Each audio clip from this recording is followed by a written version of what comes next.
Hello, how are you? I'm well. How are you? I'm good. What you doing? I was doing some investigations. Oh boy. Hmm. And did you find anything? I sure did. I got exactly what I needed. That's awesome. Hmm. Ah. So, what are your plans for today? A little bit of this and a little bit of that. You sound like you have a very laid back life like me. It's nice when you can do whatever you want. What am Right. I doing today? Shit. Well, I woke up very early because I had a therapy session, my first one on the phone today, and it went quite well. I'm very happy. I'm going for anger management at the end of the month because I have a lot of anger that I need to um, work on and find out where it comes from. So I'm looking forward to that. Hmm. What else? Oh, what pissed me off today is I woke up. I wanted to have a coffee, right? Hmm. Okay, I'm going to try to turn it on again. I have my coffee, my filter, everything ready to go, right? I go to plug in my coffee maker, and this is all that's happening. The light's on. Coffee's in. No dripping. Sitting there. Oh, wait. Mm. You're covering the microphone. Okay, hang on. No, I thought I heard it dripping. Damn it! So, I'm gonna have one more cup of instant, but I was kind of afraid to drink it because it says the best before expiry was like 5, 6 months ago. But I looked it up and it says that um, decaf coffee, like instant coffee, is safe to use. Would you use it if it was that 5, 6 months or no? Yeah. It Yeah, like probably it wouldn't. tastes okay. It probably wouldn't taste as good, but I The mean, only thing is, doesn't it's it look just weird? Look at. Shouldn't it be smoother? Doesn't it look awfully lumpy or it looks okay? no. It looks fine. Yeah, it probably doesn't taste as good. I had one cup already, but I mean, instant coffee has a totally different taste than coffee. I'm not a fan. So I'll probably go today to Walmart and get myself another coffee maker. Not probably, I have to get a coffee maker. No coffee makes a miserable woman. What should I have to eat, Scarfy? Should I have a muffin or should I have some toast? I would have some toast. Yeah, I agree. And should I have peanut butter and jam or should I have butter and honey? Butter and peanut butter. Just butter and what? Butter and peanut butter. No, I don't put butter. Why not? Ooh, with peanut butter? No, I put peanut butter and jam. Butter and peanut butter is really good together. Oh, I've never tried it. Maybe I should, hey? Why not? Ooh, I this is am kind of. well, Bella Rose. I didn't realize this shirt was so revealing. I'm gonna change. Hang on, I'll be right back. I'm gonna Uh change. I don't huh. like this. No, I don't like this. Hello, Clara. Oh, Claire. Fine. As I Clara, no speak need to to my phone. investigate the claims that were made today on Facebook. I know who said what, when, and why. Oh, that's a Mm-hmm. good thing. All But right, so I cannot say who told me what. I'm just gonna change my shirt one moment. So I didn't realize it was this revealing. Ooh, why is it Is so it? cold? Why didn't you see how low it was? No, I Shit. was not looking, to be Okay, honest. that's good. That is good. That wouldn't interest you anyway. No, it would not. Exactly. I'm gonna put I'm gonna put a shirt on with long sleeves. First, I'm gonna put this deodorant on. I didn't know they had coconut scented deodorant. That's what I bought. Oh, do they? Yeah, smells good. I'll Hmm. show you.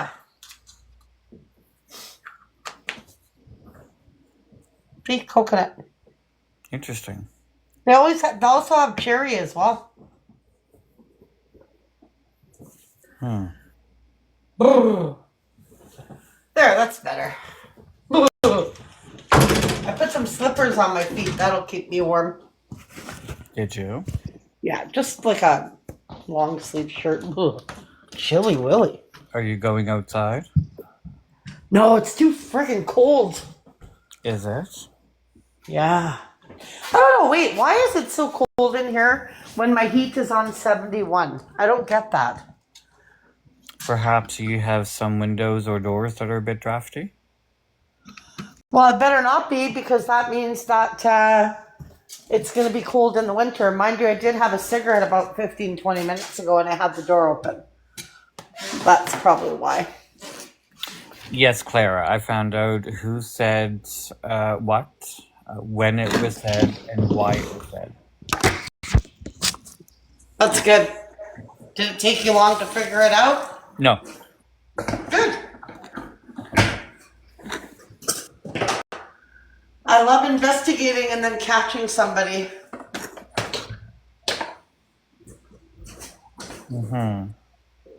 Now I need some milk. Milk. While the majority of the people of the Natverse don't come into my lives, I do have connections. There you go. And I assured the person if I find out who said what, I would not share who told me the information.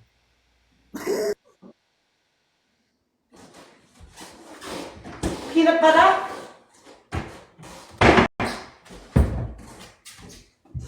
Actually, peanut butter and margarine would be good, but I'm just going to do peanut butter. Peanut butter and banana is good. Have you had that? I have not. We've got quite the cough. I just coughed once. I know. Twice. 3 times. 5 times. I'm going to do peanut butter and banana on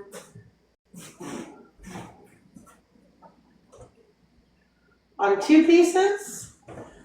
And I'm having 4 pieces of toast. I know that sounds like a pig. Actually, no, I'll probably have 2, maybe 3. Mm-hmm. You should put banana on bread. It's good. I'm sure it's good. It's not something I will do. Well, oh yeah, you don't like to mix, so you probably... Yeah, no, I probably would say no. If you don't like the mixing and... Ideally, if I have a food on a plate, I'd rather my food not be touching. Yeah, my nephew is like that. The reason I like my food mixed, like I could take peas and carrots and mash it in with my potatoes. My grandma, my mom's mom, she was like that. She would make the weirdest shit. Like she would make fish with rice with chicken. And that, to me, that's gross. And I think I got used to it. I wouldn't eat that now though. That's just weird. Did you put a butter knife in your mouth on TikTok? I'm going to take a finger of this because it's good. It would be horrible to be allergic to peanut butter. That would just be horrible. Yes, I remember starting school being allowed to have peanut butter sandwiches, and then by the time I got to junior high, we were not allowed to. Oh, peanut butter is so good. Oh, I need a water. Hang on. I have some orange juice. I've got a lot of orange juice here. Do you? Yeah. Yes. Not too bad. Yeah, I'm just gonna stick it down like this.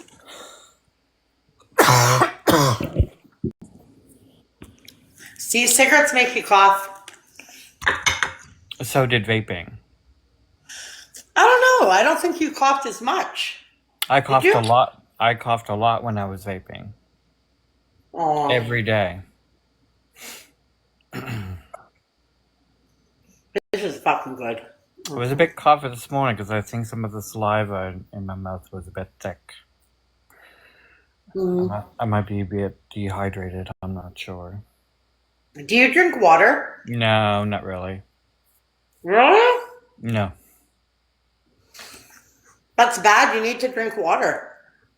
I know. A lot of people tell me that. You know how you can force yourself? Get a cup, like a tumbler, fill it with water and ice, and get yourself those liquid drops that have different flavors, Mm-hmm. and then you might drink it. Yeah, probably.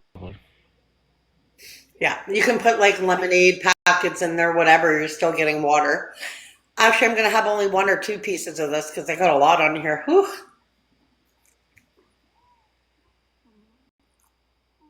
Pop Leo is here. Huh? Pop Leo is here. Oh. Whom you refer to as Popolo. Who? How did you call him? Pop Leo. Is that how you say it? That's how I pronounce it. Poplio. But you pronounce it as Popolo. I don't know who's right. Are they here? Yes. Who's right? Me or Scarfy? Scarfy's right. Hey, say it again so I can get it right. Pop Leo.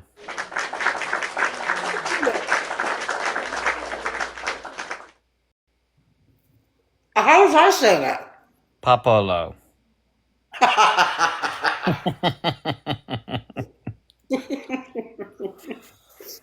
I think you've been saying it like that for so long. Pop Leo just does not correct you. No, Popolo. Poplio. No, I don't know.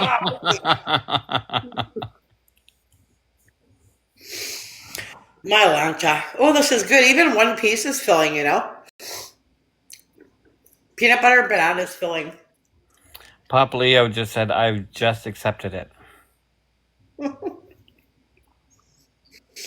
There was somebody else I used to say funny. Remember Brittany? Yeah, if it's the one I'm thinking of, yeah. Yeah, she had the baby. When she was pregnant, we were playing the game on the pregnant one, remember? Yeah, she comes in from time to time. Yeah, I love her. I used to call her Bertini. Do you remember? Okay, have a good day at work, Pop Leo. Hi, Pop Lil.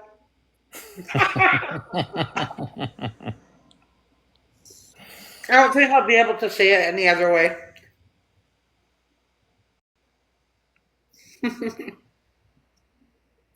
I forgot how filling 1 piece of toast was with banana and peanut butter. I guess the peanut butter is filling, right? It's good though. What time is it? I don't think it would be something that would fill me. Peanut butter is filling. Is it? Yes. I think I'm gonna treat myself to McDonald's soon. Ooh, what you gonna get? It'll be a double Big Mac, extra patty, no cheese, large fry, medium Coke. Same order. Cool. Have you ever heard this? Big Mac filet of fish, quarter pounder French fries, icy Coke, thick shake, sundae, and apple pie. Of course not. Really? That used to be an old video in the, oh, that's why. It was an old video in the 80s. Guy went up to the drive-thru. The guy says, what do you want? And he's like, I'll have a Big Mac filet of fish, a quarter pounder French fry, icy Coke, thick shakes, a sundae, and apple pie. And the guy working behind the counter was like, he didn't know what to do. When are you getting McDonald's? I'm not sure. Probably not until later on today. Are you gonna DoorDash? No, I'll probably walk up. Oh, it's close enough. It's about 10-15 minute walk. That's not bad. No. Like where I live, there's everything, but you'd have to take your car. I mean, you could. No, I guess you couldn't walk because it's all down Portage Avenue. There's Burger King, there's McDonald's, there's KFC, there's Taco Bell, there's Firehouse Sub, there's Subway, there's Starbucks, everything. Mm. Mm. And then you got Polo Park, the mall. There's every store, and that mall's huge. Mm-hmm. How are your malls where you are? Do you have like big malls there? We have two malls, one in Halifax, one in Dartmouth. Are they big? Like they have two levels? The Halifax Shopping Center has technically 3 levels, but it would be like 2.5 levels, and Micmac Mall has 3 or 4. Probably Micmac? Micmac Mall, yeah. Um, our mall's cool because we have like a glass elevator that takes you up. Yeah, we have one Kind of too. cool. Or you can do escalator. I don't know what the biggest. Oh, our biggest mall is our newer mall. It's been here for a few years. Um, oh, I can't even remember the name. I'm not a mall person.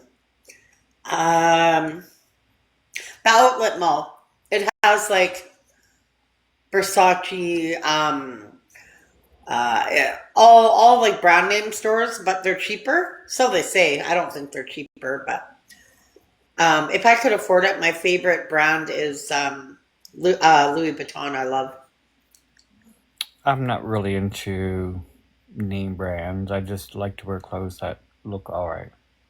Yeah, I'd be afraid if I had like something really expensive, like a brand name, because I'm a klutz that I would rip it. Or, but you would like to think it would be good quality if it's brand name. Mm. Okay, I can't eat more than 2 pieces. Ugh. It's not You too know bad. what? Why? It's good though. No, I might eat it. Old Navy's not too shabby, no. No, I'd be happy I just like some I'd be brand. happy just shopping at Value Village for fuck's sakes. I don't give a I fuck. don't care if there's no brand name. As Like this shirt I'm long wearing. as long as the clothes I buy are look good for me, feel good, that's all that matters. Mm-hmm. Mm. I love peanut butter. Mm. Do you eat peanut butter often? No. Me either. I'm on my third piece. I may as well be a pig, right? There's a lot of foods that I should be eating, I just don't. Like what? Um like a lot of meats, fruits and vegetables. I just hardly eat it. Do you like salad? Yeah. What's your favorite? Caesar. What's what I like?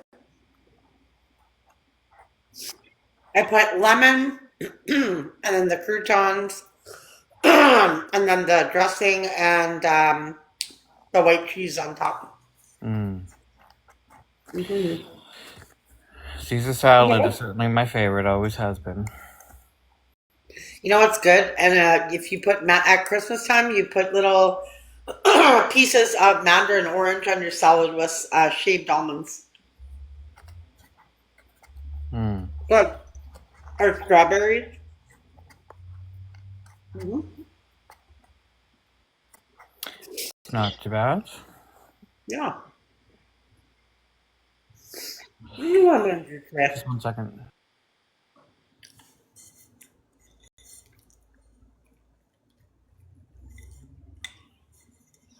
Oh.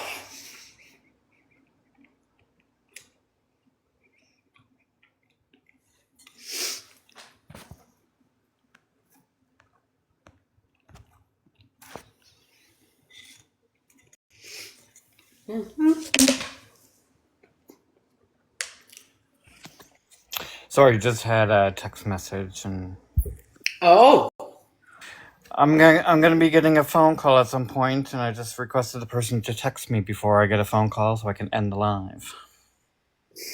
I gotta go soon too because I got a few things. I gotta do some I didn't laundry. say I was going soon. I just said I was gonna get a Well, I'm call. soon. I gotta go soon. No, you don't. Yes, I do. No, you don't. Yes, I do. In about 20 minutes, I do. Where do you have to go? Up your bum. You would be the first of the female species to have gone in that area, I assure you. I'm not sure I'm into pegging. Oh, how do you know though? Well, I don't, but I mean, Exactly. there's a huge difference between a man being back there and a woman. Oh, of course. I don't have the goods. Not naturally. Exactly. I mean, I could. Oh shit. This is just Okay. becoming a bit weird. I know. I'm just bugging you. What was I gonna say now? And No, the I'm reason. weird. Hmm? You're covering your mic. Oh, I will have to go in about 20 minutes. Yes, but I won't be gone long. I'll be back shortly. Baby, stop that. Yeah, I'm not sure how long my phone call will be. It could be half an hour, it could be 5 minutes, could be an hour. I have no idea. I don't know, but I really wish I could make some goddamn coffee. I'm gonna try I it just again. hope the next person that's supposed to be calling me tonight actually doesn't. Oh, you hope they don't? Yeah, because we have story time tonight. And Sure do. this girl that I talked to, I think she calls me every few months, and I think she likes to save everything that happens in her life for that one phone call, but I literally hear everything from A to Z. Oh shit. Like the last time she called me, I think I was on the phone 45 minutes and I spoke maybe 1 minute of those. Oh. She tells you her whole life story. Yeah, she's super nice, but I find her a bit sometimes naive with certain things. Oh. Hang on, I'm just wiping my stove. And because I'm such a good listener, it's hard for me to be like, can we speed this up? I got things to do. Yeah, I get it. Oh. Oh, winter is in the air, man. I'm just really. Ooh. Well, I need to smoke because I need to cough more. I need to get a drink. You would do what? I need to get a drink. Oh, do you? Yeah, I'm a bit We dry should get today. some water, not pop. I don't have pop, thank you very much. And actually, it was Claris who suggested I get pop, and I said I'm gonna try to do without. And that's good because pop's bad for you. What are you going to have to drink? Eggnog. Water. You need to have some water. Don't you drink any water? The only time I really drink water is if I have a headache. Oh, I just fell over. A headache. Mm-hmm. Oh. And I do have to go to the grocery store and get more milk because I'm running out. Very nice. How much is 4 liter of milk there? I think it's like 7, 8 something. Holy shit, really? No. It's $5.83 here. That's so expensive. It is quite expensive. Even for milk produced here in Nova Scotia, it's still expensive. Well, especially when my husband drinks a 4 liter. We go through a 4 liter in about 3 days. That's with coffee, him drinking, because he has, I guarantee he has at least 3 huge glasses of milk a day. I love I skim can't, milk. oh, I can't, skim milk I love to, but I can't drink milk by itself. Oh, I can. Also, ugh. I can take the whole jug or carton to my lips and just drink it like it's Hey, water. hang on a minute. How do you think that milk quenches your thirst? It doesn't. It does for me. Ugh. I don't like milk. Who here likes milk? I like it in cereal, coffee, oatmeal. If you bake something, making it in my mashed potatoes, that kind of thing. But by itself, definitely not. Ugh. It's like drinking sour cream. The only milk that I can drink directly is skim milk. All the other ones, I taste the fat in it and I can't drink it. Yeah, you can, because they're very fatty. Mm-hmm. But they're saying skim milk's not good for you either. The best milk for you is straight from the cow, but very fattening. But I had that as a kid. Oh, that was good. I couldn't imagine having a cow and putting my lips to its tit. No, no, no. We didn't do that as kids. When they would do their own butter from the cow, what a difference. Like, I'm not talking margarine, I'm talking butter. What a huge difference of taste as compared to the butter that has, but it's not the same. It's so good. Oh. Mm. But my friend, she used to do that when they were young. The kids would just go up to the cow and just put their mouth on the nipple, and that's what they would do. But see, here's the thing: that when the cow gets the milk, they have to take the. There'll be a gross, pretty thick layer of what do you call that? The skin. So you have to take that off. Gross. But it tastes a lot better than the milk because our milk's been processed, right? It's been put through, and it has to have additives in it for the milk to stay good because straight from the cow, you got to drink that milk up in a few days or it turns sour. My lips have not been to a nipple since I was a newborn.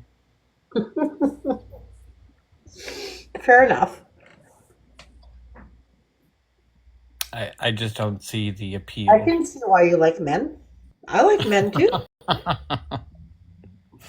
Mm-hmm. Mm-hmm. Women complain too much. Do they? Yes. Women are certainly unique. We definitely are. Mm-hmm. Mm-hmm. But you know what you like, and that's okay. Right. What's your type? I don't necessarily have a type. Okay. Say. Probably more I look for personality. different qualities in Right. someone that would make that person a bit more attractive. Mm-hmm. What qualities do you look for? Aside from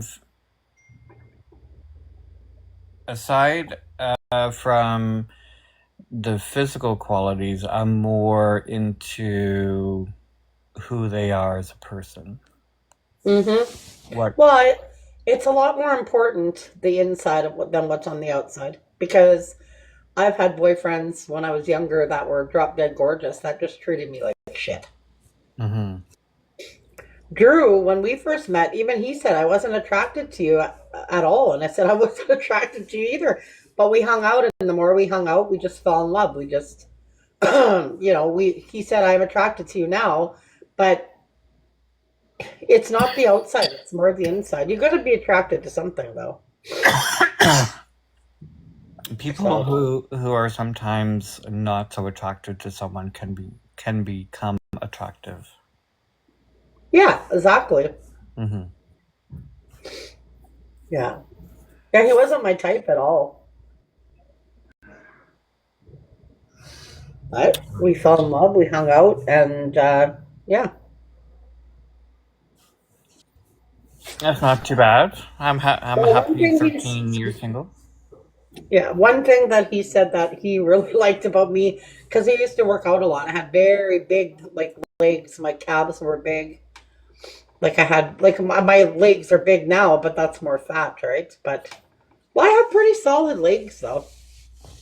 I don't know why, but I My used to have really big like calves because I used to lift a lot of weights. my legs are just mostly fat. I was playing with them actually last night while you were telling the story, and What do you mean? I think you're fat. I was just watching them jiggle. Oh, brother, that's okay. I was It's just not good seeing for how you. I was just Clean it seeing up. how long my thighs would move on their own before they stopped.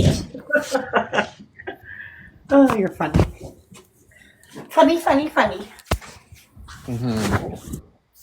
Oh, I don't want to clean, but I have to. I certainly Not have much to do some cleaning, cleaning just slipper today. clothes. What's that? I have to do some cleaning today too. Yeah. Yesterday I did the living room and the bathroom. Today I've just got to do the bedrooms, the hallway. This house is pretty easy to clean. Mm-hmm. Not Yeah. going out anywhere? I don't know because my friends are at the hospital. Their daughter, did I tell you what happened at her surgery? I think I might have told you yesterday. Yeah. Yeah, and she might be going home today, so when she does go home, they'll call me and let me know how she's feeling. And I have a small gift for her.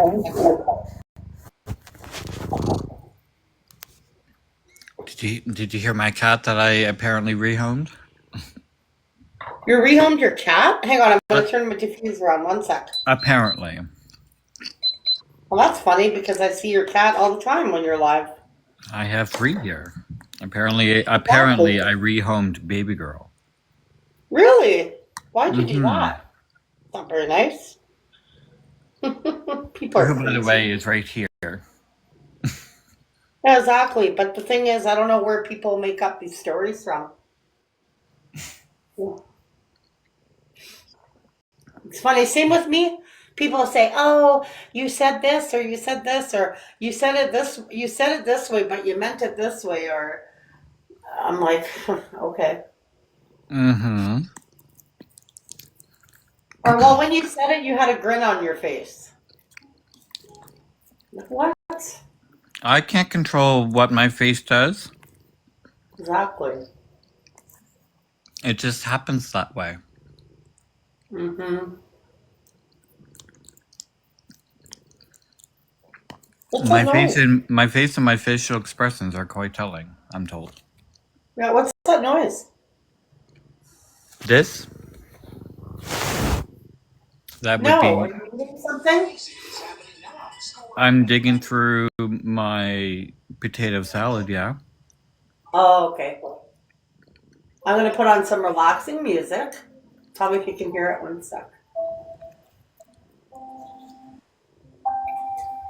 Yes, I hear it. I love doing that. Listen to Mm-hmm. relaxing music. When I'm stressed out, I have bad anxiety today for some reason. I don't know why. So I put my diffuser on and I lay on the heated massage table and I play relaxing music. And about 20 minutes of that, my anxiety's gone. And you lay in a dark room. I only lay in a dark room when it's time for bed or if I have a very bad headache that will not go away. Yeah, well, that's good to lay in a dark room with a headache. Mm-hmm. Yes, sir. It's not too bad. I think I can Swiffer the floor while I'm talking to you. Mm-hmm. Actually, that'd probably be hard to do. No, wouldn't. To do it properly, yeah. I No. need to. Okay, I'm gonna go. 'Cause I Okay, really bye. got. Huh? Okay, bye. Okay, I'll be back in a bit. Okay. Okay, bye bye. Bye. Oh, she's back. What's story time? Story time tonight. I haven't heard about it. I did because you mentioned it last night. I have the book right here, actually ready to go. And we're on chapter 4. We are. Yes, we are. And you said that it would be 8 or 9 o'clock my time. Correct. Tonight. Between 6 and 7 my time. Yes. Or 8 or 9. Yes. Every day. 8 or 9 my time. That's what I meant, yeah. And if you don't believe me, I have witnesses. And my live was being streamed last night. I don't know. Oh, no. I'm so scared. I think it was Originals Live, so anybody that was watching Originals Live also heard it. Oh. And I said I would do it every day. You did. Unless I'm sick. But I won't be because I just had a cold. So. Well, that's an orange. I need to find a better headband. I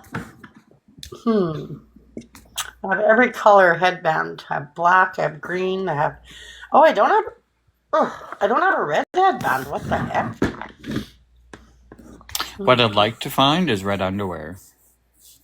Ooh, yeah, red underwear would be nice. They're hard to find in department stores.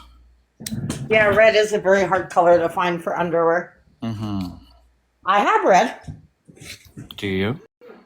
Yes. We're just not going to show it on TikTok. Exactly. Mm-hmm. Yeah. Did you start your cleaning yet? I'm done. Oh. Doesn't take long because I clean all the time. Mm-hmm. It's just basically a Swiffer. I've dusted already. The house doesn't get dusty very fast, so. I have a thing for my floors. I got it from Original probably about 2 months ago, but I don't really know how to use it. It's I see. I don't know. It's some sort of thing that you plug in and it steams your floors. Yeah, I have a steam mop. I don't like using them, actually. But I ended up with like water deposits on the floor. Well, I can't remember. I don't think it puts too much water, but I have to be really careful because my floors are not wood. They are laminate wood. Mm. So it shouldn't have a lot of water on it. So what I do, I have like a squeeze bottle and I put my famous Pine Sol because I love Pine Sol. My house smells like Pine Sol every day. And then I put like warm water and then I just spray it on. But I make sure I don't soak the floor. I mean, let's see. There's only 2 of us in here. It doesn't get dirty very fast. How many bedrooms do you have? Is it 2? 3 rooms. Oh, you got 3 bedrooms. Yeah, 1,200 square feet. No That's pool? a good size. No pool? No. I have Bella's wading pool. I would assume it would not be something that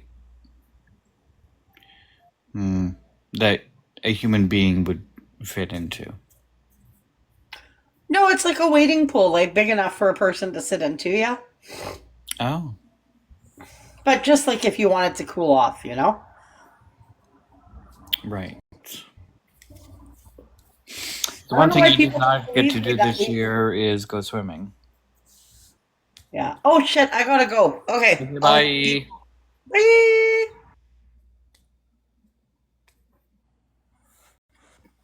Hello. Hello. You know, because our mail was on strike or whatever, Yeah. and we didn't get a fucking water bill or a hydro bill or an MTS bill till just recently. So 3 months of bills. Holy shit. So my MTS, I paid $200. I still got to pay another $240 at the end of the month. And then my hydro was $520. I paid $200. I got to pay another $320 at the end of the month. And then my MTS, I paid, holy fuck, man. You know how much I have to pay at the end of the month with my rent, my car, my water, my hydro, and everything? Almost $3,600.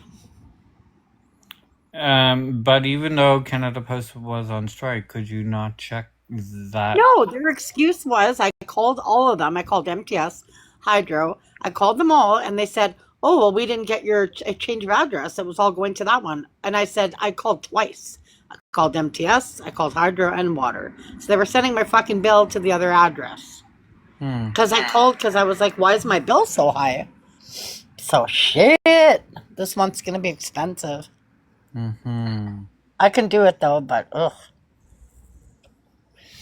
Yeah. Yikes. Well, that's life, right? Unfortunately. They were saying on the news the other day that people, like, it's just me and Drew and it's pricey, but people that have kids and that, they don't know if this month they should pay their heat bill and their water bill, or if they should buy groceries. Like, it's one or the other. Mm-hmm. It's crazy. It certainly is crazy. How's your TikTok? Oh. I'm just texting. Go ahead. How is your TikTok live? I don't know. I was on for about 20 minutes. Oh, was that it? Yeah, boring. Was it? Did you battle?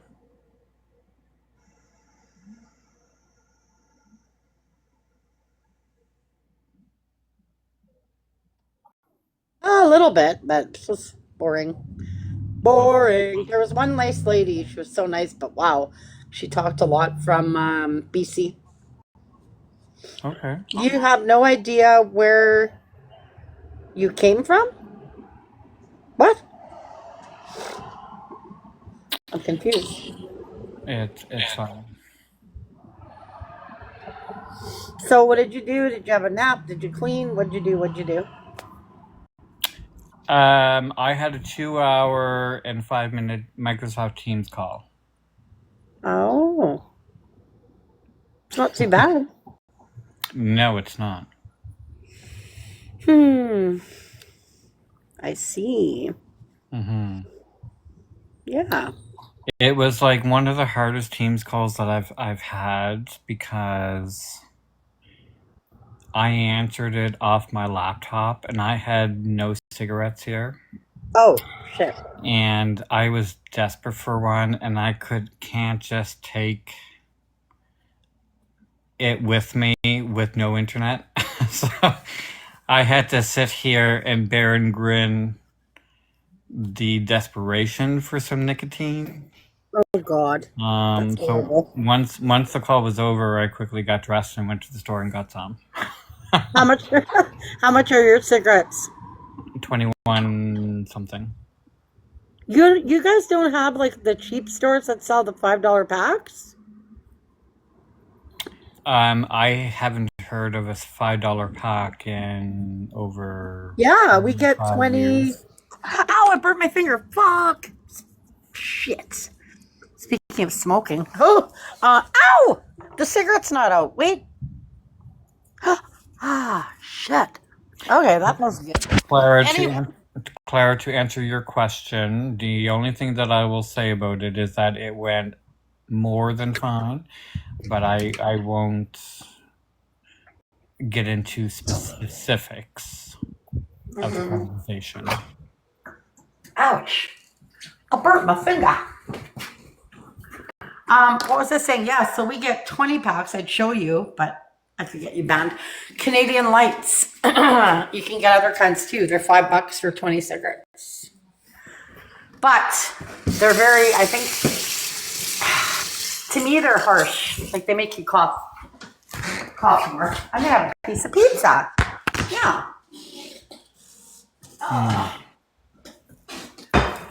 Yes, sir. Sorry, it's gonna be loud. He's gonna be home in a bit, and he's gonna stop at Walmart and get a coffee maker because I have no coffee. There's one account that I would like to be gone, and it is this one. Take care. Bye. What did I say? I just blocked an account. I don't need it in here anymore. Yeah, there's no reason for people to be rude, but unfortunately there are a lot of rude people out there, so I Yeah, would there like there was a to. there was a rumor going around that started last night, and I was I was I was pressed with this rumor, and this individual, whoever is behind this account, felt like there was some sort of explanation that was required, and I was not providing the explanation, and the account doesn't need to be here any longer. Was it a rumor about you? Yeah, Oh, for God's sakes. Why do people do this shit? They just like, they make up crap. It's so stupid. I'm I so got tired. two different answers as to who started the rumor. Uh-huh. Did you Um, find out who it was? Well, I have a choice. Do I take the answer that I got in the first place, or do I take the second answer that I got? And it is what it is at the end of the day. Um, it, Mm-hmm. there's not much more that I can say about that. I don't know why people like start shit. They do that with me too. Oh, you said this and that, and I'm like, actually, I didn't say that. Well, you meant it that way. Hmm. Okay. How do you know how I meant it when it wasn't said anyway? Hmm. I'm hungry. What did I eat today? Oh, toast. That was a long time ago, though.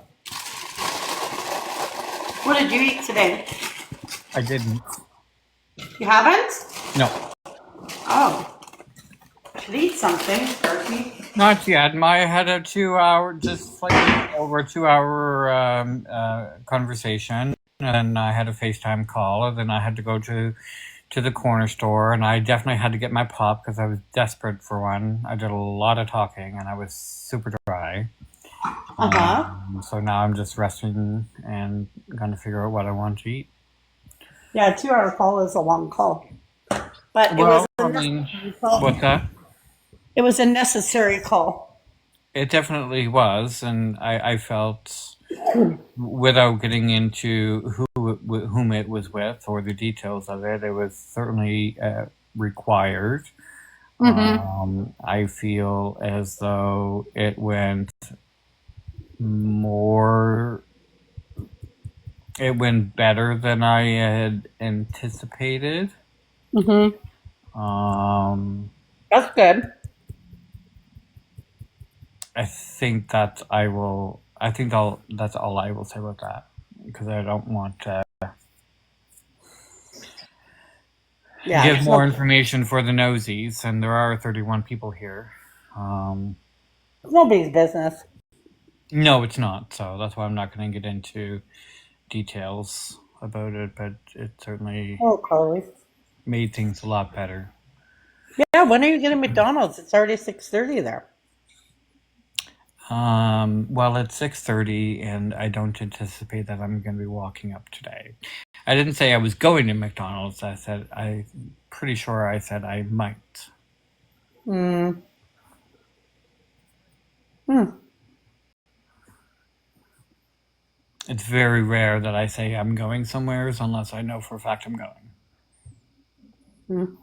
Can you hear me eating or no? No. Okay, good. Hmm.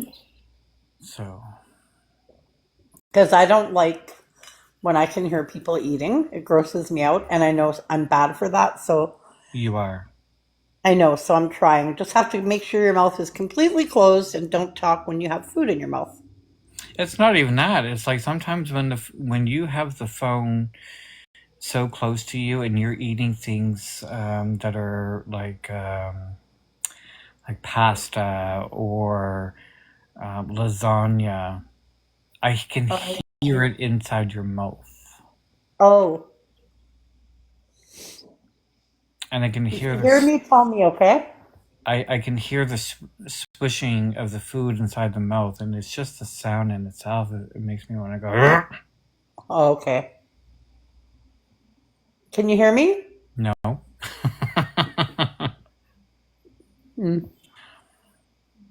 I try not to allow those types of things affect how other people eat, but at the same time, it's like, how much do I have to take before I freak out?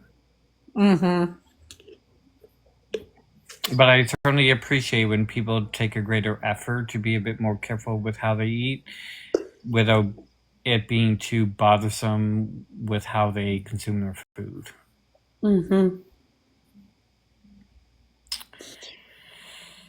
So, What's your plans today? I'm really mentally tired. Mm-hmm. I was gonna go to the grocery store and get milk. I don't think I'm going to. I'm just tired. Mm-hmm. It's it was quite draining. Um, it's also important to take care of yourself. If you're feeling mentally tired, then it's good to just relax. We'll have our story time. Um, I will do the story time, but my friends are coming because they owe my friend $120 from a while ago. So I'm going to pay him and they're going to come for coffee. So Hmm. when they do come for coffee, I won't be able to do story time, but they won't be here more than an hour. So I don't know what time it'll be. I think it'll be later, like 8 or 9 my time, but Okay. yeah. I think they're coming after supper. Are they? Mm-hmm. Hmm. That's not too bad. I'm just telling you that just in case I can't do 7 and maybe I have to do after. I'm not sure, Hmm. but I don't know. I could even do it right after I eat this. Oh no, I can't because I gotta make your supper right away. Is that right? Hmm. But you might not be on later because you're tired. Oh no, I will definitely be on. Will I'm you? just tired. Yeah, I don't have the energy to walk all the way up to the grocery store. I could take my scooter, but nah. Yeah, you. There's always tomorrow, Scarfy. Yeah, I think there's enough milk in there for a tea later if I want it. And I only put 1 or 2 sugar in my coffee, so I don't need milk for that. Yeah, you have to go with. You know, if you feel tired, it's good for you to relax. Yeah, I've been tired all day. Mm-hmm. Now I don't And know 100% what's going on, but that being said, whatever's going on in your phone call and that can be very draining. Can take a lot out of you. it definitely does, but I mean, like the end goal was achieved.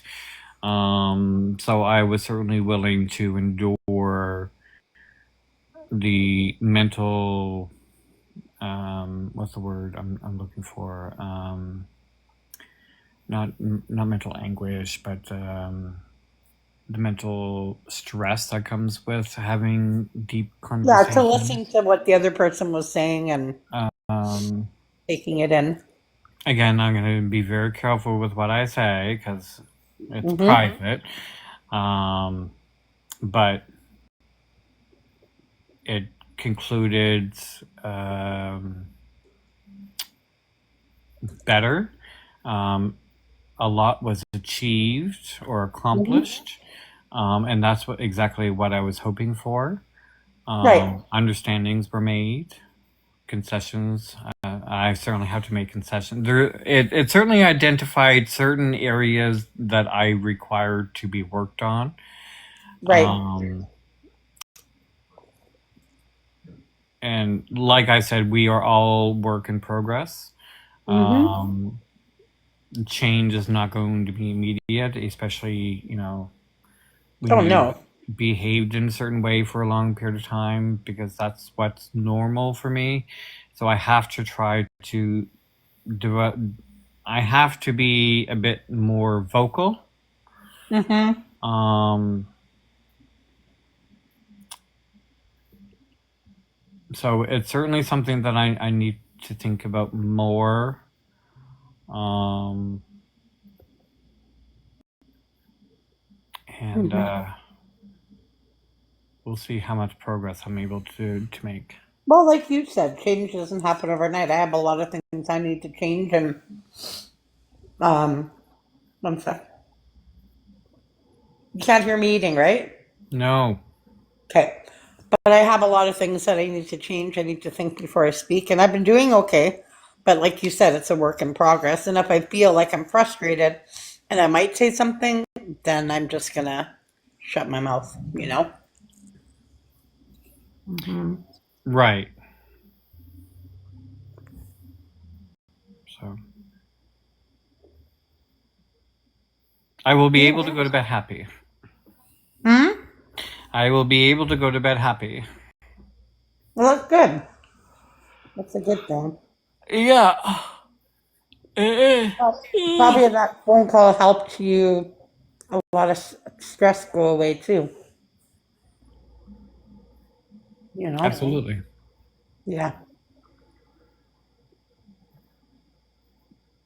It's taking me longer to eat because I do it slow now. What a sin. As long as your mouth is closed, I always close my mouth when I eat, but sometimes you don't realize it, right? I can't Hmm. stand when I hear people eating. So that's why I'm trying not to. It's hard to do though because you got to eat twice as slow. Because I'm a fast eater, but eating slow is a good thing. I'm a very fast eater. Hmm. Um, but when I'm eating around other people, I'm aware that my the way I eat by myself might affect someone else as well that has the same issue that I have. Hmm. Um, but even if the person doesn't, I don't want it to be used against me. Well, you eat like this, so and yet you're expecting me to eat like this, so I'm just going to eat like this, even though it bothers you. So I think about those things. I won't name names in here, but there's somebody, she's female, that when she eats on live, you know who it is. You probably know. Oh my God, it's so gross. Is her name I could, Natalia? huh? Is her name Natalia? No, it starts with a J. That's all I'm saying. No, Jay. Uh-huh. Jay. Oh, got it. Hmm. I'm a little slow.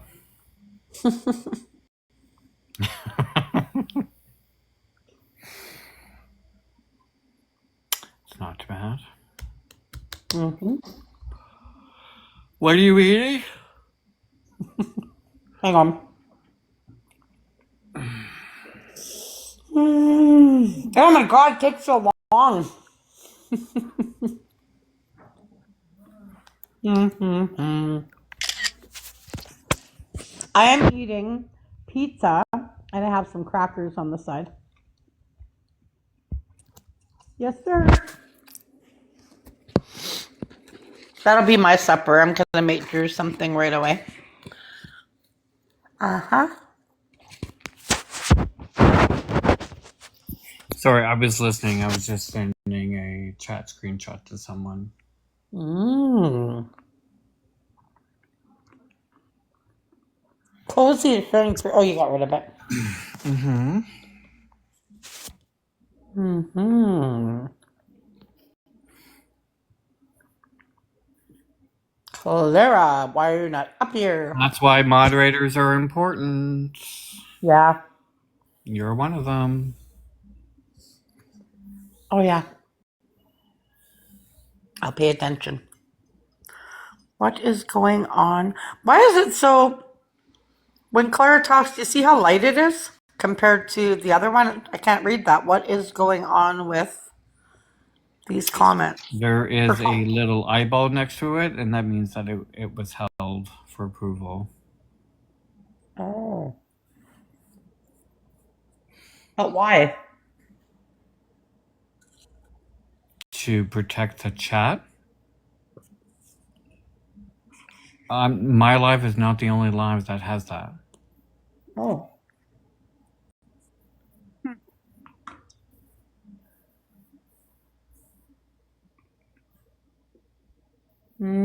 Mm-hmm. Can you hear me?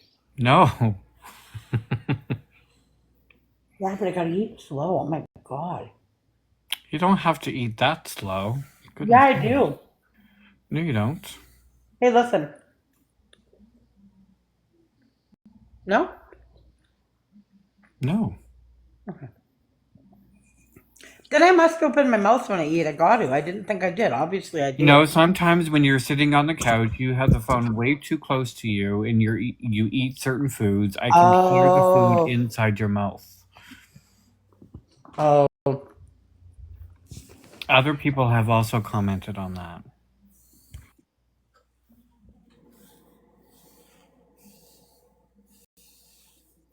Oh. Yeah, I'm holding the mic away. Good. Mm-hmm. I don't know what I'm gonna have. You gotta have something. You haven't eaten anything. That's not good.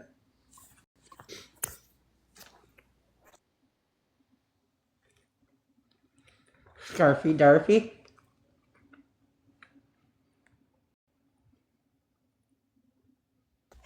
Christy, hi.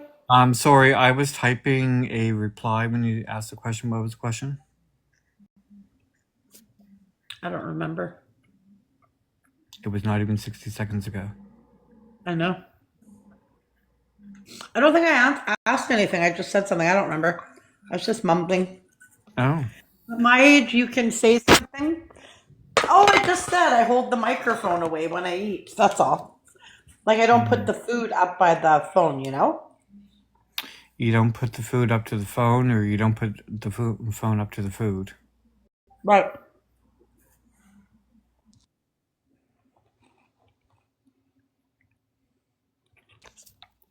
Hmm. You won't see me talking in Discord because I never go on there. 'Cause I don't know No, who's in there. no, I got a DM. You can check the members list, and it'll tell you exactly who's in there. Be careful Um, what you say in there though, because like there's some people in there with my picture. I don't know who they are. um, I don't know. I know the identities of one of them that is in Discord. Um, Mm. I know Primo and Scrappy are in there. Or in your Discord? They are.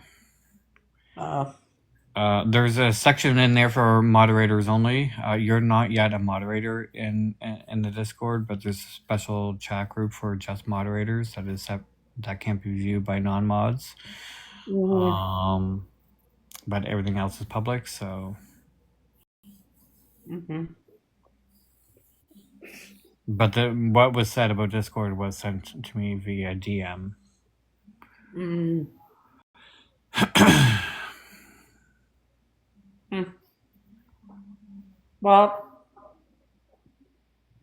I don't understand that how people start rumors. I don't get that. Like it's so stupid. Well, if there are only two people that could have spread the rumor, um, Mm-hmm. but I know why the rumor was started, and the individual knows who he or she is. Um,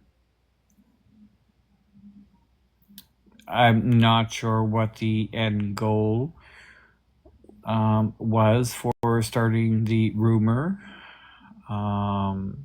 But I hope if that person is actually listening, either in or through being streamed, grows up a little bit, has a little greater sense of maturity, um, and behaves a little bit better on TikTok. Mm-hmm. Um, because if it was your goal to run me off the app, that's not happening. No. Um, but there is nothing to be humiliated about. Certain things can certainly be humiliating, but if you're just on here to start rumors, that's not at all humiliating. That's so childish. It is quite childish. They know who they are. The rumor started last night. There was a conversation about me after I shaved my head, and someone posted somewhat incorrect information, or said incorrect information. Did you hear that? Okay, good. That was my first fart of the whole day. Can you believe that? Excuse me. Oh my God, now I'm full. Now I gotta make something for Drusky Booski. Whew. And what some people don't, can't eat supper what now. some people don't often remember is that at some point the truth will always come out, and I will find out with absolute certainty as to who it was. Truth always comes out. Mm-hmm. Yep. So and the thing is if somebody starts like, okay, I don't know, say you told me something and then I went and told somebody, which I wouldn't, but say I did, and that person takes that story, adds on to it. That person they tell, and then before you know it, that story is so full of shit. But, sorry, one sec. Making up that story can really damage somebody, can really hurt somebody, you know?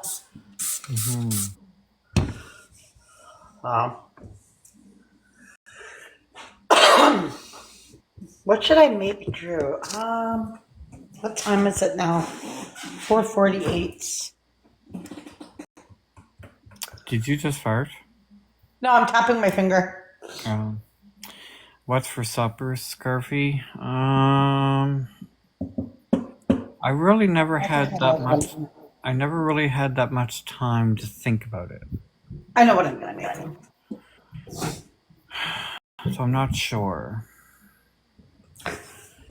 Try not to fall down these bloody stairs.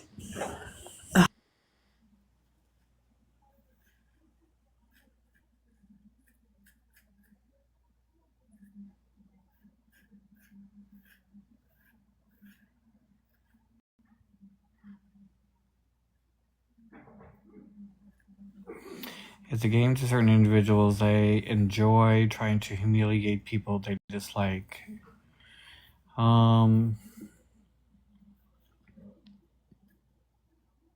Yes, but see, the problem is that there are people on TikTok that don't care about other people, especially their thoughts and their feelings. At the end of the day, interested in perhaps giving people a lot of gossip. If they want to gossip in her or other people's lives, that's fine. I'm not interested in knowing the dramatics of it all. I'm getting two different stories, but I'm certainly open to having a conversation on Discord, but I'm not wanting to do it on TikTok. I think we all have to collectively learn to take things offline sometimes, and I feel like everything is done online and everyone is sitting there listening to other people's situations, and it has nothing to do with the majority of the people, and I'm not interested in doing that, and I have to try to learn to do that, not to do that, and so should others.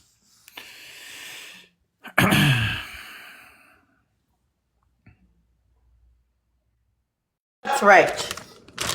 I got dropped because all of a sudden it started downloading and saying I needed an update. It was strange. Sorry for the rattling. Okay.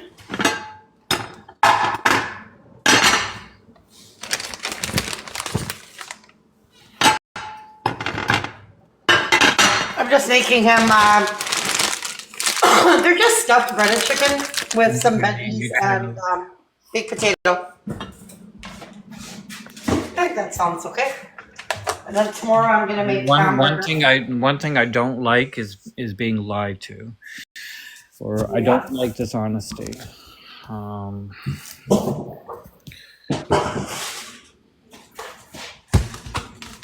Sorry, I hope I'm not noisy.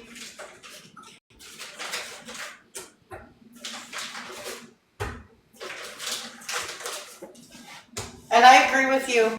Too many people talk on here when it's nobody. No, Nexon, you didn't walk in drama. Not just because there's like a conversation doesn't mean everything is dramatic. I just said what I said, and I got my point across, and someone wants to have a conversation with me, and I'm gonna entertain that offline.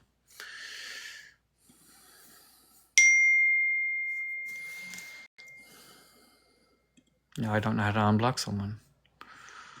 Oh, there we go. Natalia, you're gonna have to host the show because I'm gonna call someone on Discord.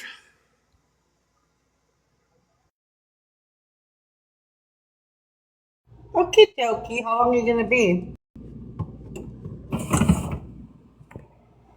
It shouldn't be too long, so.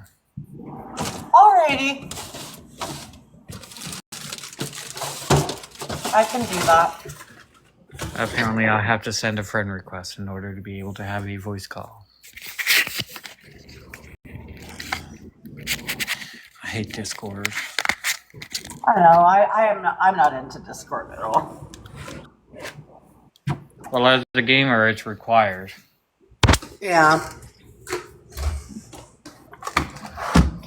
Okay, where am I supposed to put this food? Oh my god.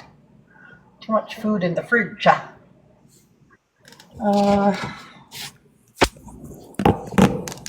don't know where to put this hamburger.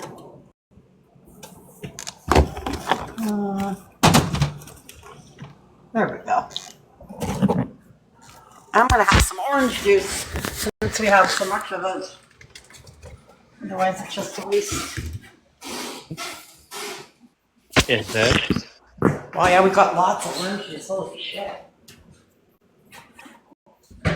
Even Drew said it's on sale, but we don't need 3 goddamn containers. And I said, well. Oh, once he poured this in, I'll show you how many I got. $7 for 3 of these. It's not a bad deal.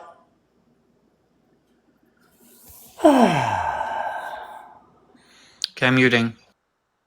All right. Guys, tap the screen.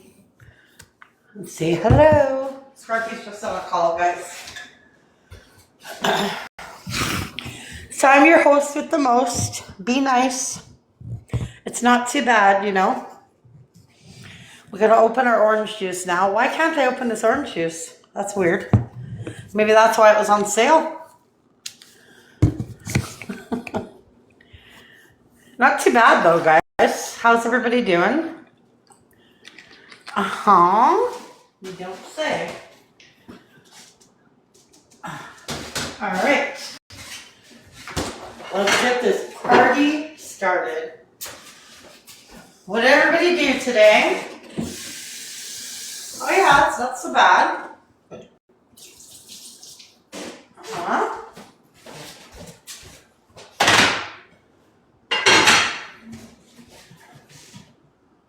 right. No, it's not too bad. Chrissy, what do you mean no? What do you mean no? What are you doing, Crispy?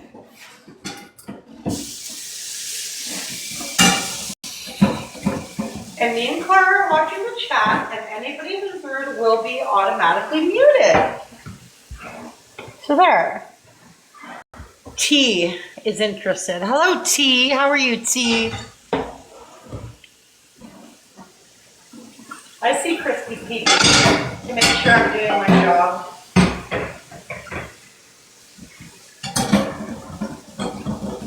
Peeking at me.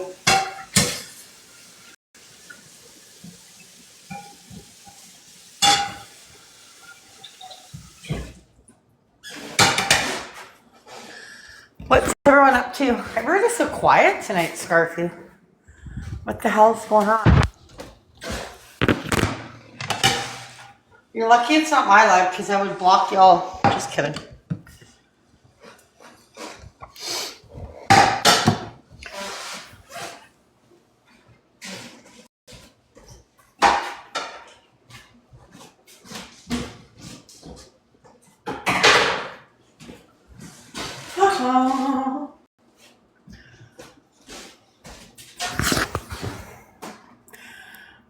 I'll turn my camera on.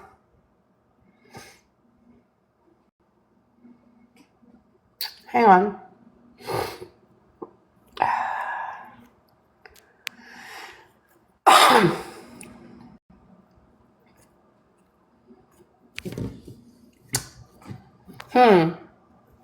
I have to flip it around now. Flip. Flip. There.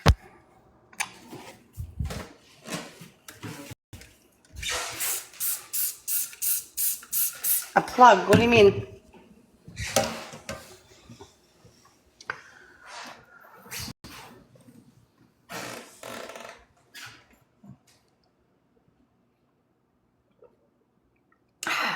That's good orange juice.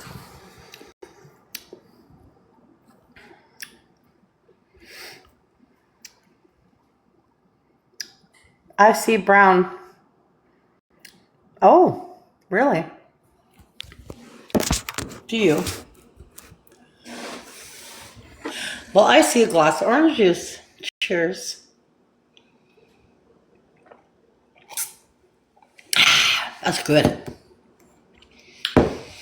Making your chicken. I'm gonna do a baked potato.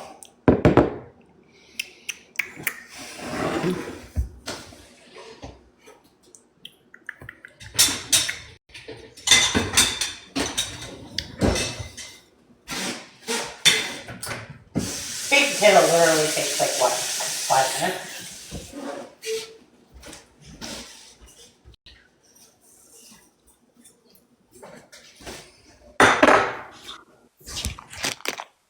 Are you back? Hello. Dears.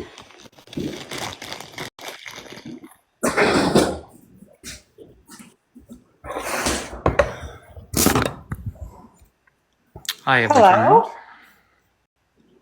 Lacey. Hmm? You guys What, sorry? I said hi and it took you guys both like 5 seconds to respond. Well, I'm old. Well, I just didn't know if it was delayed or not. No. I figured an hour and a half. What shake is bacon? How was your trip? Pardon me? How was your trip? It was good. Do you want to see my new Nike sweatsuit? Yes. Where? Where did you go?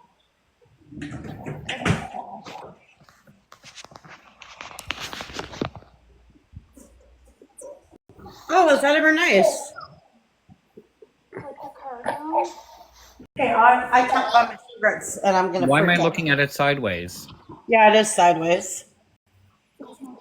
Plugged in. Where did you go on a trip? What? Where was your trip? Edmonton.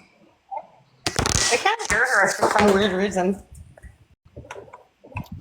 Edmonton. I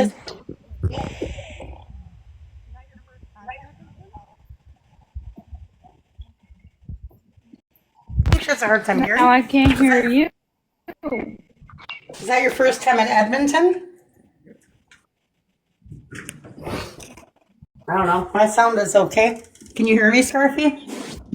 Yes, but she's lagging. Big time. Is that your first time at Edmonton? No.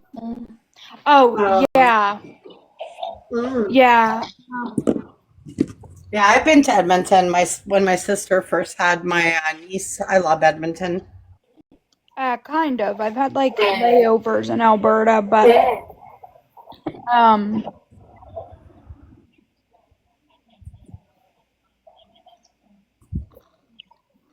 I could never live here. There's no water. Who's got a severe lack, eh? Leg.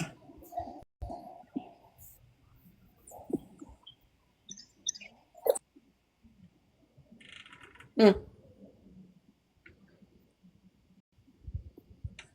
Oh yeah, it's not so bad.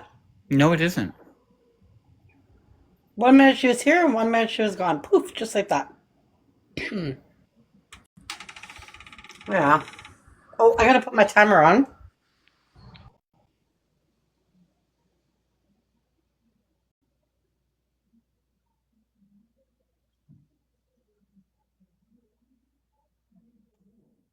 I'm gonna finish my smoke and I'm gonna do story time just for a little bit because I'm cooking for Drew right now, and my friends are actually gonna come over in a little bit. So I'm gonna do about a half hour, 45 minutes of the book.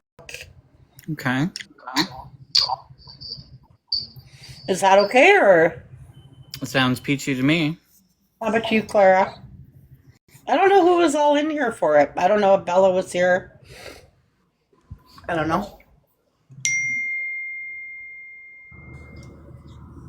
Yeah, I'm gonna read a chapter or two tonight. Probably two. What's the ding dong? Discord. See, I don't like Discord because I don't know. I just find if you're live or whatever, and I'm on Discord too, it's just I don't know, and you don't really know 100% who's in there. You know. No, that was an iMessage. Oh, okay. Instagram. No, an iMessage. I don't know what that is. A text message, but Apple. Oh.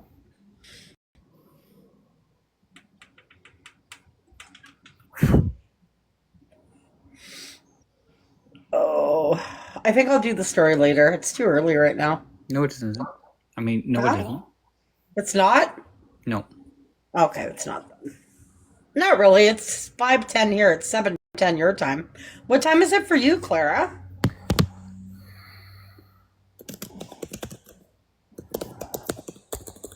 Well, Clara's not even here. She's not even going to hear the story. She's in the comments. 3:10. Oh, it's only 3:10 for you? Shit. Okay.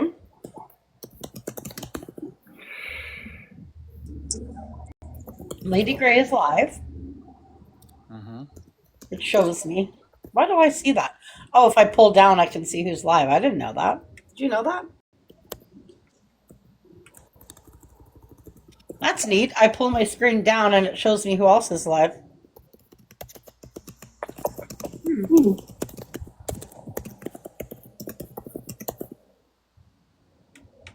You're not ready for a story. You're too busy talking.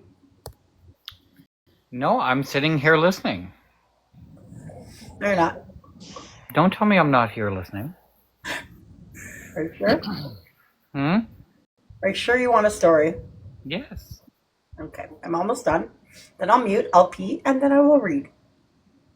I'm not angry typing. It's that the phone is literally right next to the keyboard. Yeah, or you're just typing, you type fast. I do. I don't know, type was Max in here for the Hamoka story? I don't even know. I don't know. Excuse me. Whoosh. Whoosh. Okay, we will go in. Oh.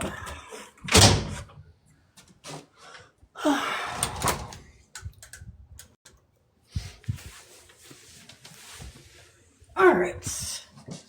Throw my laundry down. I gotta do a little laundry when he gets home. His food's in. I'll just have to get up when that's ready, though. Turn that off.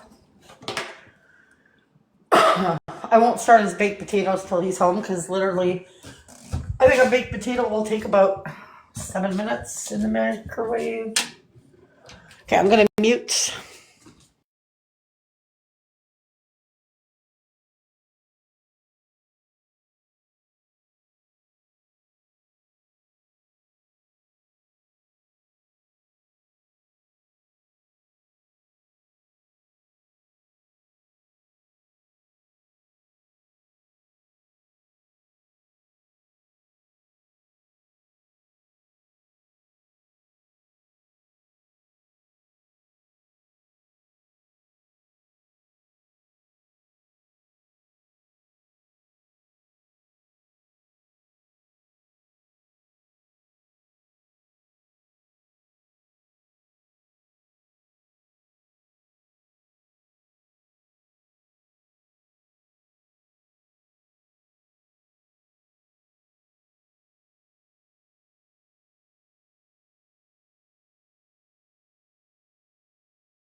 You should put in the thing there, what book we're reading so people know. A board.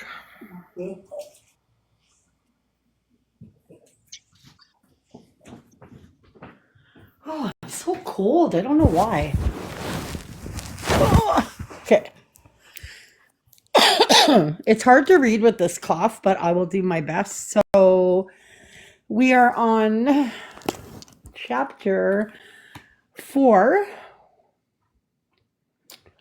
and we were talking about the life of Paul Bernardo and his, like, how he was brought up and stuff. So, all right, we're gonna have a sip of water first, and then we're gonna do chapter 4.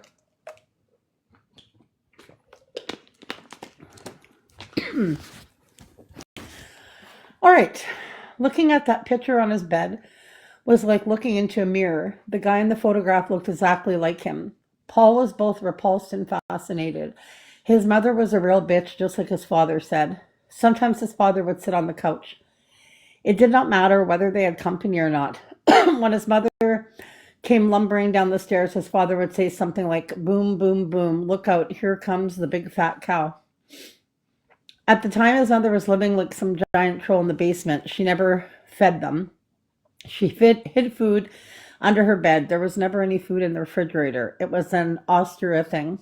His father did not want to be eaten out of house and home. His friend Chris Burt didn't really believe him until he came over one day and saw it with his own eyes. Paul went to Sir Wilfrid Laurier Collegiate Institute. He was in grade 10, so was Chris.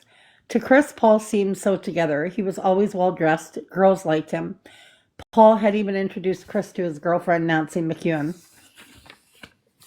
And here he was living in an incredibly filthy house with no food in the cupboards. And there his mother was, blinking in the dim half light at the bottom of the stairs. She had big puffy eyes and had and her hair stood on end like a Brillo pad. Paul told Chris about how his father would sneak downstairs in the middle of the night to have sex with it, then run back upstairs to his own bedroom. Paul never told Chris or anyone else that his old man was also sneaking out of the house, trying to look in the neighbor's daughter's window. One night in June, Ken sneaked out and got caught. The police came to the door around 3 in the morning. They asked old Ken what he thought he was doing prowling around in his nightclothes, peeping into other people's windows.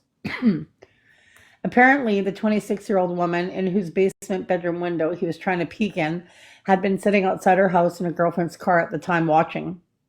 She watched Ken out of the house, cross the street, go up her driveway, and walk right to her window without any hesitation, meaning he had done it before.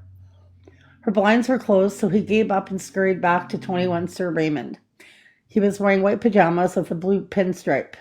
The women freaked and called the cops. There had been rumors in the neighborhood about him, but she had never believed them because he was friendly with her father.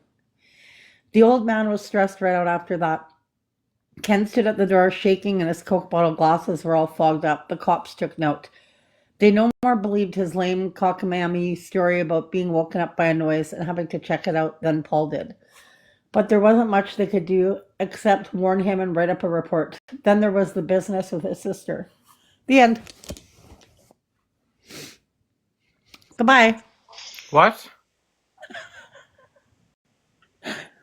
The end.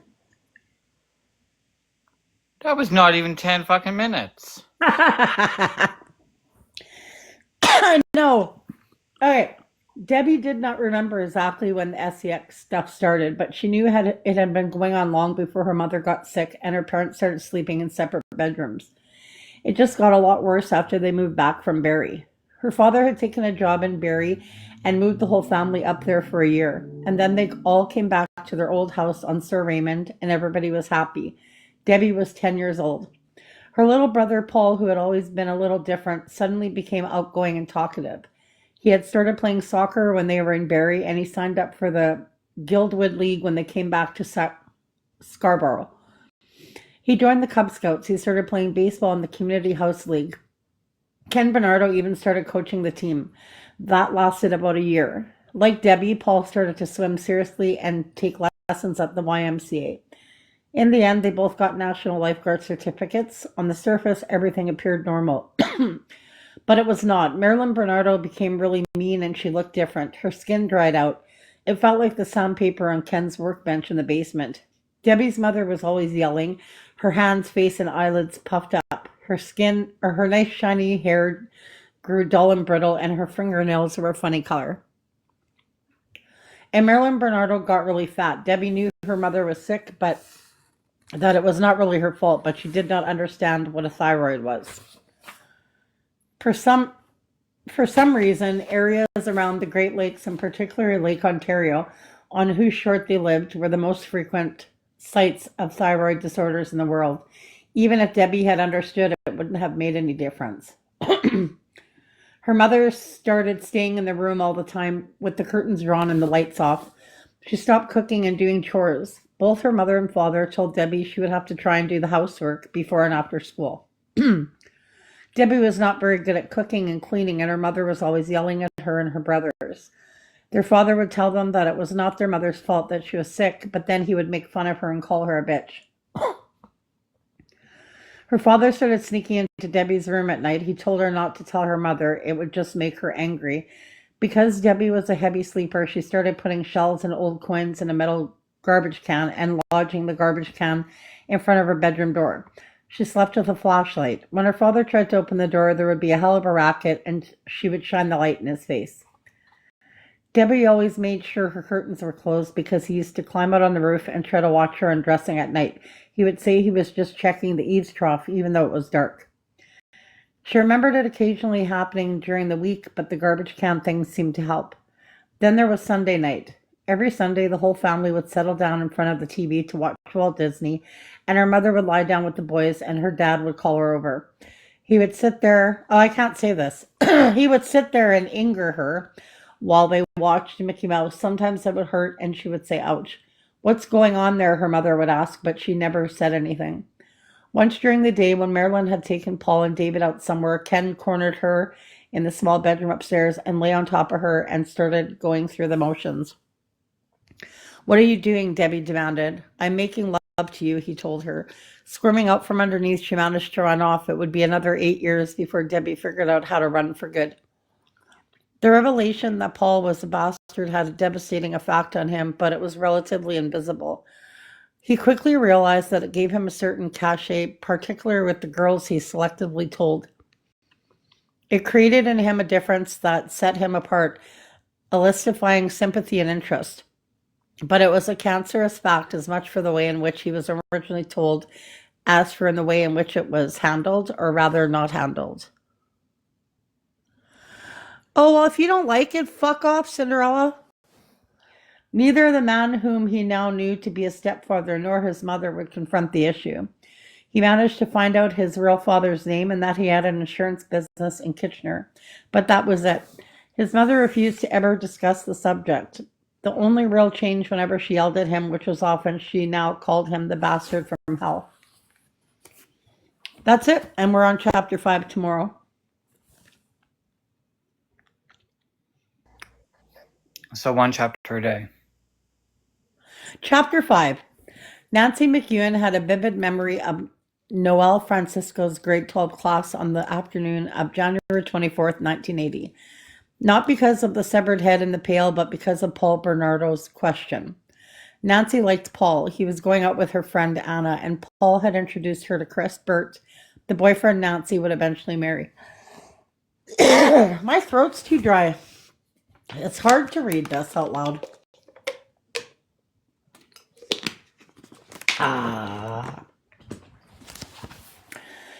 Okay, 2 homicide detectives made a presentation that day. They showed the class full of teenagers a tray of slides, including one of a naked torso and another of a severed leg.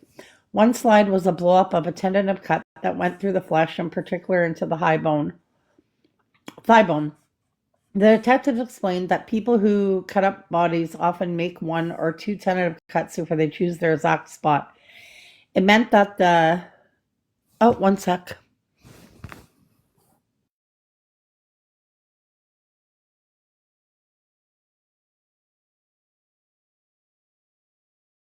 Okay, sorry. It meant that the KILLER was probably inexperienced. There was a small piece of metal that had lodged in the bone and it caught the light of the flashbulb and glistened like a diamond in the sky. Is it okay to read this or will you get banned? No, keep reading. The torso had been wrapped in green garbage bags and tossed in a dumpster. Identification was difficult without the other pieces, but forensics told them it was the torso of a Southeast Asian female who had given birth at least once. Shortly afterward, they found the leg wrapped in an unusual burlap coffee bag. From soil samples, they determined the bag had been in Kenya and Montreal. Oh, fuck, hang on.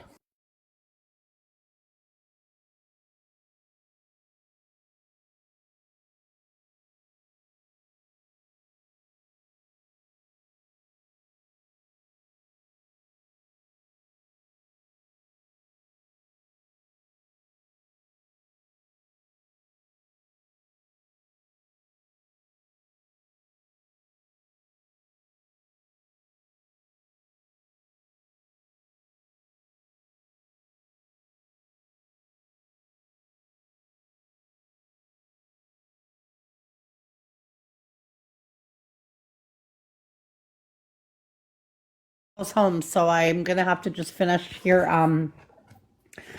From soil samples, they determined the bag had been in Kenya and Montreal. They tracked the bag from an importer in Montreal to a repackaging distributor who gave the discarded bags to a woodworking company. Two men who worked for the woodworking company had killed the woman, but it wasn't the story about how the coffee bags bagged the bad guys, or the gruesome slides of the woman's head with its black eye, which they found in a pail that stayed with Nancy. It was Paul's question. If two people were committing sodomy in their own home, he asked, as if it were the most natural thing in the world, how would the police be able to charge them? Would they sneak into the house to watch them and then arrest them? The class broke into uproarious laughter. Regardless of the fact that he was a bastard, that his mother was a complete bitch whom he was beginning to wish dead, and his father a sexual deviant who molested his half-sister and tomed around the neighborhood peeping in the middle of the night, Paul Bernardo was determined to make something of himself. The true fact was that Paul became a real chip off the old step block. Like his stepfather, he was also good with numbers. Throughout high school, he maintained average marks, but he almost always scored in the 80s in math and science. And like his father, Ken Bernardo, Paul was remarkably consistent. He hardly ever missed a day of school. He wanted to get ahead. He liked money and was not afraid to work hard. From the time he started high school, Paul worked part-time after school. He started out delivering newspapers. Occasionally, he found work as a security guard. He waited tables in restaurants, the Crock and Block on Markham Road, Mother's Pizza, the Howard Johnson out by the airport. In one of the restaurants, he met a small-town Amway entrepreneur, Brian Breen, who sponsored Paul as a distributor. He studied judo. He became a Queen's Scout, the highest rank a young Not-tier could achieve. He went to camp every summer. He was a counselor in training at Camp Wabanaki on Vernon Lake in Muskoka, and he trained to be a leader at Camp Kiwa, a YMCA camp on the outskirts of Kitchener. He also had a few summer romances, friendly affairs mostly. Laura Mason let it go further than that. One night they had intercourse in a cornfield. It wasn't that memorable, she recalled. It was Mennonite style, just quick. When he wasn't working, studying, or camping, he was out with a girl, Lisa Williams, who he met at the Crock and Block, for instance. Lisa drove him nuts because she would always show up for work in her little school uniform, maroon knee socks, maroon sweater, white blouse, and a green, maroon, and yellow plaid tartan skirt. She was petite, about 5'3", 100 pounds, with shoulder-length blonde hair.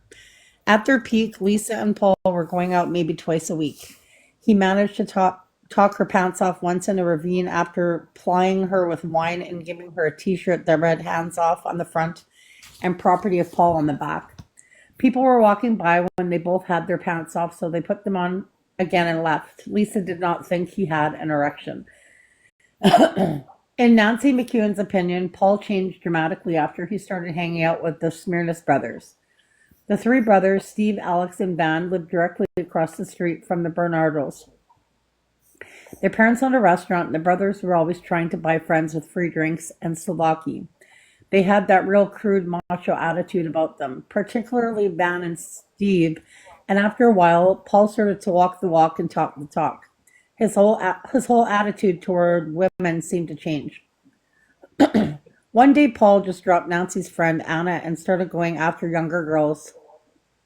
The Semirnises were also known to be petty criminals trading their father's pizzas for stolen gasoline or night fishing on private property, mostly inane penny ante stuff.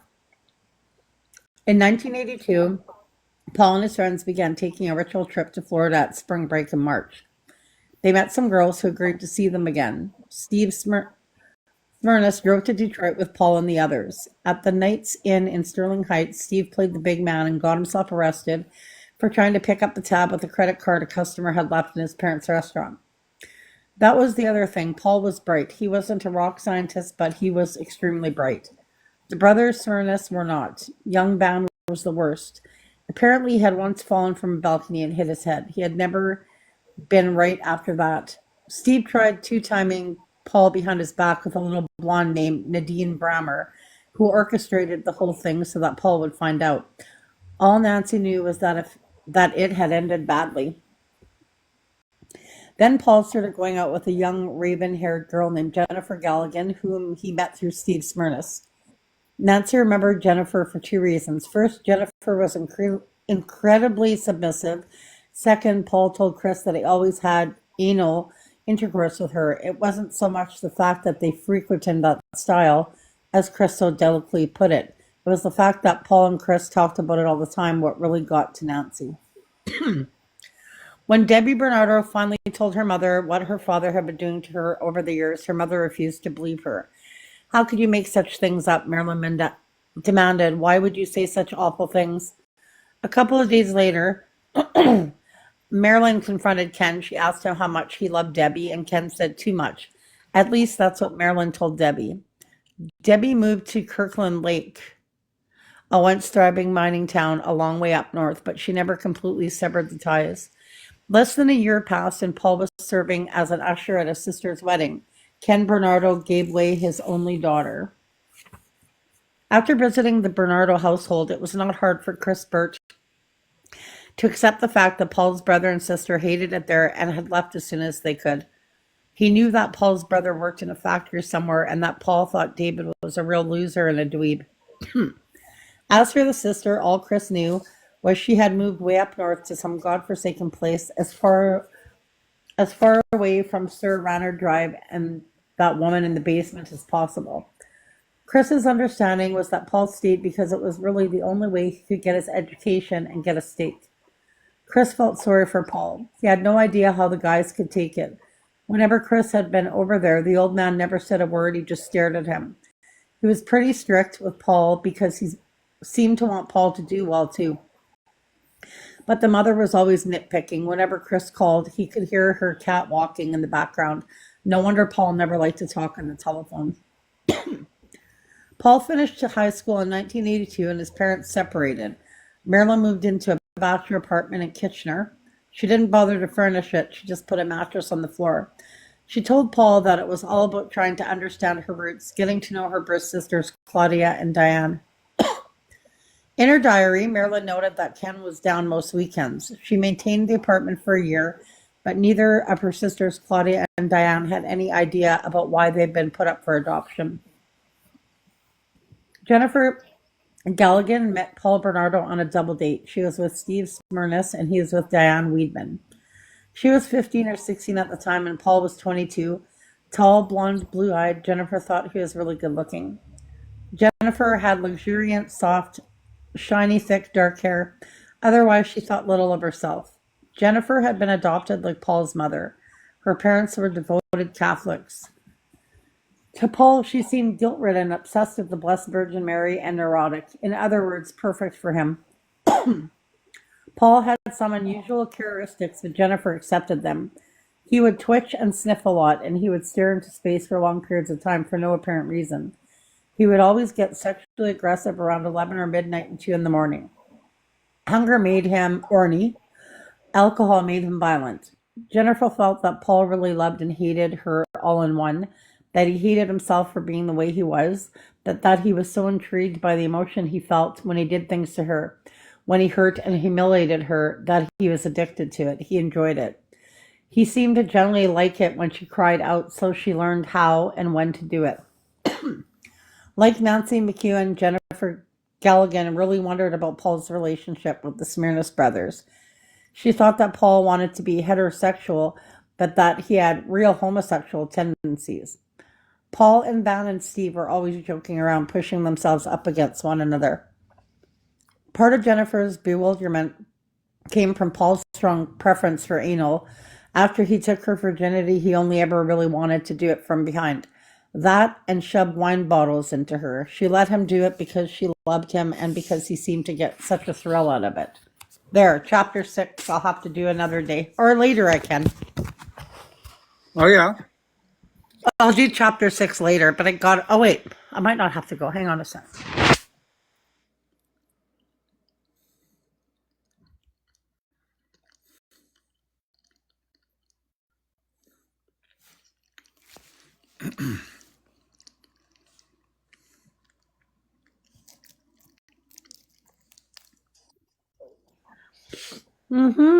It is a really good book, though. But as it gets deeper and deeper, it becomes very violent. So I don't know how I can even read that. I'll just have to change the words or spell out certain words, maybe. Yeah. Drew? Oh, hold on. I got to mute.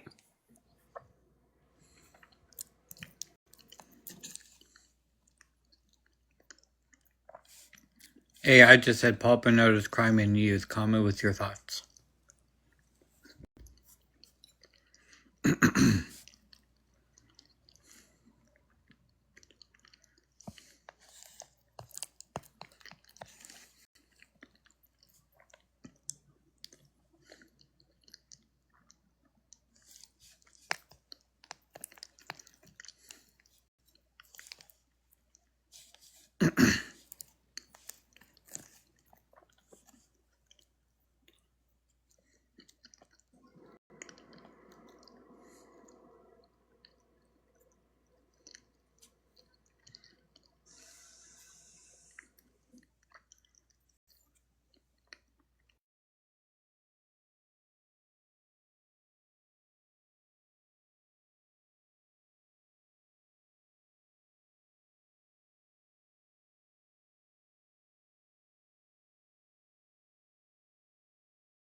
Lock the door. Poor Drew just worked all day and he's got to go to pick up something prescription for me, and then he is going to pick up a coffee maker at Walmart. My coffee maker stopped working. Yeah, because you broke it. And I'm going to make a pot of coffee when it comes back. It's hard for me to read because of my nasal drip. I keep choking. But I will. Where do we leave off? Okay. Chapter 6. See, it's getting bad now. Can I say the word BLOOD or no? I would spell it. Wait, I can't hear you. One sec. Say again? I would spell it. Okay. So there was BLOOD on the glass on the frame that was ripped out and on the 2 punched-in panels. There was even BLOOD on the kitchen windows. There was, again, BLOOD everywhere. Jennifer could smell it. The smell of, same word, made Jennifer sick. Whoever it was had just started banging on the door really hard. When that person kept pounding harder and harder, Paul got weird and Jennifer started to cry. Don't effing cry, he hissed. What the F are you crying about? They had been down in the family room. It was Monday night, September 28th, 1987. The day Paul started his big new job at the accounting firm at Price Waterhouse. He had just come back from a weekend in Texas where Steve Smirnis had married some girl named Bev from Fort Worth. Jennifer had stopped by to see Paul because she loved him, but things had not been going very well. She was studying nursing and she had brought along her psychology books. Paul said psychology was a good subject for her. Since she was so effed up, she could study herself. Insults were not new to Jennifer. They had been going out for just over 3 years. When the pounding on the door first started, Jennifer was studying and Paul was sleeping on the couch. Paul went straight up in the air as if he had been jabbed with a needle, and then he landed on all fours beside the couch. He scrambled over the stairs and peered up at the front door. Oh, F-U-C-K, he exclaimed. She's seen your effing shoes. Jennifer's shoes are on the landing just inside the front door. Come on, get the F upstairs, Paul commented, dragging her by her hair. Jennifer had no idea what was going on. Why would her shoes make anyone go crazy? Don't ask questions, bitch, he said, grabbing her arm and dragged her up the stairs into his bedroom. Why can't you just answer the door, Jennifer said. I'm not going to effing answer the door, man. She's too effing weird. He fixed her with that crazed look of his. Just shut the F up, another effing word out of you, and I'm going to kill you. And then the person at the door punched her fist right through the two stained glass panels that bordered the door and cut her hand and arm really bad. The neighbors called the police, who came and took Lenore away. Jennifer knew about Lenore. She knew her last name was Marcos. She had found pictures of Lenore under Paul's bed. Lenore was a beautiful, small Filipino girl with jet black hair who had gone to school with Paul and then got a job at the same company. As far as Jennifer was concerned, Lenore was the last straw. First, there had been the incident at the Halloween dance the previous October 31st. She had dressed up in a harem outfit because Jennifer had ample breasts and was just dressed in a skimpy little bra thing with pantaloons that came barely above her pubic hair. She did not want all these geek guys ogling at her at the Smirnis' house where she and Paul had gone. She wanted to keep her coat on. She told Paul she was cold and kept it on. I'll show you cold, he said, pulling her coat off and dousing her with a glass of ice water. When she complained, he hit her. Then there was the time he had tried to strangle her at her graduation. It was at the harbor, Castle Hilton, overlooking the Toronto harbor. Here she was with this really good-looking older guy at her high school graduation. He had a video camera and everything. Everything was great. Until later when they went to some deserted place in his car and he put a rope around her neck and made her arch her back. Can I say this?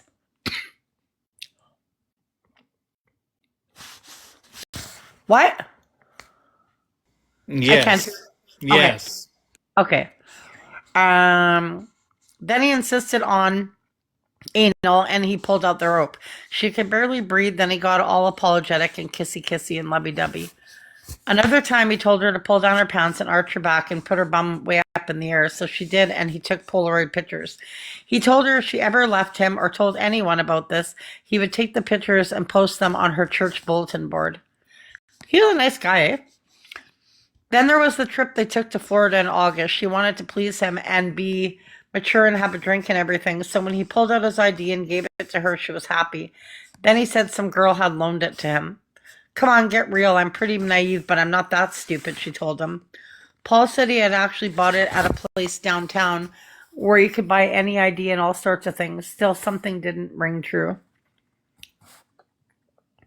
To Sheila Blake, young Paul Bernardo was the cream of the crop. Every year, the large accounting firm where Sheila worked, Pricewaterhouse, recruited a new lot of trainees. Sheila had been the receptionist at the office on Markham Road for more than 20 years, and she had seen all kinds of come and goes. Sheila talked to Paul all the time. She knew him well enough to know that his home life was troubled. He told her that even though his parents were there, he had no one to talk to, so she knew something wasn't quite right. Most of Paul's work was in the Scarborough area, but he did have a few clients in Niagara Falls. Craig Monroe was Paul's supervisor. Monroe was aware of Paul's relationship with the Chinese, as he called Lenore Marcos. Paul told Monroe he had videotaped himself and the Chinese having sex. How could he have done that? Monroe had asked. Paul said he had the camera propped up on something and Lenore noticed it, and Paul told her not to worry, it wasn't turned on, but it was. Paul was efficient and got his work done quickly. There were no complaints from clients about Paul Bernardo on any level. He hung around with 3 or 4 guys who joined the firm at the same time he had: Joe Falzone, Demetrios Vortis, and Rodney Rigo, with whom he had gone to university. Daniel McIver was a year behind Paul, but worked with him all the time.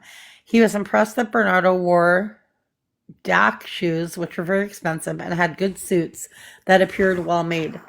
Danielle knew for certain that one of his shirts was a Ralph Lauren. They were both earning about 28,000 a year at the time.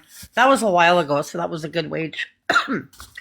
Paul always carried a comb and a hairbrush in his audit bag and would give Daniel advice about how he should comb his hair. This was irritating. He was so into himself, Paul Bernardo. To Sheila, Paul was not only good looking, but also outgoing and friendly. He was definitely the kind of guy on whom all the women did double takes, with the exception of a few of the managers. Maybe he was a bit arrogant and chauvinistic at times, but there were all kinds of men like that, and very few of them were as full of life as Paul Bernardo. One of the things Lenore liked about Paul in those days was the fact that he hardly drank at all. When they went out to dinner, he would occasionally order a cocktail, but it was usually a light drink, a lady's drink like a silver cloud.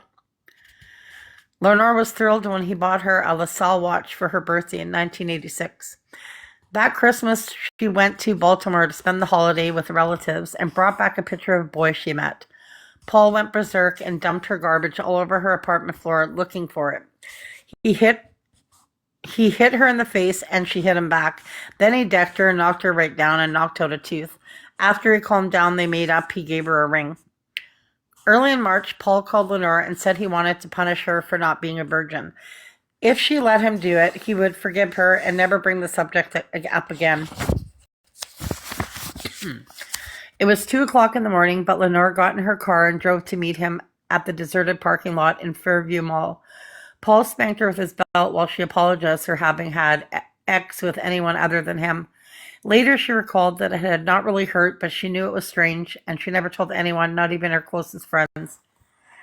From May through August, Paul and Lenore took university courses together. She was smarter than he was, and that bothered him, but they became very close that summer. In September, they both graduated with Bachelor of Art degrees with majors in economics and commerce from the Scarborough campus of the University of Toronto. Following in his father's footsteps, Paul enrolled in the... Oh shit, I gotta check my dinner.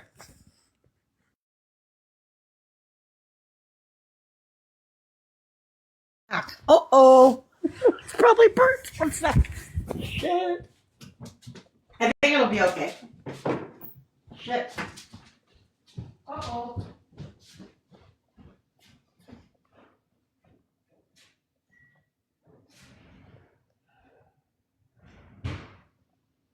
Uh-oh. Forget it. Oh.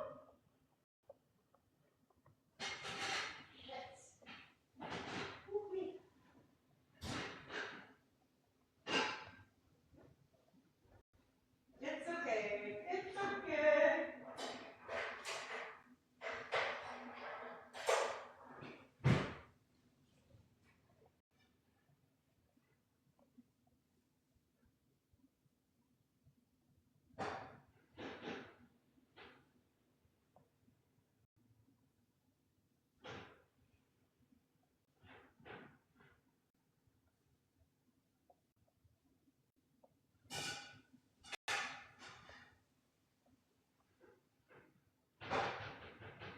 Oh boy.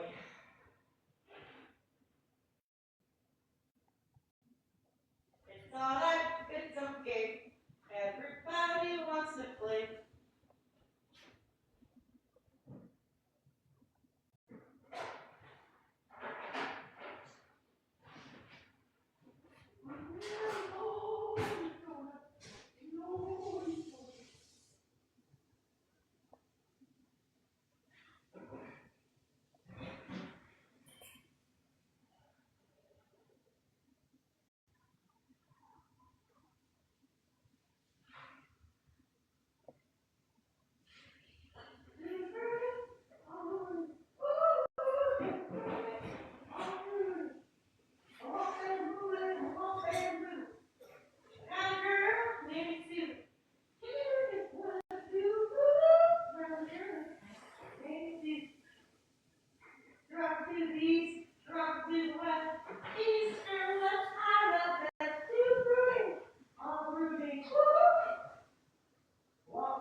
I was having a moment. Did you hear me? Every word. Huh? Every word. That's okay. Okay, where were you? Okay, from May through August, Paul and Lenore took university. Okay, I read that. Okay, following in his father's footsteps, Paul enrolled in the program run by the Institute of Chartered Accountants. He and Lenore both got jobs at Pricewater. The world was their oyster. That's when it really got ugly between them. On a training course, instructors had told everyone to meet and mingle, but Paul refused to leave Lenore's side. She had known he was jealous and possessive, but now it was becoming obsessive. Once they went off into a closet for some privacy, and he started hitting himself on the head badly enough to leave bruises on his forehead.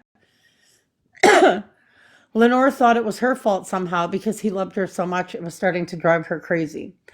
She thought about breaking off the relationship. She had suspected that he was cheating on her for a very long time, but then again, she had always hoped she would find somebody like Paul who loved her and had ambition. He would be hard to replace. She didn't want to make a mistake, so she was somewhat relieved when she found she had not missed him at all while they were away at the wedding in Texas. On Monday, she just happened to be in his neighborhood. She had gone to a movie with a girlfriend who lived near Sir Raymond, so she thought she would drop over and say hello. She knew there was another woman in the house immediately because she saw the shoes in the foyer. Now Lenore wanted Paul to face the music. She had accused him many times before of being with this Jennifer woman, and he would always deny it. This time she caught him red-handed. Lenore started banging on the door. There was stained glass, but she did not realize it and put her hand right through it and needed stitches. The neighbors called the police, and it turned out to be the most horrible night of her life. Then Paul met the woman he would marry, Carla Homolka, in the Howard Johnson restaurant late in the evening on October 17th. It was love at first sight. It was as though they had known each other all their lives. The following weekend, Paul accepted Carla's invitation to come to St. Catharines for a party at her house. They went to a horror film, John Carpenter's Prince of Darkness. Afterward, while the others partied on, Carla took Paul to her bedroom in the basement. She locked the door and pulled out a pair of handcuffs, real ones, just like his. Paul had never met a girl ever who had her own handcuffs. And then she told him to put them on her behind her back. She got down on her knees and she told him to lift up her skirt. It was though she was reading his mind, like she knew exactly what he wanted without him telling her. For Paul, this was the clincher. All summer long, his other relationships had been unraveling. They had become so turbulent and unpredictable that he had actually approached and fondled a number of strangers, women he came across in Scarborough late at night in May and July. He had not actually graped any of them, just grabbed them and touched them against their wall. He had shown them his KNIFE, and they had been scared.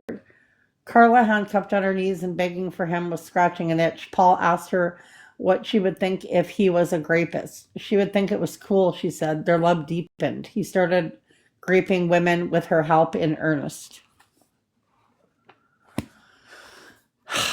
There you go. We'll be on chapter 7. We started on chapter 4, so I've read 2, right?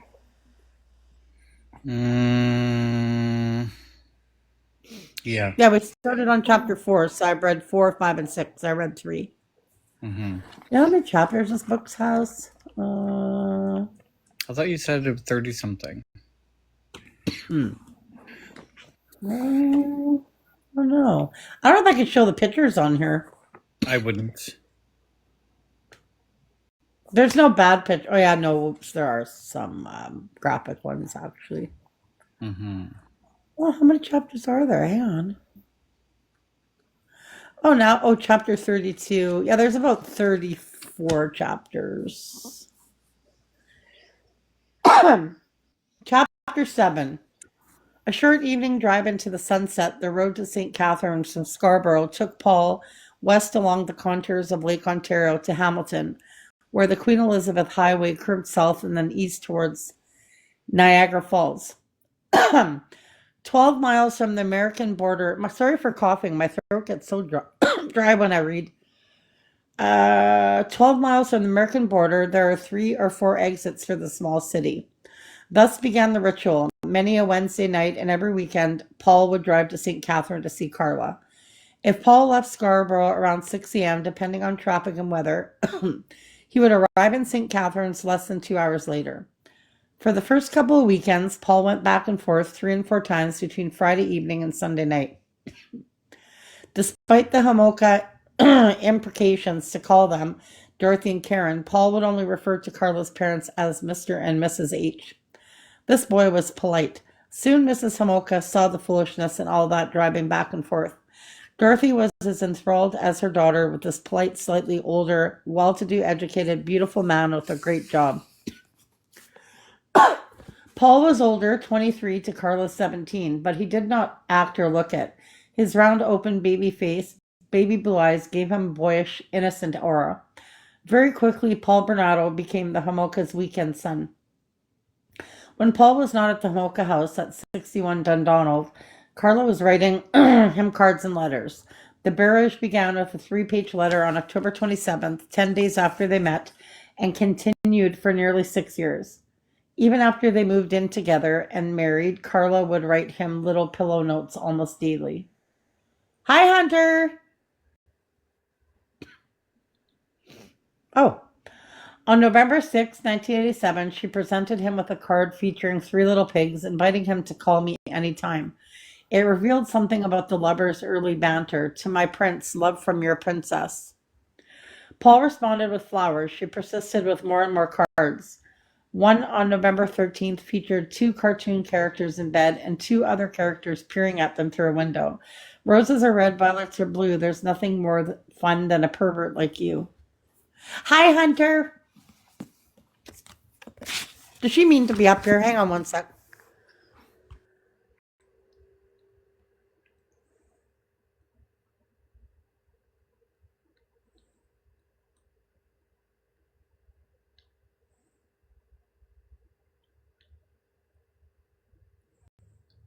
Does Hunter know she's up here? I have no idea. I don't think so. Maybe drop her. I don't think she meant to come up.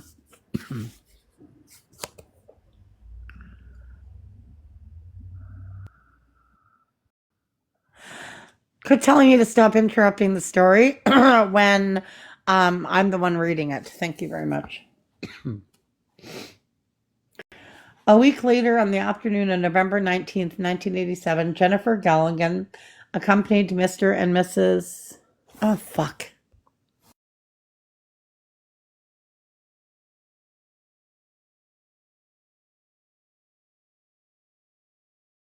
A week later, on the afternoon of November 19th, 1987, Jennifer Galligan accompanied Mr. and Mrs.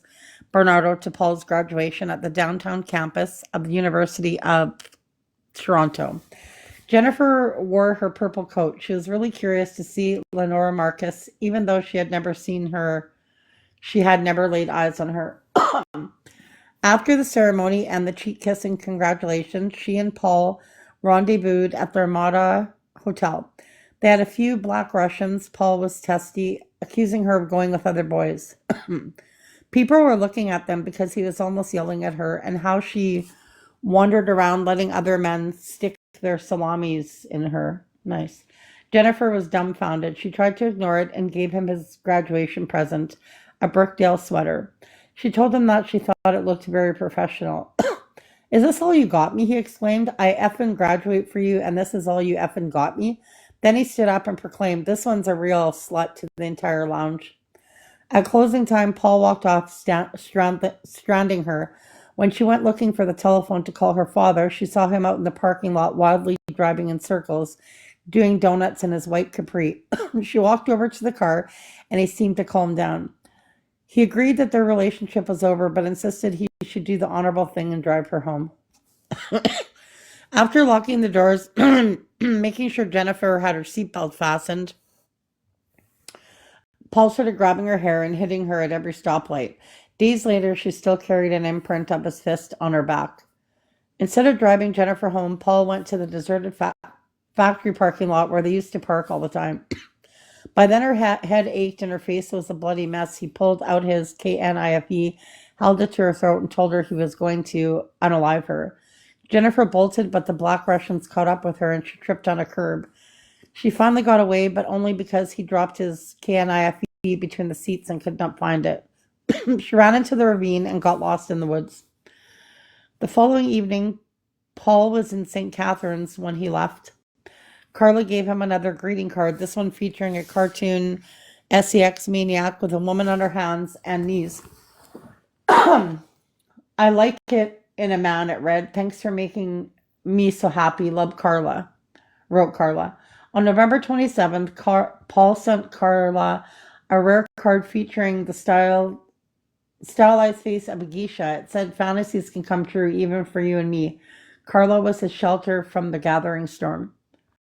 Carla sent him pictures of herself at age 7, one with a parrot and another with a puppy. Over the next 2 weeks, the cards and letters kept coming. Paul, I love you. Please don't stop loving me.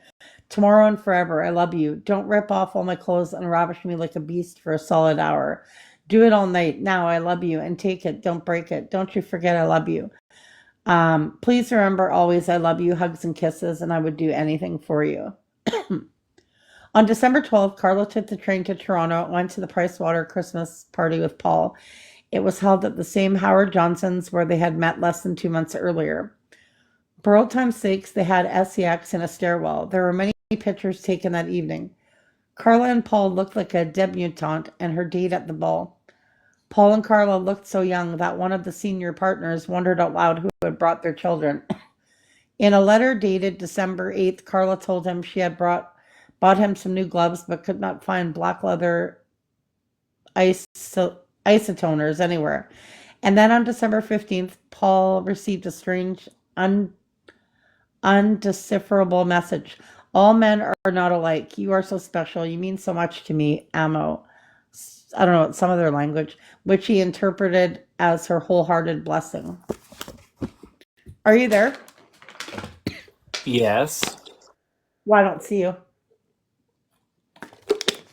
Oh, yeah, you're a fucking gingerbread. What am I talking about? Okay. On Wednesday, December 16th, around 10:30 p.m., Paul attacked Libby Ketchum after she left a bus a few blocks from Sir Raymond Drive at Goldwood Parkway and Livingston Road. Libby was 5'4" and weighed 105 pounds. She had long brown hair. Suddenly, out of nowhere, Paul blitzed from behind her. Putting his gloved hand over her mouth, he pulled her between two houses and showed her his KNIFE. Now, if you're smart, you'll shut up. Don't say effing word. I'm not going to hurt you. He told her, just want to talk. If you want to see Christmas, shut your mouth. What's your name? She lied and told him her name was Libby Totham. How old are you? 15, she said. What grade are you in? She told him. Paul pulled her pants off and forced his hand between her legs. She tried to resist. He put a coaxial cable around her neck and tightened it.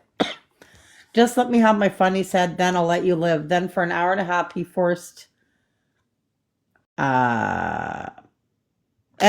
and anal on her, all the while asking questions about her boyfriend. How old is he? He wanted to know when he inserted do inside. Do you do this with him? No. Oh, so we're pretty special then. He took it out, forced it back in. Does this feel good? She lied and said yes.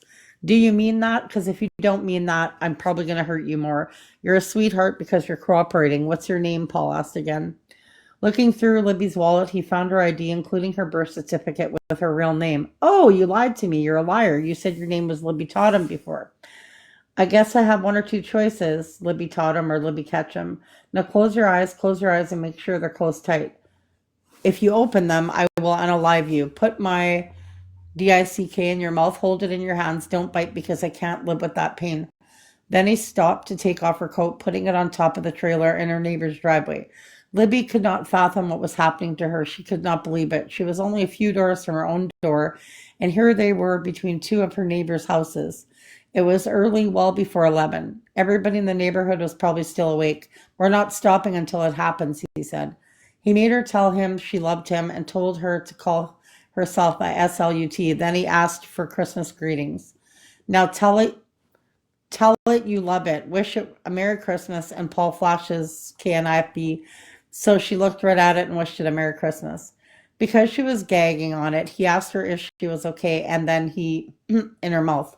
Oh, you're such a sweetie. I'm not going to hurt you because you cooperated so well and you were a sweetheart. I don't care if you do tell the police, Paul said. I don't care because I'm not going to get caught. It'll just humiliate and embarrass you and your boyfriend won't like it too much. He'll never touch you. Your friends will all make fun of you. She said she wouldn't tell. Now put it back, he commanded, referring to his. She started to put it back in his pants. Not in my pants, silly. In your mouth, you're funny. Oh, you're really funny. Now, L-I-C-K it. You're going to get banned for this. No? Before Paul left, he told her to get under the trailer. You should stay there for at least 20 seconds. Don't you dare come out because I will come back and I will unalive you. When Libby looked out from under the trailer, she was shaking. He had vanished. The next day, Detective Constable Steve Irwin paid a visit to Inspector Joe Wolf at 43 Division. There are a dozen metropolitan police stations throughout Toronto, and Wolf was head of 43 Division in Scarborough. Wolf was a middleweight who resembled Jake LaMotta. I don't know, some movie. Wolf had known Steve's father. Mike Irwin had been gunned down in 1972. Him and his partner had answered a domestic in the Toronto suburb of Don Mills one night in February. When they got there, the guy came out with a SHOT, pew pew, and blasted both of them. Mike held on for a couple of days before he passed. Steve was only 11 at the time. The fact that he still carried his father's badge number, 4413, told Wolf all he needed to know about the kid. He was sentimental and obsessive. Irwin had been assigned to assist homicide with the Margaret McWillan Erder in Warden Woods on August 15th. McWilliam had been jogging in Warden Woods, a park halfway between Goldbig Village and the Scarborough campus of the University of Toronto, when she was pulled into the bushes, graped, and unalived. It didn't appear that she had been meant to pass, that her Erder was part of the X crime. The investigators had concluded she was probably unalived accidentally through the struggle. The violence and intensity of Libby Ketchum's grape gave Constable Irwin pause. He thought there might be some connection between McWillan, Libby Ketchum, and 3 assaults that had occurred in May and July in the same general area. Wolf agreed there could be a connection between the 3 in the summer and Libby Ketchum, but not with the McMillan Erder. Serial rapists are rare and usually much more sophisticated than the casual or opportunistic rapists. They are invariably acting out some kind of strange private fantasy, so the details of their crimes are distinctive.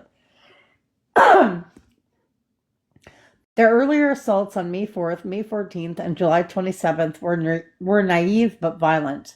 The women had all just left buses. They were accosted from behind. The guy had been rough, but he did not really grape them. He had fondled them, actually penetrating the last one with his FINGERS. The recent attack on Libby Ketchum was one of the most obsessive and extensive outdoor grapes in Wolf's long career. Nevertheless, it had a lot in common with the previous 3, the descriptions of a well-groomed young man who had good teeth and did not smell bad.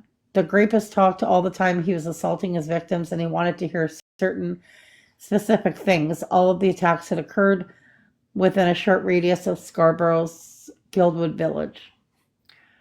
Location was one of the big differences between the attacks and the unalivings. The attacks occurred in heavily populated areas, usually on the streets where the women lived. In the historica of serial actual crime, location was everything. It had significance for the rapist, particularly if it increased the chances he would be caught. Irwin was not persuaded. As the years went by, his skepticism about Wolf's assessment would deepen. Unfortunately, it would not help him solve any of the crimes, only cause him to become more cynical. Steve would have been about 27 when he first went to see Wolf. It was ironic. The guy they were looking for was probably a guy who looked much like Constable Irwin, clean cut and just about the same age. Let's see. That same day, Carla sent Paul 2 cards because it was their 2nd anniversary. One said, "Happy 2nd month anniversary, love Carla." And the other, "It's been the best 2 months ever. You're my prince. I love you, Carla." 2 days before Christmas, Mary Booth got off the bus at Lawrence and Bathgate at 12:50 a.m. Tall, 5'8" with long blonde hair, Mary gave Wolf pause because she was considerably larger than the last four victims. She weighed around 150 pounds. The litter, it said, came first, and then the serial rapist haunted his preferred location and waited for the right woman. The other victims had all been short and slight with long dark hair. Paul scripted Mary exactly the way he had Libby. The sequence of events were the same. Vaginal penetration, then end penetration back and forth a couple times. Then he performed with his mouth. She was forced to repeat over and over again, I'm a bitch, I'm a CUNT, Merry Christmas, I love you, Merry Christmas. This is my present to you. I'm doing this because I hate my boyfriend. He had a KNIFE and he talked the talk. If you open your effing mouth, I'm going to SLIT your throat. If you scream, I'm going to SLIT your throat. Shut up, or I'll unalive you, bitch slut. If you scream, I'll put a scar on your face. What's your name? What school do you go to? If I read about this in the newspaper or if I hear rumors about it, even if it's in the air, I'm going to come back and I'm going to grape and unalive you because I know where you live because I have all your ID. They were in a backyard 2 blocks from Sir Raymond Drive. Mary Booth gave the police an excellent description. White, 6 foot, 180 pounds, light brown, blondish color length hair, clean shaven with a small mole under a slightly crooked nose, smelled good, no accent, no scars, no tattoos. She even noticed he was circumcised. He was wearing a gold ring with 3 diamonds on his right hand and possibly a skull ring on his other.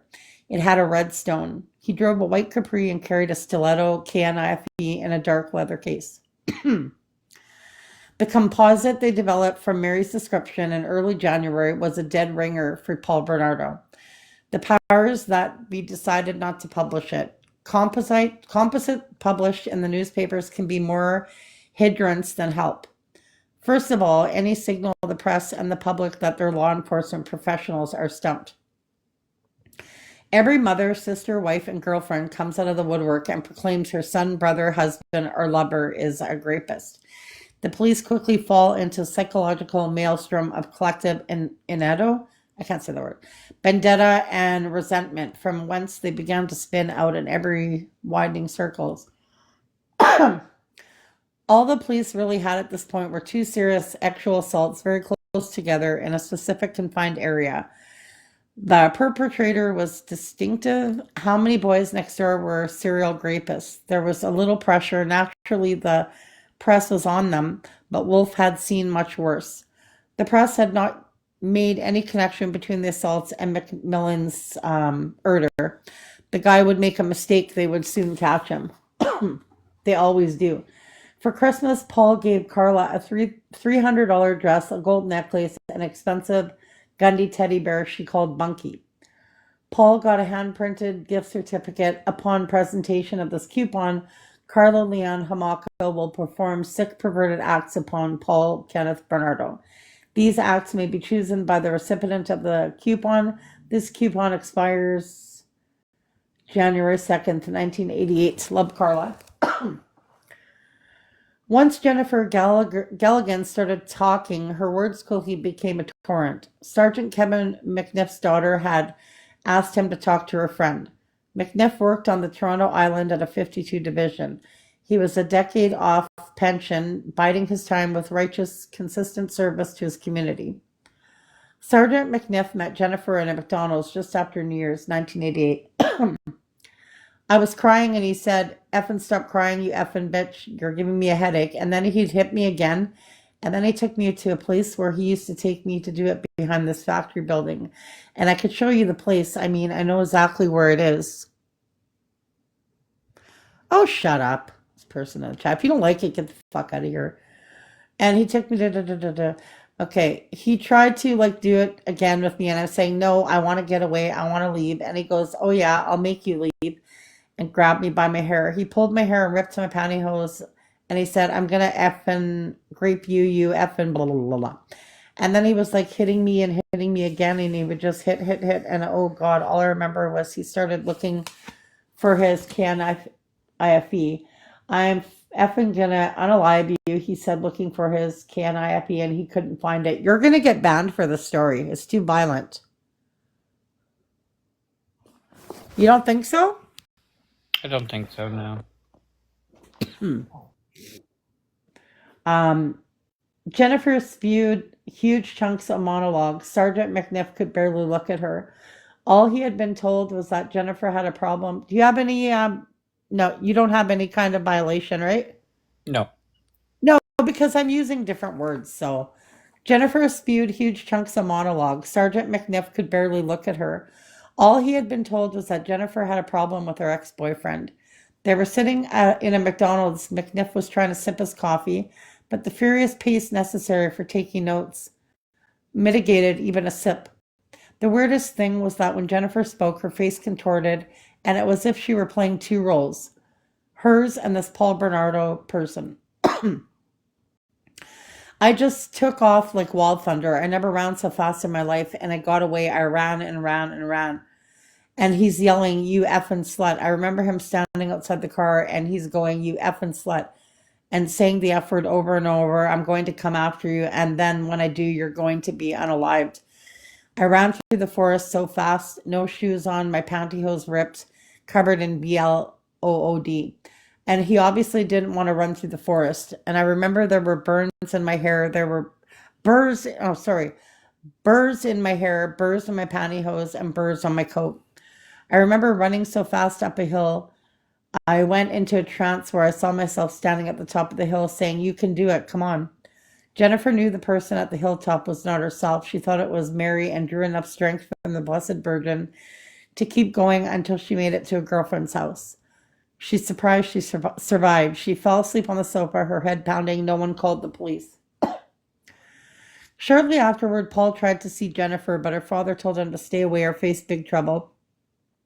Jennifer was afraid. Paul knew her school schedule, knew that she always ran a bit late. He started calling her at home, offering to propose to her and give her a very big, expensive diamond ring. He had always told her that an accountant and a nurse would make a very good pair. Somewhere between her father's noisy indignation and her own fear, Jennifer slipped away from Paul, but she was always looking over her shoulder in fear.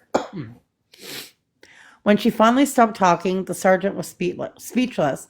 The restaurant seemed to fall silent. Gathering his resources, McNiff asked her what exactly she wanted him to do. His "you will want to press charges" was more a statement of fact than a question. But she said no, she just wanted her money back. Paul owed her a lot of money, more than $2,000. He had given her part of it back in cash, but then he gave her some checks and they started bouncing. She just wanted her money. There was not much Sergeant McNiff could do about Jennifer's money, and if she would not file charges, what could he do? What he did do, though, because he was so disturbed by what she had told him, was go back to the station, run a check on this creep, write up supplementary report, and pass it on to the detectives investigating the two bizarre grapes that had happened the previous month right around where Paul Bernardo lived. I need water. Hang on.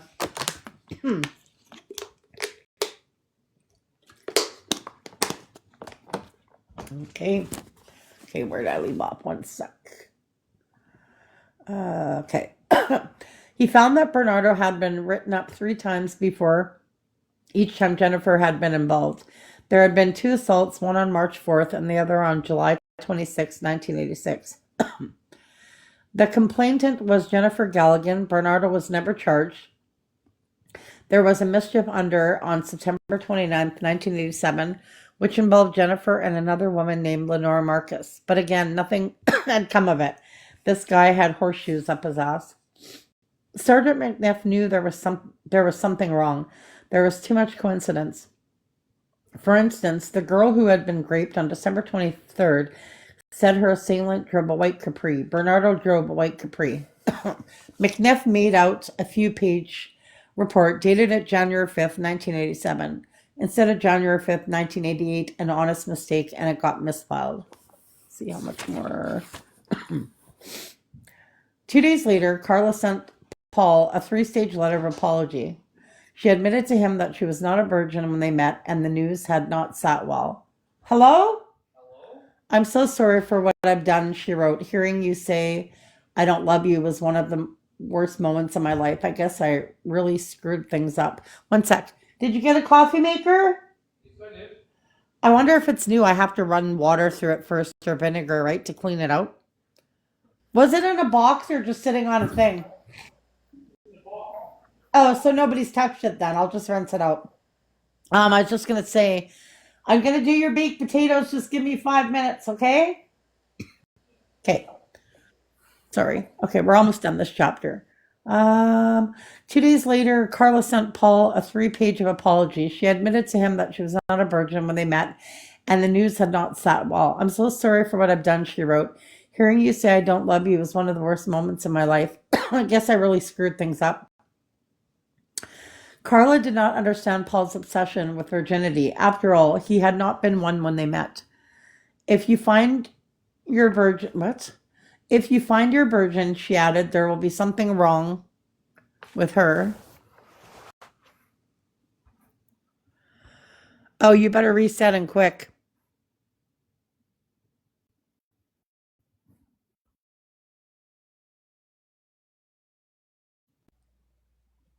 You got some kind of notice or something?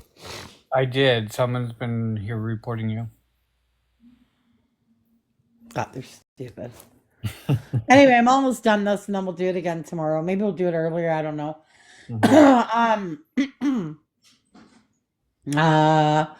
Carla did not understand Paul's. Okay, we got that. Forgiveness came quickly. Within the week, she was writing him another note and calling him her fantasy. You're the best, you big bad businessman, you, she printed neatly. They had both been to see the Oliver Stone movie Wall West, and she knew that Paul was enthralled with the ruthless stock-dealing Gordon Gekko character played by Michael Douglas. On his way back from St. Catharines one night, Paul encountered Jean Baxter. Jean was 5'11", little with long brown hair. She was walking along a quiet suburban street in the late evening. Before Paul dragged her into the yard behind a nearby house, he asked her if she knew where Port Dalhousie was. She was standoffish, ignored him, and walked on. Sorry. He overwhelmed her. Jean tried to fight Paul. Paul had to use significant force to subdue her, tying her wrists with her own belt. He slapped her hard. She welted up badly afterward. Paul had a script say, I'm a little slut. I like this. I love you. He demanded. So she finally did while he raped her. Jean gave the Peel Regional Police a very good description. White, around 18 years old, between 5'9", 5'7". Don't ruin the story. Get lost. I'll be right there. Because you're standing there looking at me. Muscular build. Do you like my ass? You were looking at it. Muscular build, blonde wavy hair, blue eyes, no accent, blah, blah, blah. They quickly developed a composite that looked exactly like Paul Bernardo, and they arrested a courier. BLOOD work cleared the courier within a few weeks. When the press asked, the police department said this grape had absolutely nothing to do with it, with the Scarborough grapes. How could it? It had happened in Peel region near Johnson Lane and the Lakeshore in Clarkson, halfway between Scarborough and St. Catharines. Location had become everything. Paul and Carla's love deepened. They often had X in his car at Lake Gibson, just off something road here. What's Tara laughing at? Shut up, Tara. Gone were the leotards and boxer shorts. No more perms. Her hair became blonder. On Valentine's Day, Carla gave him a coupon entitling the bearer to receive one cute little blonde 17-year-old girl to put on her knees between his legs to pleasure him as he had never been pleasured before.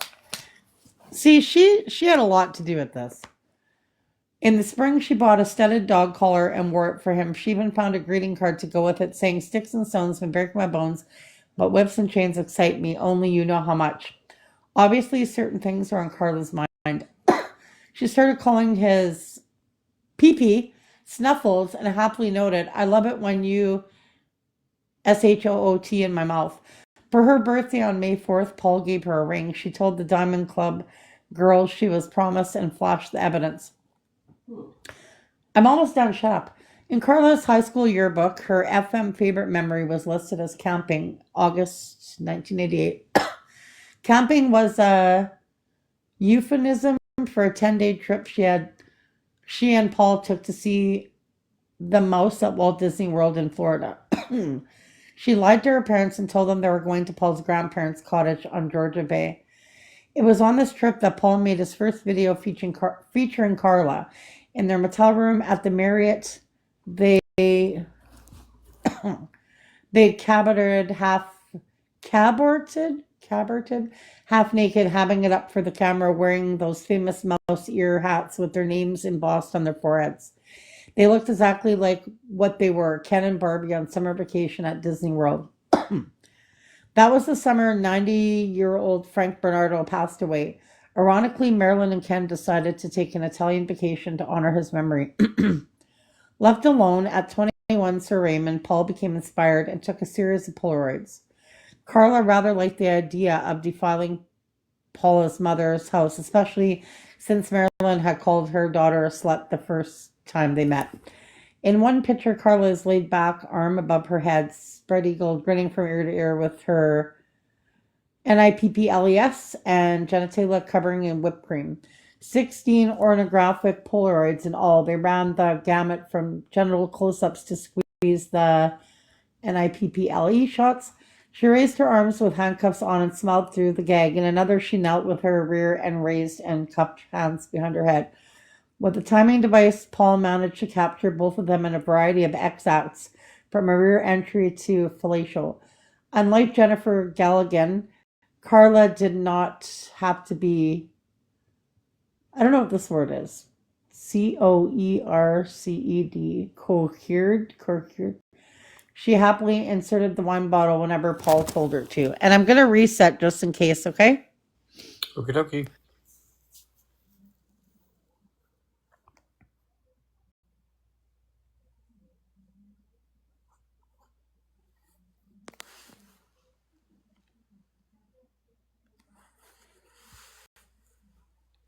Okay, we'll do chapter 8 either later or tomorrow. But yeah, people are reporting me, and I'm not going to say who. Fuck you guys, because you keep requesting me to your live. And Jesus loves you. It's a little weird. You're covering your mouth. If you want to eat, get the fuck out of here. Oh? He's always going to come here and peek around. Anyway, how was your day, dumbass? Yeah. Do you want me to mute so nobody hears you? Well, there's nothing to mute. Oh, That's it. how much was it?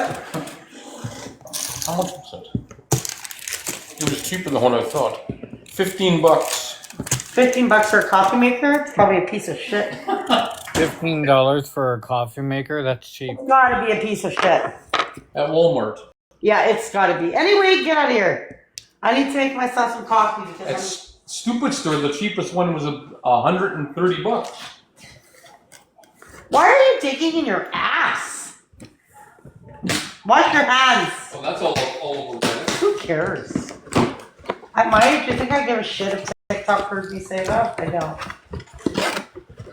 Oh, you bought a tiny... Hang on a minute. Hang on, I'm gonna take this up with that. Oh, this is a little piece. Are you kidding me? Oh my god. That's 1 cup of coffee. What are you doing, dear? Do you have to piss me I off? want to see this stupid piece of shit. Look at the tiny... Are you fucking... Oh, it's good. Oh my god, you tasty it. That's 1 cup of coffee for me. Are you fucking serious? It's okay, like it's alright. That's what you wanted. Well, yeah, but not that fucking pathetic. Shit. No, it's okay for somebody who's not a heavy coffee drinker.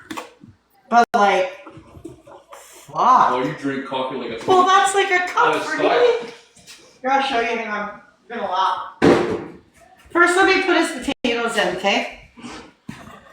Because this little man's got to eat. I had pizza. I might have a piece of chicken later. And I gotta check my phone to see if they're on their way. Oh, please, God. Drew, I have to pay. Rick. Okay, hang on. I'm gonna cut the potato in half because they're quite large. Let me move the phone so it's not so loud. Okay. So you got a small coffee maker. Yeah, but I just have to wash the 2 potatoes and put them in the microwave. I'm just making them baked potatoes. Just give me a second. Is it only Tuesday today? Yeah. Oh, it's not so bad, I guess. No, it really isn't. No. I hope I don't STABBED my hand. I've done that before because I'm poking like a KNIFE to make holes in it. I've done that once and I actually like missed the potato, got my finger, and that really hurt. Did it? Oh God, yeah. Watch what's gonna happen now because I said it. Watch. You could probably hear it, eh? I do.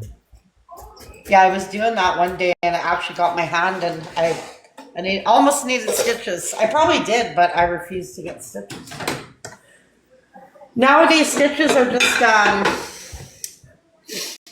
just a Band-Aid, actually, that just holds together. Okay, let's see. How long is that going to go for? 9 minutes. That's a little long. Wait till you see this fucking thing. Because it was in a box, I think I can just rinse it. I don't think I need to rinse water through, right? Are you microwaving the potatoes? What? Are you microwaving the potatoes? Well, yeah, you can do baked potatoes in the microwave. They're good. You've never done that? No, Look how I pathetic don't. that is. What's wrong with that? Oh my God. That is 1 cup of coffee for me. No, it is not. For me, it sure is. Do I need to clean this out because it was in a box, or do I just rinse it out and it's fine? I would run water through it once or twice, but that Through looks the like pot? Yeah, I think so. How many cups does that say on there? 5. Okay, let me show you my cup. That's a standard size percolator. Not for me. This is my cup. Hang on, I gotta clean it. Oh shit, I almost broke it. God damn it. I'm such a klutz, man. It's amazing we have any cups, eh, Drew? Drew? Sorry, Sharpie, 1 sec. Would you like a cup of coffee? Okay, this is my cup, okay? Let's see if I pour water in there. I want to see how many cups this does. 1 sec. Okay, 1. That's just 1 cup of mine. Oh my God, really? Oh no, my cup is like 2. 1, 2.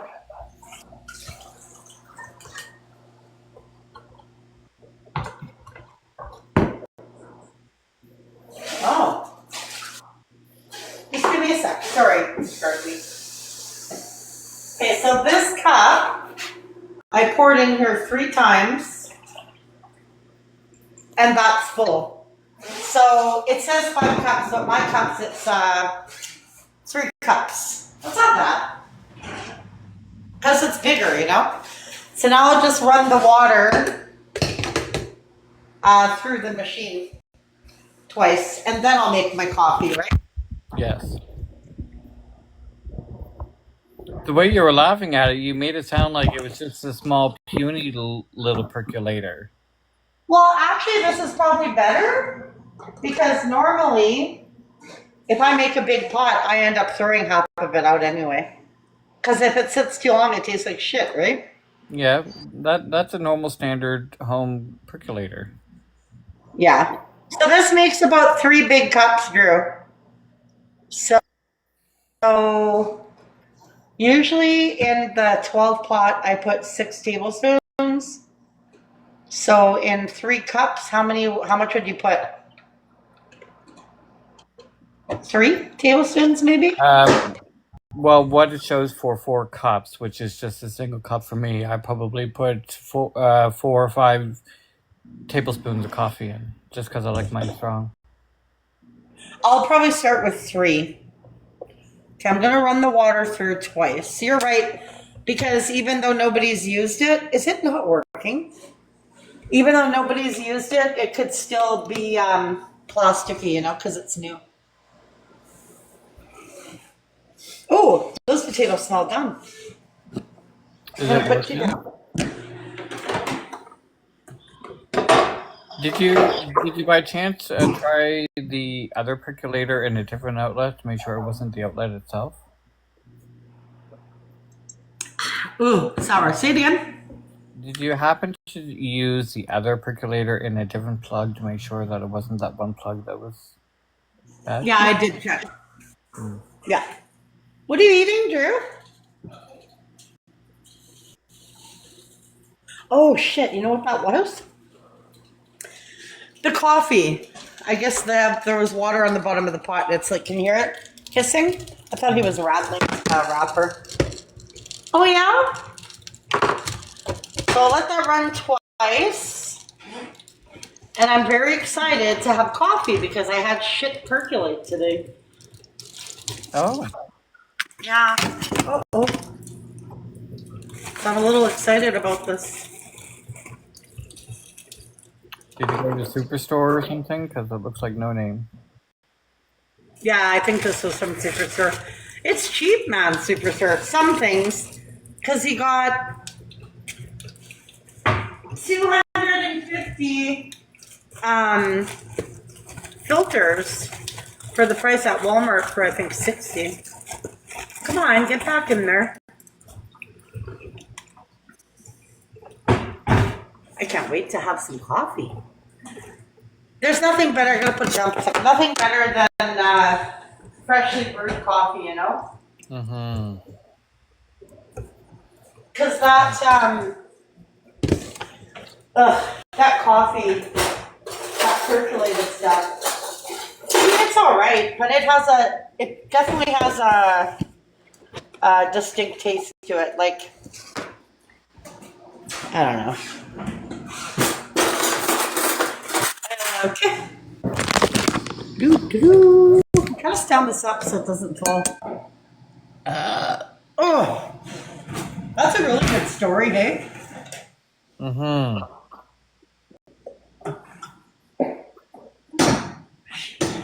This plate's gonna be hot, hot. Oh shit. I have a Keurig percolator duo. Who does? Me. Oh yeah. Okay, is this soft enough? One side is a Keurig machine and the other side is a percolator. Oh, that's cool. Mm-hmm. Okay, I got it's it from almost done. Walmart for like $99. It was on Hey, sale. What? I'll be right back. I gotta check if my friends are coming. Okay, bye.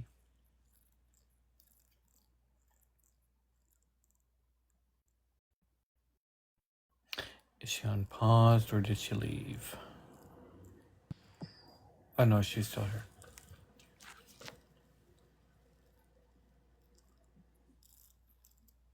Yeah, I got mine at Walmart sometime, probably August would have been.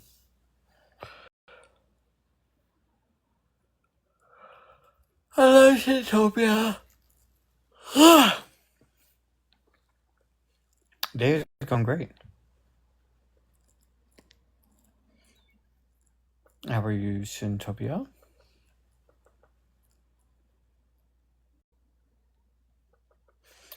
Probably gonna have a chocolate chip muffin at some point soon. I did 9 hours today. I beat are you? Goodness me.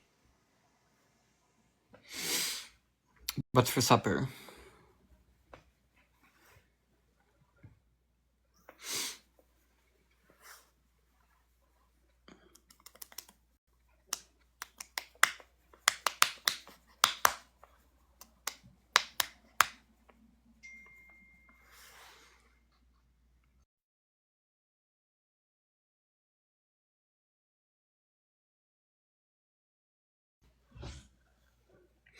Fish fillet on a white rice and cucumber. I have to read that again. Fish fillet on a white rice and cucumber salad. I assume that was supposed to be fish fillet on white rice and cucumber salad. I'm fasting, haven't had solids all day. I'm starving.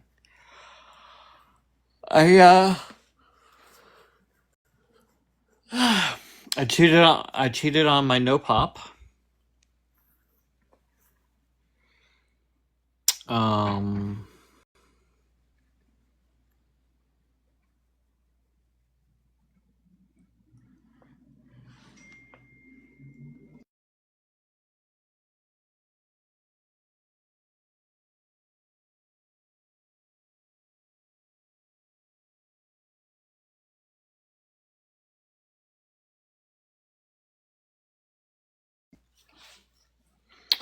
But you can't go cold turkey. I think Nat's paused.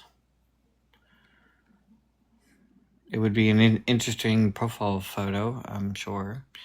You can't go cold turkey. No, I'm just trying to drink less of it. But I was so talked out today, and I really wanted a pop. So I got one.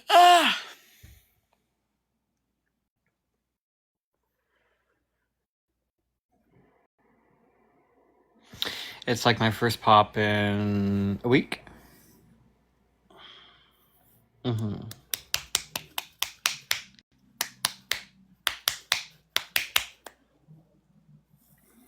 I'm just tired.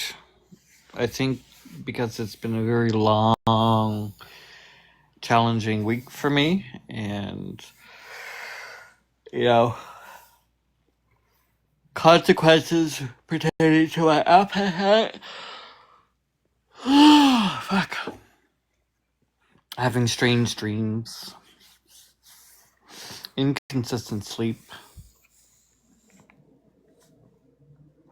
just tired.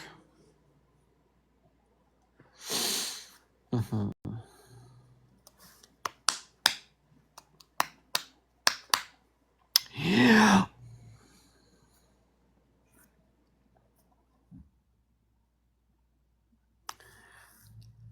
It's alright. Oh my goodness. I went to bed at a lot earlier than I have been, and I still got up a bit later today.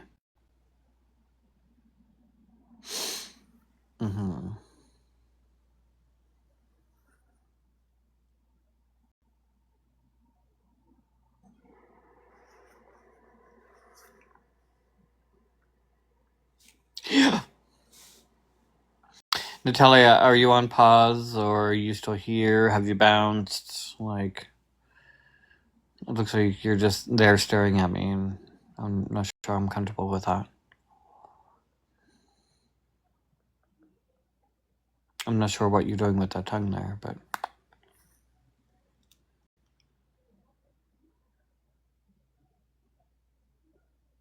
Oh, yeah.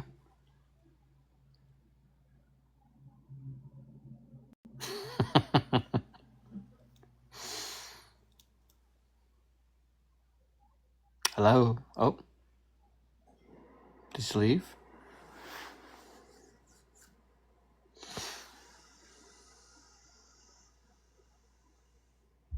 Oh, she left. She bounced.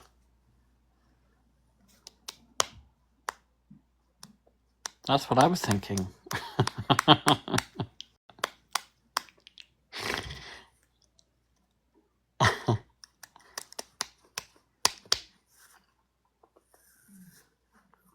I remember when people used to take screenshots of Natalia and would come in with fresh new accounts using that profile picture.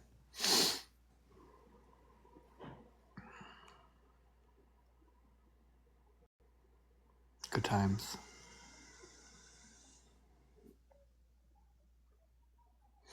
I have a suspicion that story is going to be a lot harder to read now that people are here listening and recording her for telling the stories. So You might have to do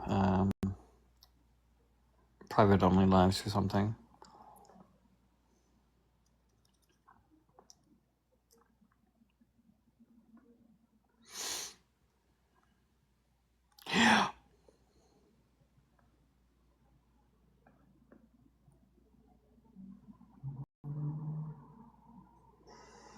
Mm-hmm.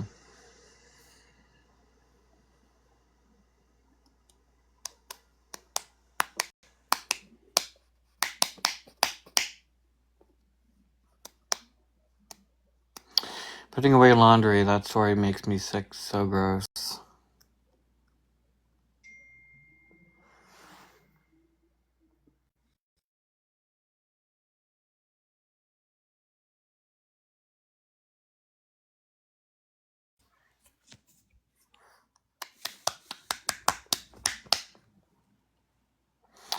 Clara requested to join.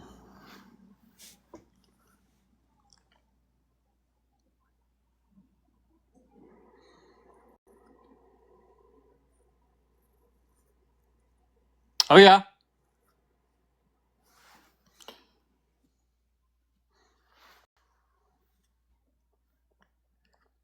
Hang on. What happened? You left me hanging. Oh no, kept talking to me. And you're right, you probably do have to go private because people are so fucking pathetic. Like, why keep reporting it? Like, Because it's a game. It's to shut you up. It's to disrupt the live. no, it's because people are hateful and have no life. That's what it is. And it's also a game to them. Oh, well, you might want to grow up. A lot of people need to grow up. Oh, shit, yeah. Even though I had that pizza, I'm still having a baked potato and chicken, though. That's okay. How is it a baked potato when it was not baked in the oven, but it was... You can do a potato on a barbecue. You can do a potato in the oven. You can also do it on a microwave. That's why it says baked potato on microwaves. You've never done one? You've never done a baked potato in an oven, in a microwave? No, I never cook a potato in an oven. Oh. Weird. I didn't think it was weird. I thought it was weird that people actually put them in microwaves. Oh, yeah. You could do it on the barbecue. You could do it in the oven. You could do it... Microwave is like I know it can be done on a barbecue. Barbecue is good wrapped in tinfoil. But yeah, in the microwave, you would think they would come out soggy, but they don't. That's why most microwaves say baked potato on them. Do you have a microwave? I do, but It I probably don't... says baked potato on your thing.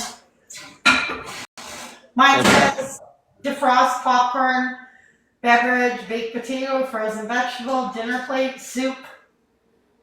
Well, yes, but I would assume that a baked potato option on a microwave would be for the lazy people who don't want to be bothered to wrap it in tinfoil and put it in an oven. Yeah, it's a lot easier in a microwave, definitely. You just take the potato, cut it in half, wash your potato really good, poke the shit out of it, and then now I'm making coffee. This will be the best ever. Oh, yes, I can't wait. I didn't have coffee today. I don't call instant coffee, so you've had instant coffee, right? I have, and it's awful. Totally different taste, yeah. It doesn't even... Yeah. I don't even know if you call it coffee, to be quite honest with you. I think it's coffee. It's just like dehydrated coffee, but I don't really know what instant coffee is made from. But my father considers it real coffee. Oh, the filter is a little big, though. I don't think it matters. Let's see, it's 13. Why don't you have coffee the first thing you do when you wake up? I do, but my coffee maker broke, remember? Oh, right. Yeah. Hello? I'm stupid. I can't remember everything. You're not stupid. I am.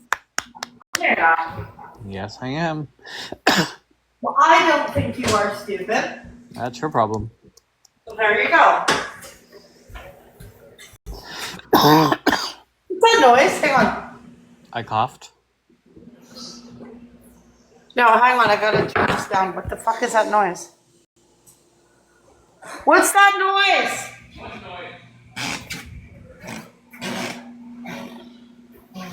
The microwave. Oh, the potatoes? Oh, because I didn't. You say you're stupid. I'm a fucking idiot. I'm like, what the hell is that noise? I didn't even poke the potatoes, so they were like hissing. Drew, the filters are too small. So the coffee's probably going to get grounds in there, no? I wonder if you can get smaller filters than this. Hang on, I'm going to mute because I'm making noise here.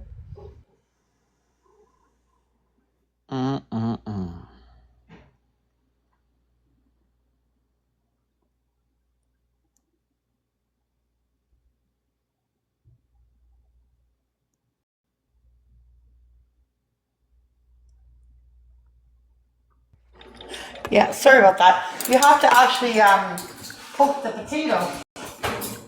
Otherwise it won't cook through. Oh, it will, but it'll take longer.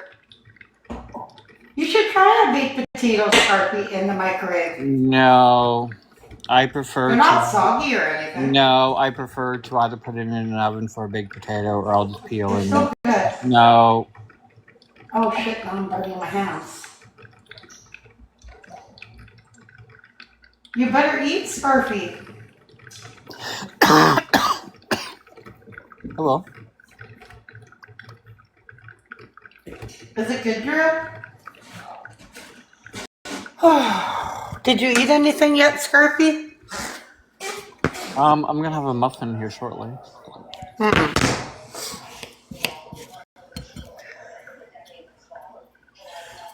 Oh shit! Burning my hands.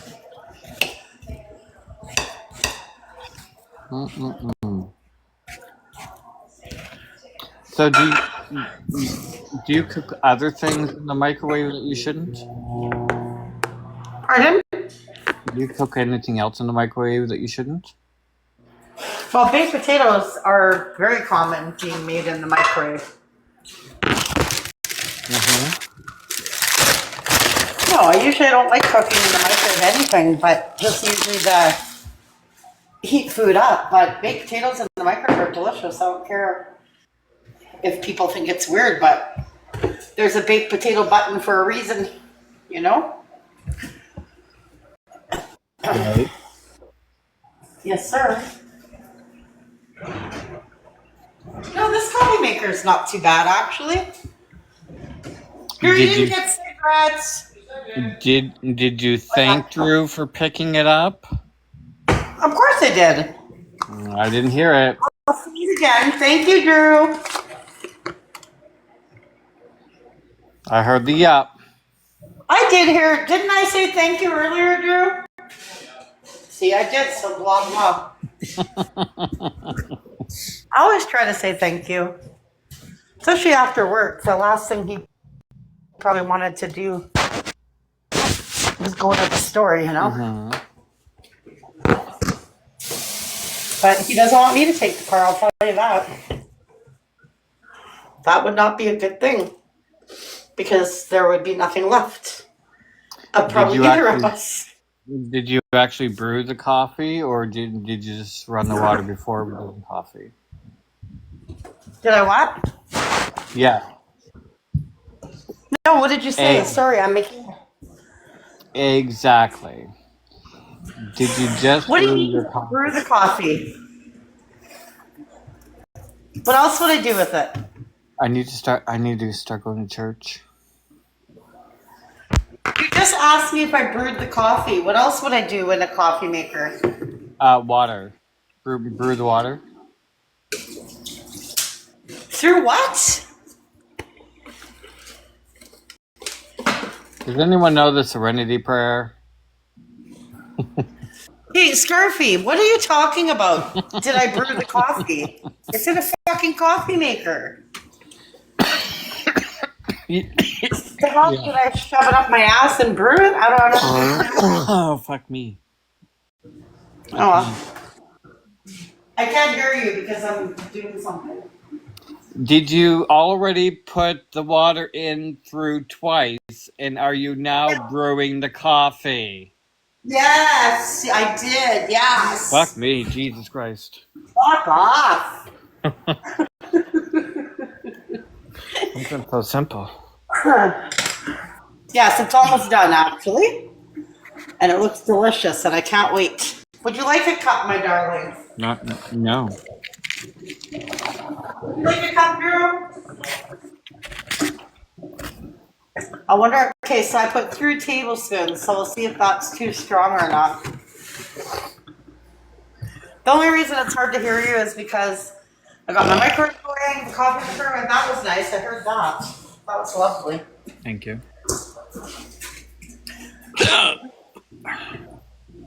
Let's see how strong that is. What's your plans for the weekend?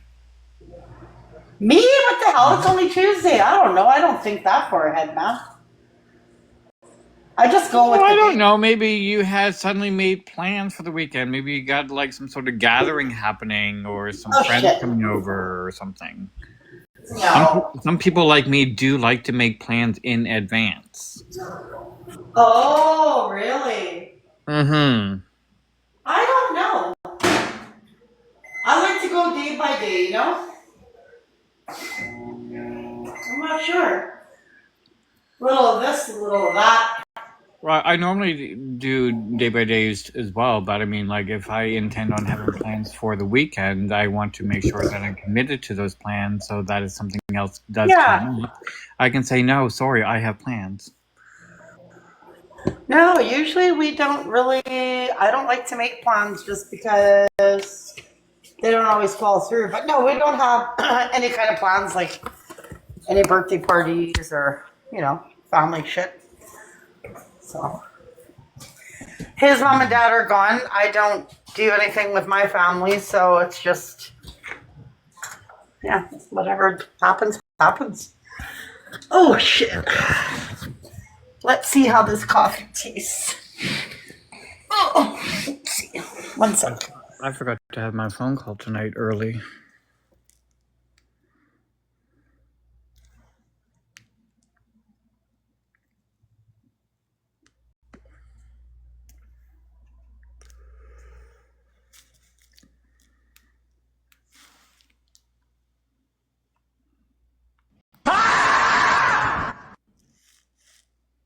Oh, yeah, I heard that. When I'm on TikTok, I do stuff like I don't just sit in front of the phone. Sorry.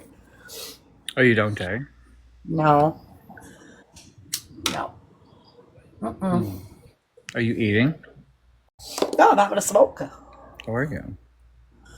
I am. That's exactly I what know, I'm I doing. jump every time he does that too, Matt.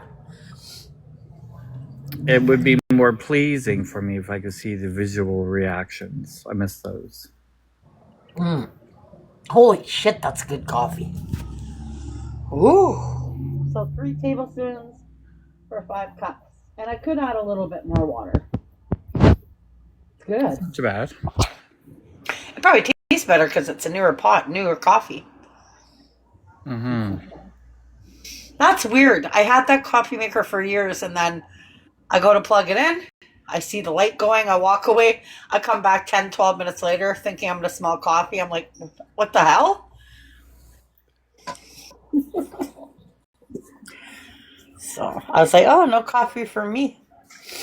I restrict myself to 1 cup a day. Oh, shit, I wish. No, this will be 3 cups. I'll probably have this one and then I'll have 1 more.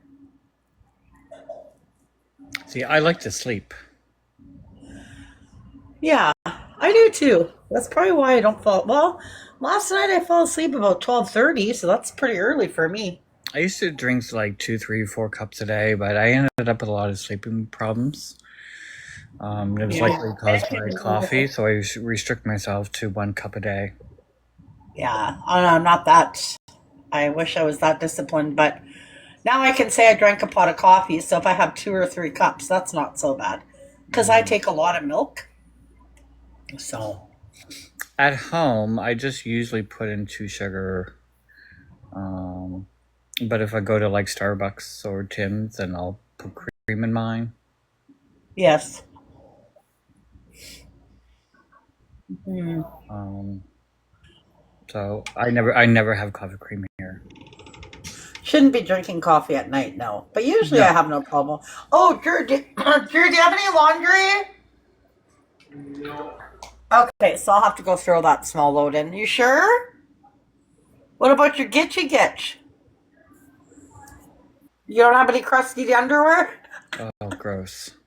Uh, I'd rather not think about Drew's underwear. no kidding, eh? Yeah, I don't know. I don't know how crusty they are. I just throw them in the wash. I don't sniff them or anything, so. I would hope not. If I disappear, I can hear you. I'm just checking my message. That's gross thinking about his underwear.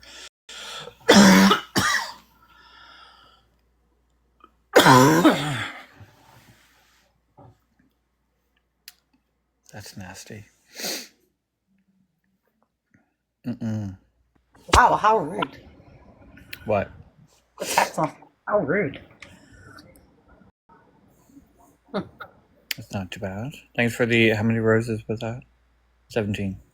I'm not even sure how, like, I would rather, like, back in the day, it was always phone call. You could never text. There was no cell phones when I was a kid, but I prefer a phone call. I don't know about you, but I find that texting, sometimes you can take the texting the wrong way.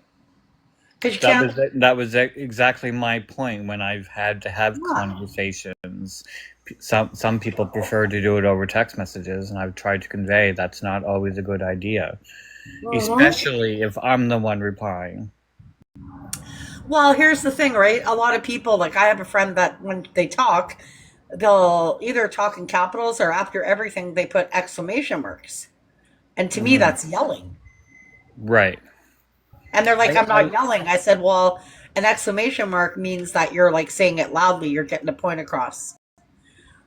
Ideally for me, I prefer to have like good conversations through video. That way you also get to see my facial reaction and also get to hear me. But if that's not possible, then a phone call would be preferable. Some people communicate better through text. Well, if they're a friend of yours, they should be able to talk face to face or on a phone, though. I don't know. I had to have that conversation with my sister recently, and she was doing it all over text messages. Yeah. You don't know how to take some, like, this way you can hear the tone, right? Like, if you're mad or you can hear the tone in the person's voice, if they're irritated, if they're mad, if they're actually listening. So. Yeah. That Carla Mocha book, that's so good, but I had never thought of that. They were reporting me. I don't really care. Whatever, report me. Then I can just reset it or whatever. Well, if you don't do phone calls, then just have a Microsoft Teams video call. Yeah, I can do that too. Oh, am I messaging you?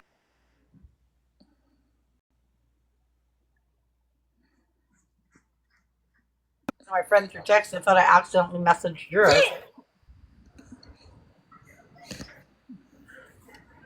Okay, I gotta go. They're gonna be here in about 10 minutes, but if you're on, oh, never mind. They're not coming up. Oh, that sudden change? That was a quick change. They're like, oh no, because don't forget that my friend's daughter just got home, right, from surgery at 1:30. Because they took out 40% of the mass, there's still 60% in there, and she needs to be really careful because some kind of artery can burst if she lays on her side or gets hit, like, or something, or falls down. So I said to her, you're only 18. I know you got a lot of energy when you're feeling better, but just remember you still have 60% tumor in there, so be careful. you know. She's feeling better, but she said she still has pain, but it's a different pain. It's more like a pulling pain after surgery. And shit, I dropped my cigarette. Shit. Ouch. So she basically, I don't understand our healthcare system. Do you want another potato, Drew? There's another half. All right. Do you want another chicken too? No, not too much. Okay, bring your plate here. Sorry. What was I saying? They kept her awake. They just froze the area and they did a 3.5-hour surgery to take out a 40% tumor, and they didn't even have her knocked out. She said she was so freaked out. I wonder why they wouldn't have knocked her out. My guess is there would be two reasons for that. One was that perhaps it could be a bit more dangerous for someone to be asleep during medical procedures. That's what you want. You can have the whole thing if you want. No, too much. It's hot, so be careful. And the sour cream is in the fridge here. But use a spoon, not your fork from your food. You can take the whole thing. I don't need much. I had pizza already. Take this. Here. Come on. Oh, is it stuck to the bottom? Oh, it fucking burns, man. I cooked it too much. Oh my god. You can't eat that. Yeah, you can. Oh, it's not burnt. It's just crisp. Get some sour cream. Just a minute, I got to get sour cream. Oh. No, it just got like, it's not burnt. It's crispy. How come you're sniffing? Do you got a cold? Drew, No. can you move this, please? Jesus. I feel like a fly on the wall. Can you move your arm? I don't have one. You don't have an arm. Well, then you better get yourself checked. Okay, put it back. Wait! Oh, fuck! Oh, Damn it. Okay, get out of here. Thank you. Oh, boy. Sniffing just because of the weather, too. it's almost time to turn on the heat. Oh, we got the heat on. 20 degrees in here. Temperatures drop 4 degrees in a few hours. What am I? Oh, that's your fork. Shit, I stole your fork. Sorry. Woo, that's hot. I missed what you said. Did you eat? Me? Yeah. No, I'm still laying here. Do you want a bit of macaroni salad, Drew? Oh, yeah, I do.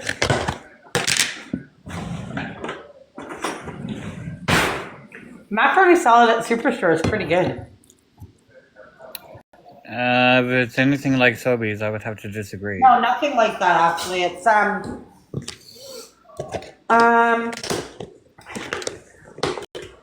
it's not as much mayo. And it's got more flavor. I know what you're talking about. The one at Sobeys is very plain tasting. Quite. And very mayo-y. Yes. This one is more... more vinegary. Oh, that's good.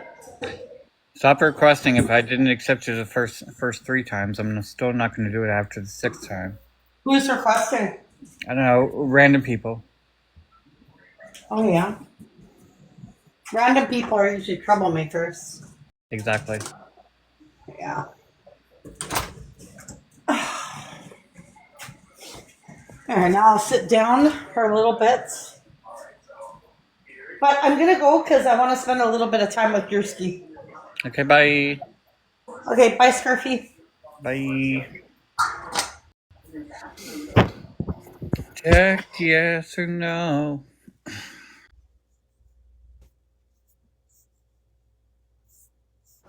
You don't hear that. No. Are you playing a video game? No. Oh, weird. Huh. Maybe it's my head. I go, are you playing a video game? And then Drew goes, no. I'm not talking to you, Drew. What are you doing? I'm here playing on the MacBook. Why?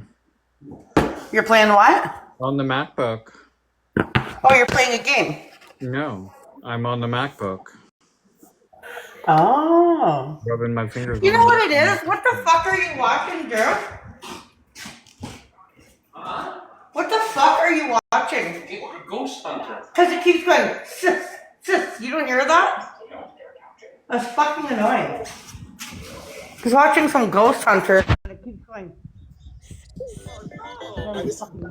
Right there anyway. Your end. Are you streaming something? Am I streaming somebody? Yeah. No, I don't stream other people. Oh. Oh, shit. This coffee's delicious. Other people used to do it for me. Mm.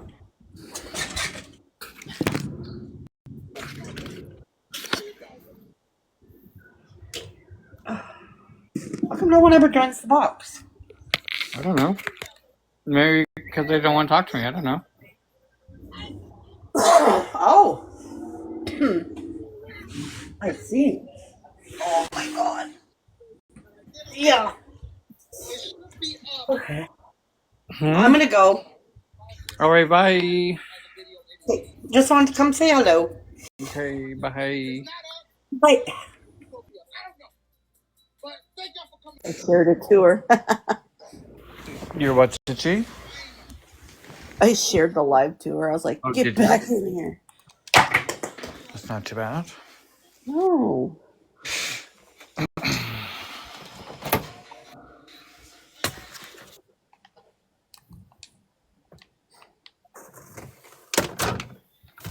Nat, can you hear us? No, she's still loading. Ew. Hello. Why are you so loud, Scarfy? I'm not. Oh. Say hi to Mandy. She's streaming you. Hi, Mandy. Mm-hmm. Uh-huh. Is she all done making it all about herself? I wasn't really listening. Yeah. Actually, I'm not very gassy today. I'm pretty impressed with myself. Are you? Yeah, I'm pretty good. Not like yesterday. Holy manta. Oh, now that I'm saying it, I'm going to fart. Oh, shit. Oh. But no, I'm going to actually go read my book because it's really good. Okay, bye. Really good. Well, what did you do today, Clara? Not a whole lot. No. How was the coffee? Really good. Really good. I was so miserable today that I had to have instant. Ugh. Such a different taste. The instant certainly I not. already read. You missed it. I'm not reading again. I read 4 frickin' chapters. So I think we're on chapter 8. I think. Well, I have the bookmark in there, so it's getting good. Is it? You go private when I read it though. Yeah. I think if somebody follows you but you don't follow them, I don't think they can get in, can they? No. You have to follow them back. Yeah. Yeah. So anybody here that he's not following, you won't get to hear it again. Uh-huh. Uh-huh. Well, yeah, because I just get reported. But I'm going to read for a bit, but if you're still on, I'll come back. Okay, okay. I'm going to go in Mandy's and report her a little bit first. All right, have fun. You have fun. And then I'll be back. And I come in at all different accounts and report her. Have fun. Yeah, I will. Okay, bye. Bye. Bye. Go ahead, Tasha. So I climbed up to do Christmas lights on a house. I got up there. Okay? Oh wait. So I climbed up on a house last year. Ugh, I could never do that. Climbed a ladder. Couldn't get back down. Oh no. Way too high. That's how I am. I can climb way, way up. I was up against the wall, holding on to like the. I thought it was cool when I got up there. I took a picture and everything, as you can tell. But then as soon as I looked down, Yeah, that's how I am. I can go way, way up, but then when I see how far down I gotta go, I did you get dizzy? look, that's how. Yeah. So when you look down, you probably got like panicked, like dizzy, right? Oh yeah, That's terrified. how I get. My whole body was shaking. Yeah. The thing is, what you gotta do, because I used to work for a company that we have to go up. Like this is when I was younger. And let me turn my fan off. And I have to go up ladders. And I said, well, I needed a job and it was a good paying job at the time. And I said, I can go up the ladder, but I don't know if I can come down. And the boss said, what works is, and we would do like training, like we would do like short ladders and then work our way up. Now I can go up any height. So what you have to do is once you get up to the top, like you don't look down, obviously you keep going up.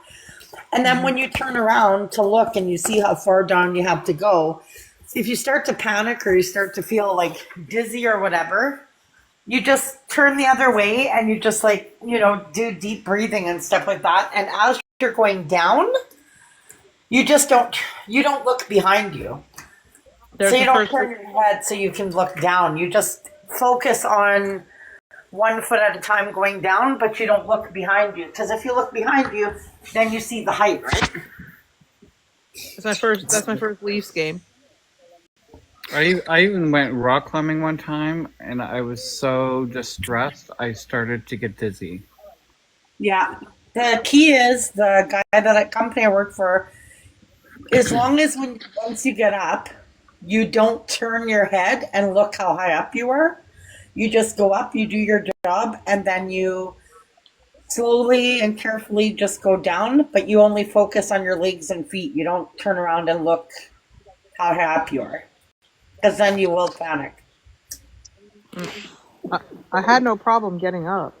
Yeah, you just don't turn around and look down. You just focus on your feet when you go down and focus on your legs.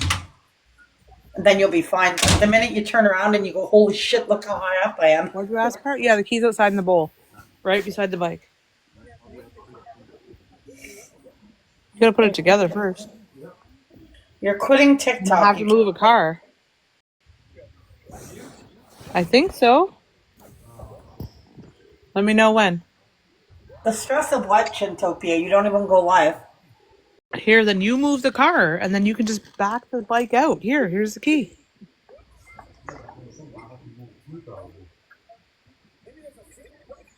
Oh, I don't know where the other key is.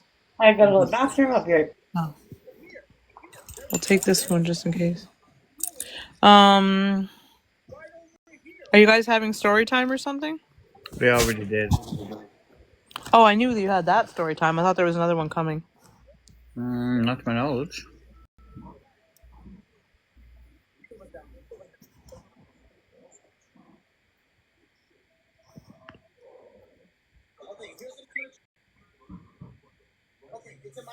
The only thing I miss about my hair is actually playing with it.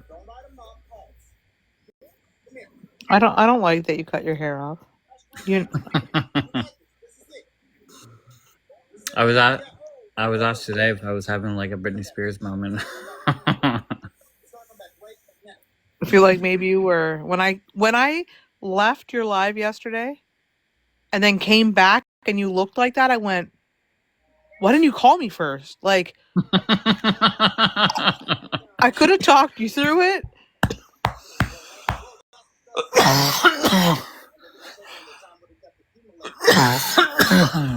It really wasn't necessary. It'll grow back by Christmas. It's fine. I might keep it like this for a little while. I don't know. What made you want to shave your head, though? I normally do it once a year. Normally I do it in the summer, but I was going to try to grow my hair, and then it just became stupid. So. Oh, it looks good. I like it. Maybe I'm weird. I think it looks good. Like my head is not overly bumpy. It's not indenty. I think you look good like that. I think that he just looked more youthful with longer hair. I don't Oh, and normally I give think I don't I normally don't give know why. myself a lot of compliments, but I do like the way my head looks when it's shaved. Okay, there's nothing. I know your head shape is just fine, Scarf. It's the.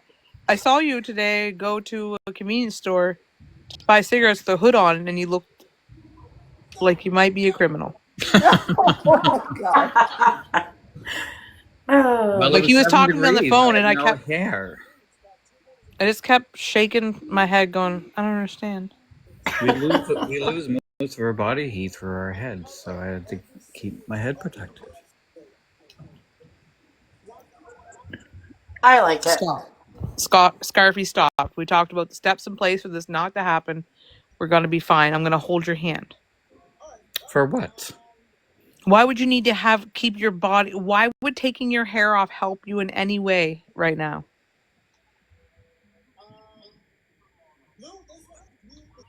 Anyway, it's done now. I can't stop you. It's over. It's fine. Well, But I always just remember you having the most perfect hair. And now it's just gone. yeah, it'll grow back eventually. I think it might have been the Britney Spears. It doesn't take long to come back, though. No, he just had a haircut not that long ago, and it was I already. know, and it grew back quite quickly. Yeah, it did. It did. Even at 44. Why are your eyebrows moving when you say that? Because you rose your one eyebrow real high when you said it? No, because I was rubbing my eyebrows. I feel them from time to time to make sure that there's no extra long ones, and if I find an exceptionally hard hair there, then I cut it off. I know. I'm due to go get my face threaded again. Dang it. Yeah, I'm not sure what that means. Like so I don't have a unibrow. And I don't have I have hormonal imbalance, right? So I get like chin hairs and stuff. So I go and they use thread and they pull them all out. Oh.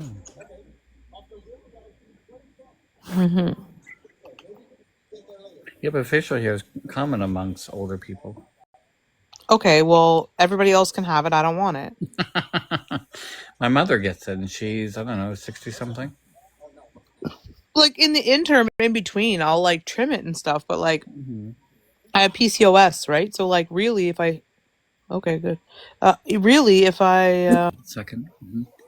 Hang on 1 second. Hello, Drew. God save us. What you doing? I'm just bugging him. But I do need to go to What you doing? and get some photos printed at some point. You can't hear me? Because the last time I went, yes. Oh, I don't have you turned up. The last time I went there, the machine was reserved for use. Actually, I could try Walmart. That's a lot closer. What's going on? Oh, I'm just staring at all my stuff and. Oh. I'm doing my diamond arts a little bit. I don't know why sometimes diamond arts when I do them, maybe you're right. Maybe because I do it every day, I'm not into it today or yesterday. Sometimes I need a little break from it, I think. I was just looking at my Coca-Cola can that was given to me from the dollar store on behalf of someone else. I thought there was supposed to be a coin in here. Otherwise, it there would was. be bad. He was supposed to not give it to you empty. Well, it was received empty, and maybe that's why I have bad luck. Yes. Can you go out in the hallway and ask somebody to put a coin in it? Yeah, I'm just gonna go into the hallway and be like, "Excuse me, spare change." Yes, exactly. I don't care. Go out onto the street. Just go get a quarter from somebody, would you? Oh fuck! No. I'll send you one in the mail. I have your address. Drew, what's that noise?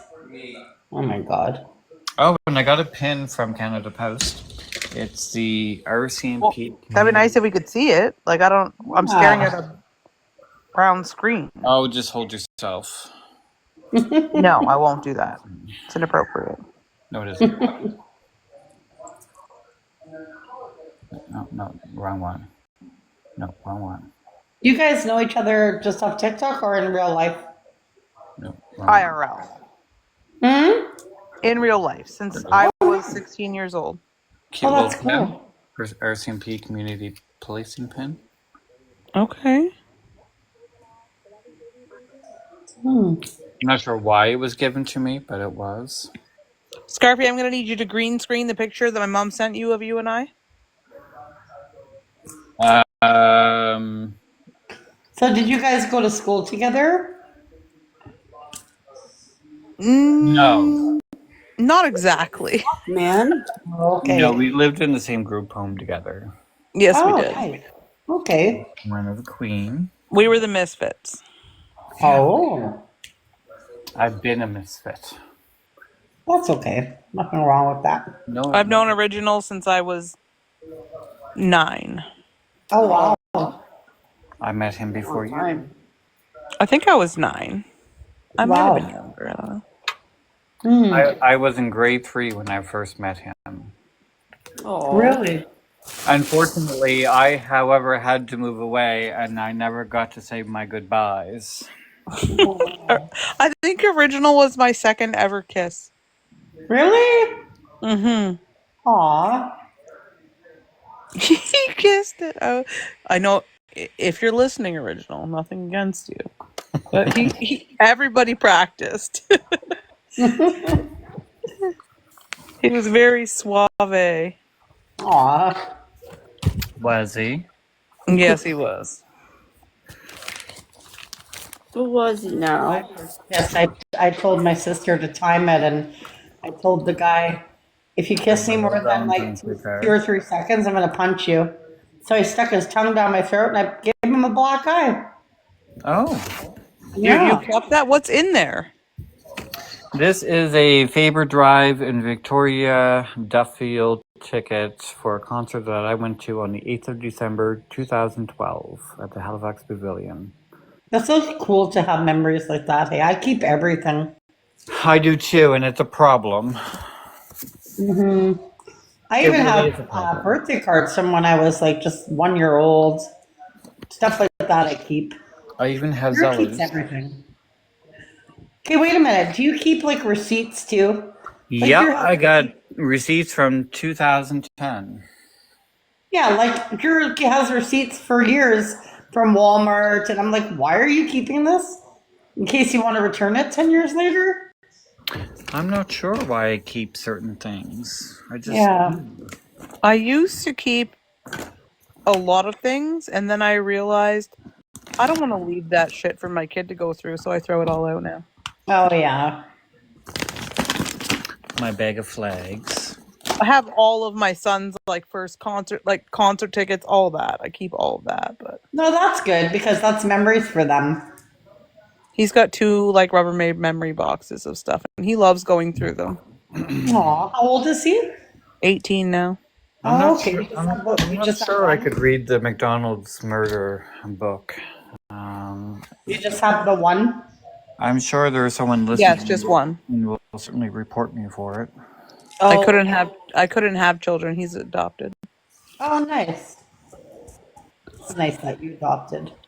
I had him since he came out the womb. But the Well, then he's yours. Yep. Why? He still maintains a relationship with his bio family, and that doesn't bother me. Has he ever tried to find his real mother or no? Oh yeah, he knows her. Oh, nice.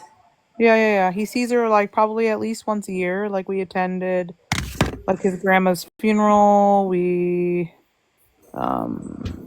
still talks to his siblings because he has 8. Oh, wow. I don't stop any of that. Everybody's always like, "Don't you ever worry?" I was like, "That kid loves me so much. I worry about nothing." Yeah, you're his mom. Yeah. I worry about nothing. Even when he's mad at me. He said it to me once. He was around 10 years old, and he was like, "You know what? I was like, what? He goes, I wish Tammy never gave me to you. Oh, Or gave- Aw. and then I said, you know what? He's like, what? I was like, SANTA isn't real. He's like 10 years old. You ruined my childhood. Aw. I felt bad. He brings it up all the time. He's like, you ruined my childhood, Mom. I I was so angry. I discovered there was no Santa Claus when I woke up at some point in time in the night and went to go have a pee, and I saw my mother sitting there at the Christmas tree wrapping Christmas presents. Oh no. I didn't have the heart to tell her, so I just pretended as though it was actually from Santa Claus, but I knew it was from her. So Mine then, was my at one dad. point, I did tell her, but I did request that there was at least one gift labeled from Santa Claus, just for tradition. My dad dressed up as Santa Claus, and I realized it was him, and that's when and my parents were like, "No, this is Santa." I'm like, "No, this is Dad." Remember the first time Santa Claus How old I was. with grandparents? He sat on the chair and I sat on his lap and the chair collapsed.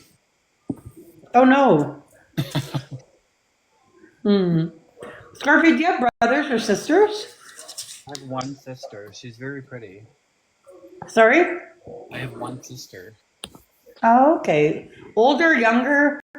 She's 1 year and a week and a half younger. Oh wow. Me and my sister are 5 years apart. What about you? Do you have brothers or sisters? Me? Yeah. That's Yeah, I have 2 sisters and a foster brother. Okay, nice. She's right there. Not holding the phone here. That's his sister. I can't see a picture. Oh. Oh, she's pretty. How come? Hang on a second. I'm gonna leave and then one second. See if it works. TikTok's weird lately. She's like me. We both hardly smile.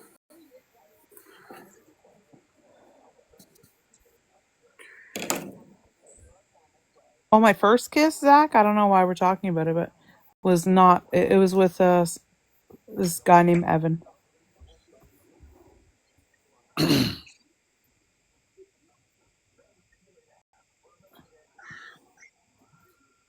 Who is Zach? I don't know.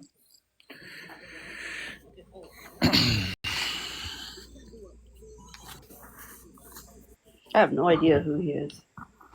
I don't see the picture at all. Because I'm no longer showing it. I wasn't standing there holding Can my you phone. show it? Because it didn't show me. Oh my god. That's why I left. It's Hi, oh my Claire. gosh. No, it's oh my god. No, it's not. TikTok's been weird lately. I don't see anything. Oh, now I do. Aw. Nice. Thanks for sharing. She's the one that got all the good looks and I got the ugly looks. Oh God, I hate when he says that. You're not even ugly. Oh, yes I am. I really don't think you are. I think that you're actually very handsome. So shut up. I really think you need some glasses. Oh, I'm wearing glasses. Hello. Well, get bifocals or something. My God, you're not even ugly. I'm as heathery as they come. Well, I don't think you are. You should start telling yourself that you're beautiful because you are, so shut up. He can say that once his hair grows back in. Man, if I look in the mirror and I look at myself and I said, damn, you're good looking today, I would just burst out laughing because that would be the most stupid thing I would have ever told myself. I don't think you're ugly, and even if you were, you're not ugly because your personality, it's not always the outside, but like you're not ugly. You're not like hideous to look at. That's ugly. I have to disagree, sorry. Oh, there's somebody on here that I don't like. That's ugly, but I won't say who. But Is it Jared? no, he's my friend. it is. Don't say that. He's nice. He is not a nice person. I'm sorry. No, he's not. I don't know. I've known him a long time. Yeah. I used to take screenshots of his face and send it to someone who was not overly fond I of don't him. think he's ugly. Okay. Be nice, you guys. I'm honest. You know who's ugly on this app? Like really ugly. I better not say. Her account name starts with a C. An S, sorry. Yes. Well, it's not Mandy because she's not ugly at It's all. 2 words. The Why would first you even is say that? Mandy's not at all. Why would No. you even suggest that? I she was is ugly expecting because her inside to it say doesn't Mandy, matter and I on the would have been outside. like, no. I actually think Mandy's lovely. So She's very I think pretty. she's pretty, but I'm saying with personality, no. I love her personality. She's funny as Oh, see, fuck. we're all different. I have my thing with her, so. I find her very funny. Um, she's someone that doesn't shy away from her feelings, No, which definitely not. can be a bit off-putting by some. But overall, the entire package I don't find ugly at all. No. No, No, she's very pretty, actually. She's not ugly at all, no. I don't think I've actually ever seen her. To be honest, Haven't. I don't think Well, she's so. on camera. Every time I've And seen her, she's always had her hair pulled back, I think. I don't think I've yeah. seen her with her hair down, only in like profile pictures. Or maybe it's not pulled back in a ponytail, I don't think. I don't trust More profile in the pictures. front. Look at Clara. Hey, And now I think Mandy is taken wrong because Mandy speaks her mind. So people find that rude. Like, I mean, it's always good to speak your mind. And if you can't handle it, I mean, this is social media. You know, Does I'd that rather remind- somebody be blunt and honest. does I've that seen you remi- take it like a champ from Mandy. Don't worry. Oh, yeah. Does that remind you of anyone that you know, Tasha? Who? I don't know. Do you know anyone that speaks their mind and doesn't shy from it? No, I don't know anyone like that. No, me neither. Hmm. Do you have a cold, Drew? No, remember that?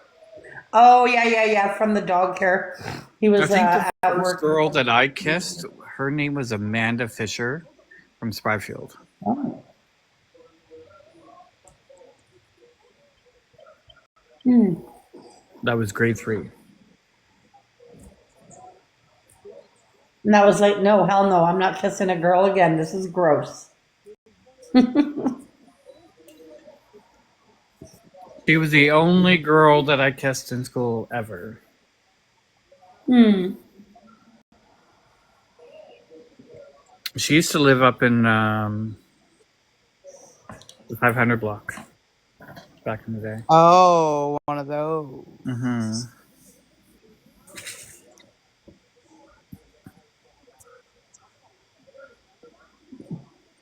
Oh, is there a hockey? Who's playing hockey tonight, Drew? She certainly was a unique individual. Who's winning? Clara, Okay. your pictures always kill me. Oh my god. Yep. Um,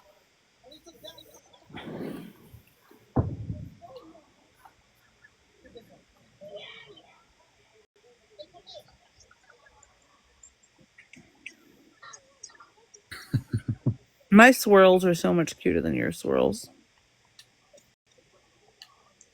They're the same.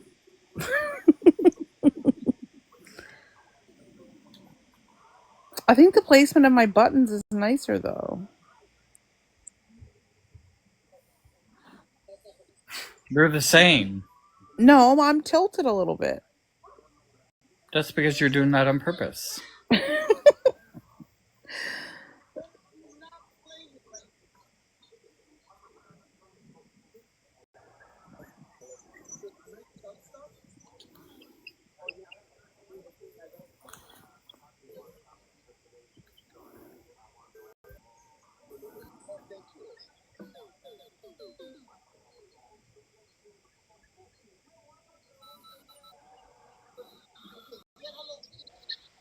wait a minute. How do you turn it upside down? You just turning your phone? Yeah. Oh, I was like, oh no, he's doing that. And I thought, oh yeah, he's just turning his phone around though. I need to get glasses. Chat is a bit blurry. Mm-hmm. You ever do diamond arts at all, Tasha? No, I don't. My abilities can't allow it. I can't sit still and focus on something that I long. don't have much patience, but I don't know. I'm not My really into. aunt does them by the Does hundreds. she? But Yeah. the thing is when you're done, they're so pretty. Yeah, she has so many. I could, if she wasn't in bed up there, I would take you up. Her whole walls are covered in them. I'll She show even you got a what I'm. picture of her dog printed off and made one of her dog. Yeah, I love the custom. I'm gonna order one of Bella. This is the one I'm doing right now. It's You know what? cute. That one would be super cute if it was like Santa and Mrs. Claus. Yeah, I think it's cute though. Yeah, you're right. Santa and Claus would be cute. It would be super cute. Yeah, I could my probably get Debbie favorite. to do one of my dog. Yeah, Cars would yeah. I want to probably get a love that, customized honestly. one of I'm actually Bella. gonna go up and ask her right now if she's still awake to make him one for You gotta Christmas. be careful where you order because I ordered one for a friend before Sarah, and I did one of her and her dog, and it didn't even like it didn't even look like the picture I sent in. It was horrible. I'm gonna go up and ask I her. ordered them from Timu, but they take a long time on Timu to come in. But they're so cheap on Timu. No, she's sleeping. Oh.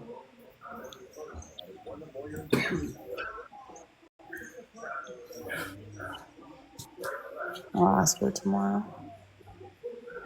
Your phone's almost charged, Drew. Is it? It is. Yes, sir. This one is a little boring to do because it's a lot of black and gray and white. It's kind of like not any pretty colors. The last one I did, Scarfy, was nice of the scenery. That one I liked. Mm-hmm. I don't Scarfy, know. maybe you could make it for me for Christmas. What's that? A diamond art painting. I can? No, Scarfy. I'm going to visit Scarfy for Scarfy and Original for Christmas. Oh, they're not going to do that. They're not going to do what? Diamond art. Didn't you just say you want them to do you a diamond art, or you're going to do one? I want them to make it for me, so it means something. Scarpy's not going to do a diamond art. I think he would if it meant a lot to me. I think he might. Yeah, I think so. Yeah. I'm going to need you to convince him that. Okay. Me try to convince Original to do diamond art. Imagine. Probably not. No. Well, that's all I want for Christmas is a diamond art painting of my dog. Aw. I What kind of dog do you have? tried to persuade him to do it, and My all dog passed away a few days. I had put my dog down a few days after How Bella long passed away. ago? A few days after Bella passed away. Really? Mm-hmm. What happened and how old was he or she? My dog is this dog. Wait, let's see. See, again, I can't see it. Oh, yes, there you go. Aw. My Bernese. And she was 6 and she had cancer. Oh, I'm sorry. She was only 6 years old. That's young. Mm-hmm. Oh, I'm sorry. That's so hard to do. It's not easy. Bella's been 3 weeks now. They say it gets easier. No, it doesn't. I cuddle her blankets. I put her toys on the bed every night. I haven't cried for 2 days, but all of a sudden, I don't know, for a day, and it could be anything that just makes you break down. You know, they're like your child. They're a huge part of your family, you know. Are you getting her cremated? Yeah, she's already home. Oh. After 2 days? No, she passed away on October 11th. Oh, okay. Was it the 11th? I think it was the 11th. Did you have her since a puppy? Yep. Oh, I'm sorry. We got Bella when she was 3. She was almost 13. She had fourth stage renal failure. That's what happened to her. So, yeah. It's hard to lose an animal. It is. But unfortunately, the older we get, the more we lose. It's reality. So, I've lost so I many don't friends. understand why I can't Lost not so many have friends. a filter. I see a filter. I don't want it anymore. Oh.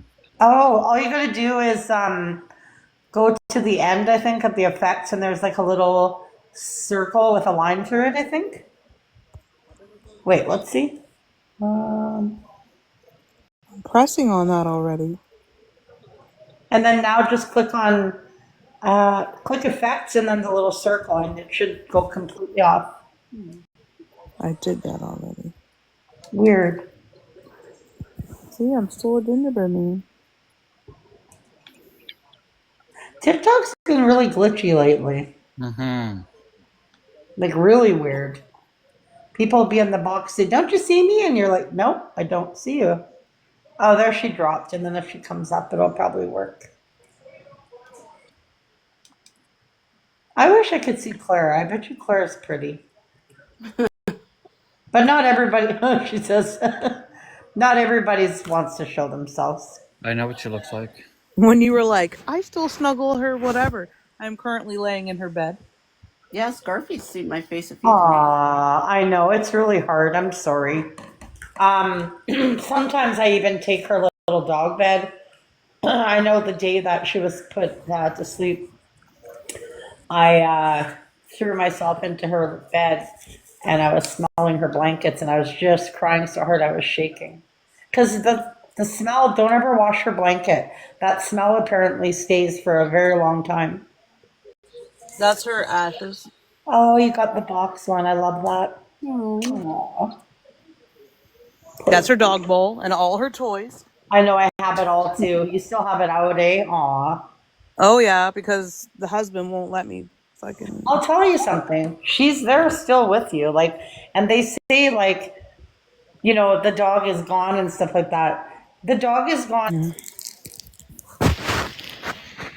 Moving in. Moving, folks. Moving is stressful. Ugh, I hate it. I'm all Moving. packed up. No, it's not stressful. I don't have to lift a finger. I have to No. pack, but my husband and my son will move everything. Oh yeah, no, I didn't have to do the moving. We hired somebody, but I just hate the fact that You it's a, bougie. You got money? Holy girl, I ain't hiring no one. yeah, we had a mover, but we got a really good deal. And when we moved in, it was just like it's different, right? I like this house better, but it was a big change. It's a different area, but I like it. And I unpacked everything within how many days was I unpacked? 4 or 5 days? I still have a basement full of stuff that I don't use, so I just keep it down there. But yeah, moving is hard. Mm-hmm. But I knew when the movers, I can't remember what they charged us. It was very low. And I said to Drew, I guarantee you, I said to my husband, it's not going to be what they say. They're going to do it and they're going to charge more. And that's exactly what happened. And I said to them, I'll give you $200 more, not $600 like you're asking, because I asked you guys twice if you're keeping it at this because this is all I can afford. Moving is expensive. Oh, no, we're not accepting the 200 more. He said, that's okay. We'll get our money another way. We look, the bastard goes into the backyard with his 2 partners, takes our freaking stainless steel barbecue and leaves. Apparently they can do that. But joke's on them because we don't use it, so it's okay. But he quoted us a certain amount. He promised it was that amount, even if it went over by about an hour, which I don't think it did. So then when he said it's another 500, I said, I'll give you 200. I can't. That's all I took out, and that's all I can afford. Well, that's when you have a contract before you do something like that. Yeah, there was nothing signing or anything. We should have signed something because then he couldn't have, he couldn't have said anything. I was pissed. I was like, you're kidding me, right? You quoted us this, and now you want $500 more, and you're mad that I'm offering to give you, I think it was $200 or $250. It was half, I think. Fuck, was I mad? I knew it wouldn't be as cheap as he quoted. There was no way. I remember one time my ex and I moved, and we paid for the movers, and Yeah. we got everything on the truck. Got to the new place. Half the stuff was moved out. Then they said that they wanted more money, and they were going to hold on to the stuff until they got the money. Jesus. So we had to give them. Yeah, but apparently they're allowed to do it. We had to give them more money in order to get the rest of our stuff. Yep. Because I called the cops. They said, yep, they very well can either hold your stuff till you pay, so they can actually physically take it, and if you don't pay, they can keep it. I said, wow. I said, isn't that considered theft? They said, no, because it's considered theft if you don't pay them. But next time, if I ever move, which I hope not in a long time, but if it ever turns out that I move for whatever reason, I want to make sure that a contract is signed that this is what I'm paying you. So that they can't say, oh, this is $1,000 more. Because moving is stressful. It costs a lot of money, right? You're paying rent where you live. Plus you're having to save money for the new place, damage deposit, movers. It's stressful. Yeah. And we ended up with utility bills behind for 2 months because the move costed, it costed a lot of money. Like I said, we had to pay rent at that place. Then we had to pay the month here plus the damage. So our rent is $1,930. So our damage deposit was almost $1,000. So 1920, almost 3,000 just for the rent and damage deposit, and then the mover close to 4,000 to move. So Yeah, that's a lot of money. yeah. Now that we're moved, I like it here.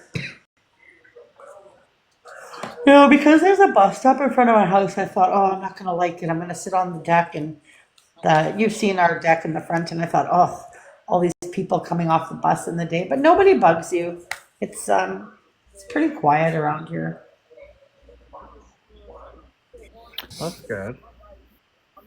Yeah, it's different because where I lived before, I was like on a very quiet street, right? There's hardly any traffic. This street is like lots of traffic in the day, but nobody bugs you here. It's a little loud on Sundays because there's a church on the corner and there's a lot of Filipino families around here. Very beautiful people, but they have like their little Sunday family picnics and stuff, so it can get quite noisy outside. But there's nothing wrong with having people and kids around. I like it. I like people, so. Some people.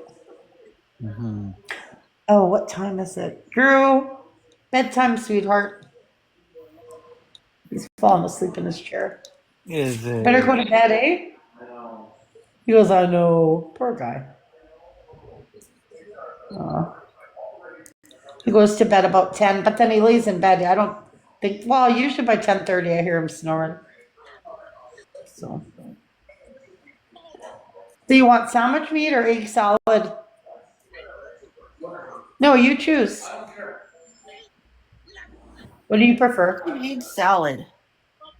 Egg salad? Yeah. Okay, I'll make you egg salad. Is that okay?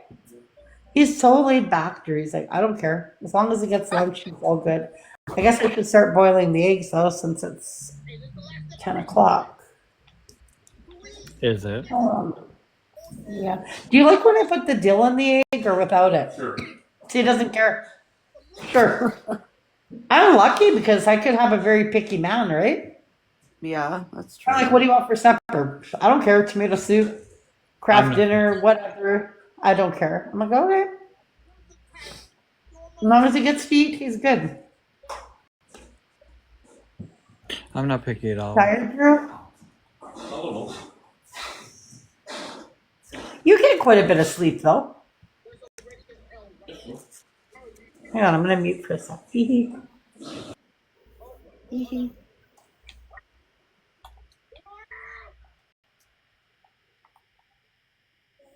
Oh yeah. Yeah, not too bad.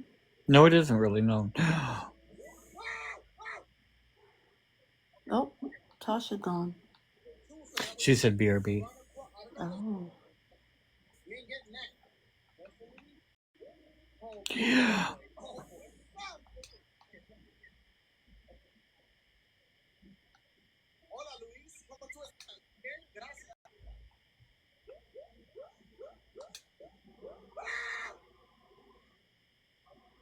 So are Christmas plans back on for you then?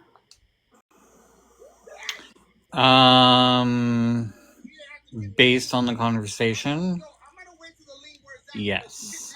Oh, I'm so happy for you. That's awesome.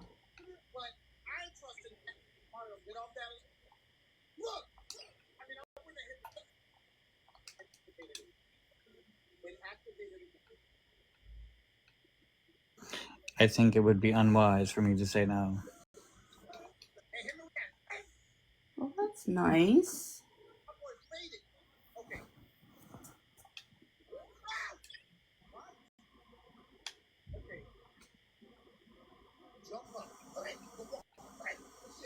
It'll be fun.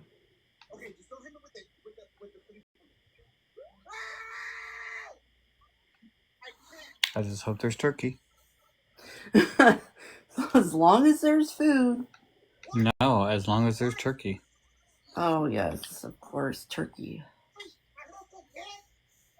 I have never had a Christmas where there was no turkey. Oh, wow. Mm-mm.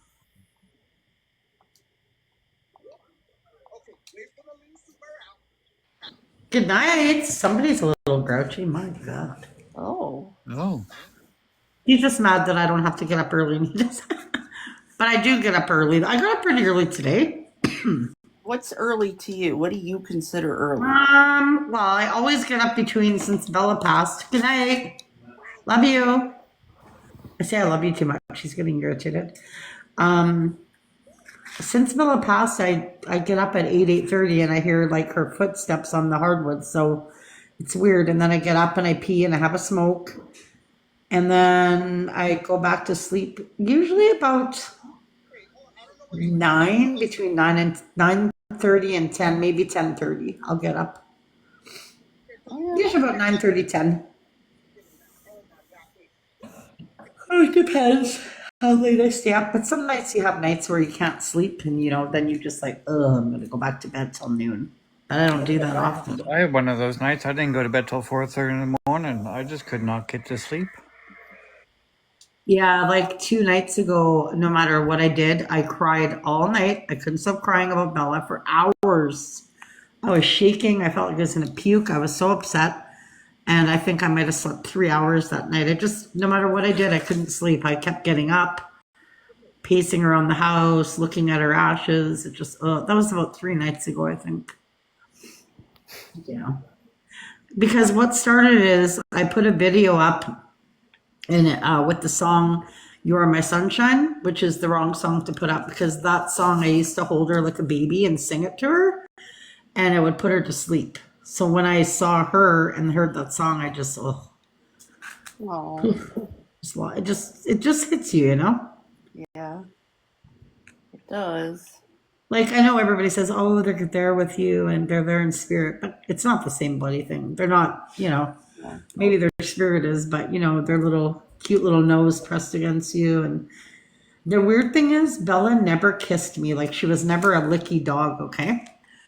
But when we went to the Humane Society, and I try not to break down when I think about this, I said to her, "Goodbye, Bella." I said, "I'm going to miss you. Mommy will see you soon." And I was talking to her and she was like nodding her head like she was understanding. And all of a sudden she started whining. I don't know if it was pain or what. And she just started licking my face. She wouldn't stop for 5 minutes straight. Oh, did I cry? Because she's never, in all the years we've had her, she has never licked my face like that. Not once. Not like that. Because she was letting you know she's ready. She what? Dogs will let you know when it's their time. And That's what I that's think. probably her way of letting you know that she's ready. And Probably. that her way of saying goodbye. Oh God, was she licking? And Drew even said that's. And then we put her down on the ground because she was trying to go. And all of a sudden, like my two friends, Rick and Lisa, and their daughter Crystal and her boyfriend, they wanted to say bye to because they were a part of her life. Mm-hmm. And all of a sudden, she just started. I think it was the calm before the storm. She went up to everybody except me. I don't know. And she was like trying to bite their pant leg, like playing with them.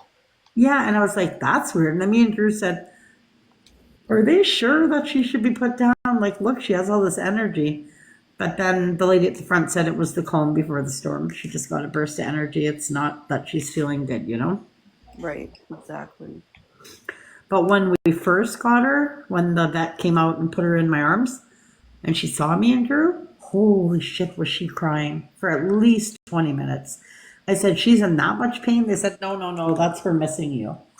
She's in some pain, but not that much. And then it died down, but her crying never stopped. She was in pain, poor thing. Now she's pain-free.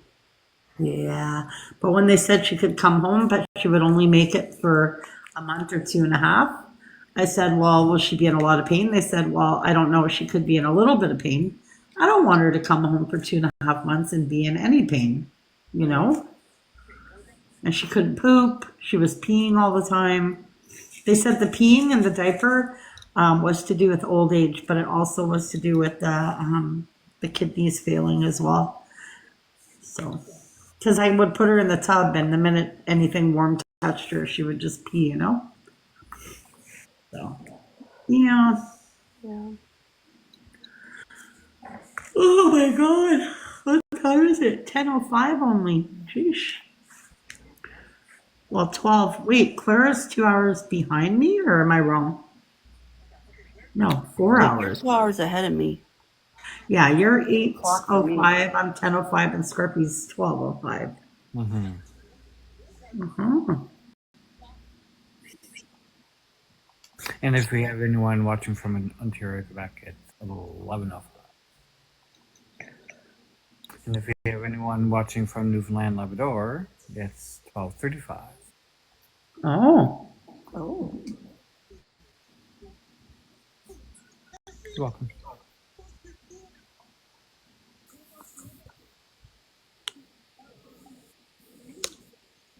It's very interesting. Is it? It is. I always love like learning about what time it is in different places. Like it's tomorrow right now for you, which is so crazy. Mm-hmm. I try to remember time zones from the people that I communicate frequently on TikTok. Mm-hmm. But time zones can be a bit challenging because not everything is in a straight line. Right. Yeah, like I know Norway is 8 hours, or is it 10 hours? Wait, let me check. I think portions of Australia, they're, 13, 14 hours ahead of me? Oh wow. Yeah. About 18 hours ahead for me.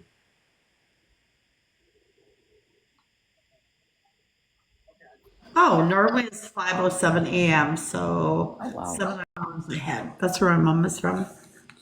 I thought it was more, but I know Australia is 1 p.m. in North and South Korea. So what time? 1 p.m. Oh wow. oh. And how many hours ahead is Australia? 7 or 8? For me, Okay. it's 13, 14. Yeah, for me, I think it's around maybe 10. I'm not sure. Not 100% sure. Okay, I'm getting sick of doing this. It's boring because it's all dark colors. Like there's no pretty reds, blues. It's all like dark. It's kind of boring. Is it? You know what I mean? Did you go live tonight at all? Just for a little bit. I think like maybe half an hour. Oh yeah, so you went live when I was on a 2-hour Teams call. Yeah. I got your invites, I just couldn't join. Can you hear me? Yes. Okay. Just checking. Did you want us to not I hear you? can't wait for Christmas. Ooh, yeah. It's my favorite time of year. Very magical. Is it your favorite time of year, Clara, or no? Financially, no. Oh no, not financially, hell no. But just the spirit of Christmas, it's so beautiful. But I always tell everybody, my friends and everything, if you can't afford gifts, because I don't think Christmas should be about gifts. Get whatever, even if all you can get is a card and you can make something. I'm okay with that. I'm not about what I can get. I love to give gifts, but if I can't afford it, then I get gifts, but I'll just get cheaper stuff. And it shouldn't be like people shouldn't care what they're getting, right? But Christmas is so about that. I hadn't I gotten a single disagree. Christmas gift since 2015. Yeah, and exactly. You shouldn't have to. If people can't afford it, and let's face it, well, this year I just have to buy Drew, my friend Lisa, my friend Rick, her husband, Crystal, and her boyfriend, so girlfriend.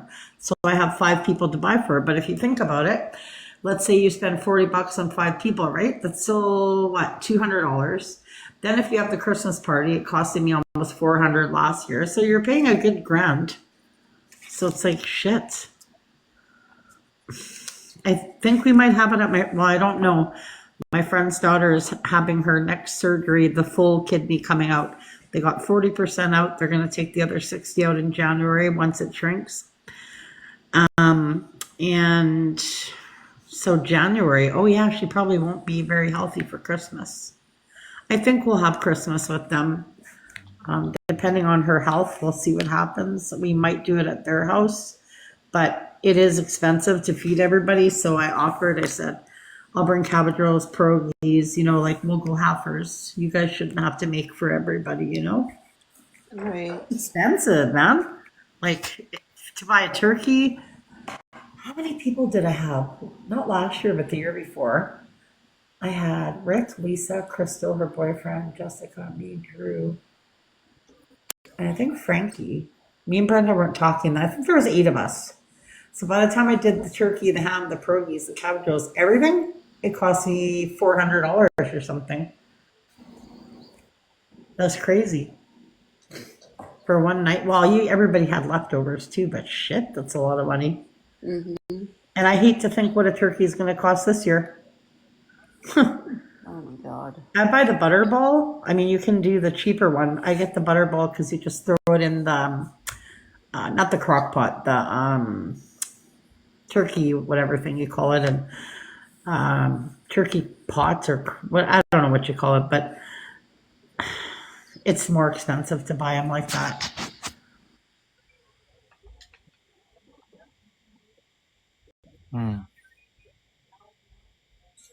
But the butterball pre-stuffed turkeys, they're so good. But instead of paying $30 for a turkey, you might pay $60. I don't know what they are. Last year they were almost $50. So this year they're probably freaking $70 now. I'm not paying $70 for a turkey. Or we were thinking about going out for dinner. I'm not sure. Depends on Crystal, how she feels, Mm-hmm. Because if she can't eat and she's puking like she has been, we're not going to have Christmas dinner, and she's going to, either be gagging, or if she's feeling good, she's going to be hungry and she can't eat it. That's not fair. Poor kid. She's been through hell. Having that happen to her. She said, why me? She said, I'm young. Like, why is this happening to me? Yeah. They're going to check her for some kind of gene because two of her cousins or one of her cousin had the same thing happen. But they put some kind of coils inside. They made a incision in her stomach. She had a 3.5 hour surgery today. Ugh, I'm not doing this anymore. And the family, like her mom and dad, are mad because they didn't even freeze her. Like they froze her, but they didn't knock her out. So she laid there for 3.5 hours while they're cutting her. I would have She was demanded. so mad. So when she under. came, huh? I would have demanded that they put me under. Well, they said when you do that major surgery, there's going to be hell to pay if you. He was on the news about it and everything. The surgeon apologized and everything, but what was I going to say? So they put some kind of tubing down, like they cut into the groin, and they put like a catheter thing and some kind of coils that are going to kill the 60% of the tumor. Because if they were to cut into it right now, she would bleed to death because it's a vessel, right? But right now she's at a high risk of that she could bleed internally because some kind of main artery is touching. I don't know the whole story, but she just has to be really careful right now. Poor kid, you know? And she's on all kinds of medication, all kinds of gravel just so she can eat. And she's mostly just having insurers and poor kid.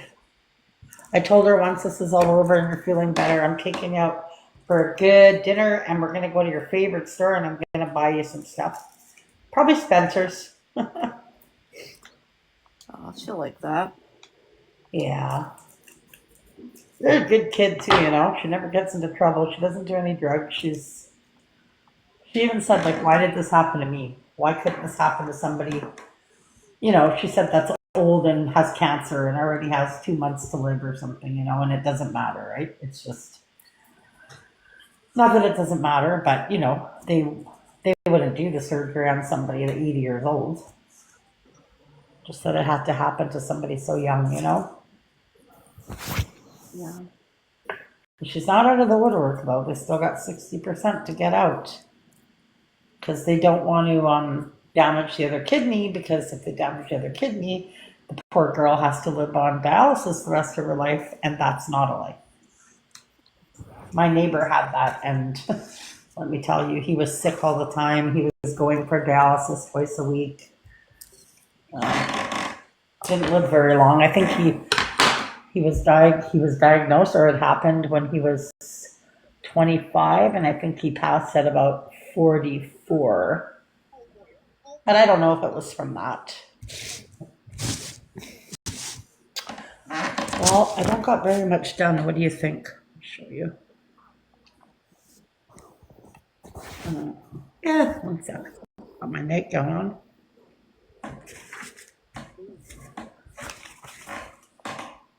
Oh, I'll have to put a light on for you to actually see it. Eh? Oh, one sec. I'll lean it on the wall here. Oh, wow.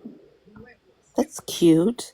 Yeah, but I didn't get a lot done. Like, look, I've been doing it for 5-6 days. Well, I guess I got quite a bit done, but there's still lots to do. It is cute though, eh? It is, yeah. They're only like $5 on Temu. $5 or $6. That's not bad. That's a good deal. Yeah. I was gonna show on live Bella's urn and stuff, but then I thought about it. I thought, you know what? That's her resting place. I don't want people taking a picture of that. You know what I'm saying? And mimicking, They'll make a count. making fun of her. Like she's in there, and that's no, I don't. That's no one's business. I would totally trust you or Scarfy, you know, to just show you on a camera, but definitely not on TikTok. Yeah, I wouldn't. No. People would probably make fun of it or something. Well, they'll make an account and use that as their profile. Oh yeah, and I don't want that. I don't want an account Good for idea. you. You know, it's. I made the mistake of going to my mom's grave one time. I guess I had taken pictures and oh shit, I threw something out I shouldn't have. And somebody on TikTok said, "Oh, can we see?" Like one of my followers, I don't know, somebody I trust. And oh, can I see the picture? And I showed it, and then they started making accounts, Wow. and that was hurtful. Yeah. That's why now I don't. There's a lot of stuff I don't show. I Yeah. don't walk around the house with the camera on. I just I don't blame you. Oh no, because they used to take pictures of everything. Oh yeah. A lot of hateful people. There's a lot of nice people on this app, but there's a lot of twisted people on this app too. Very twisted. So, you know, some people never show their face on camera. Mm-hmm. No, I don't blame them. I don't think you ever have, right, Clara? I have. Scarfy's seen it a few times. Oh, I never saw. God damn it. I With did. you. I thought you and Clara knew each other in real life. I don't know why I thought that. No? Oh. No lemonade. Natasha and Original all know each other. Dorothy, are you asleep? Oh no. I know what she looks like. I know what she looks If like. she blinks once or twice, though, you're not going to see because her camera's off. That defeats the purpose. I'm blinking 4 times. What does that mean? It means you're fine.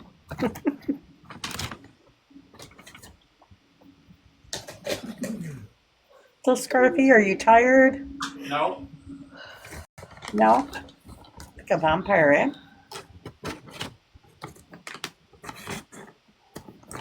One second. I can still hear you if you're talking.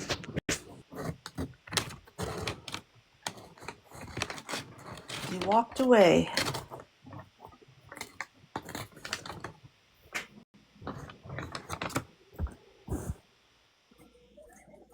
If I was tired, I would just leave you guys in the box and I'd just go to bed. I'm rude like that.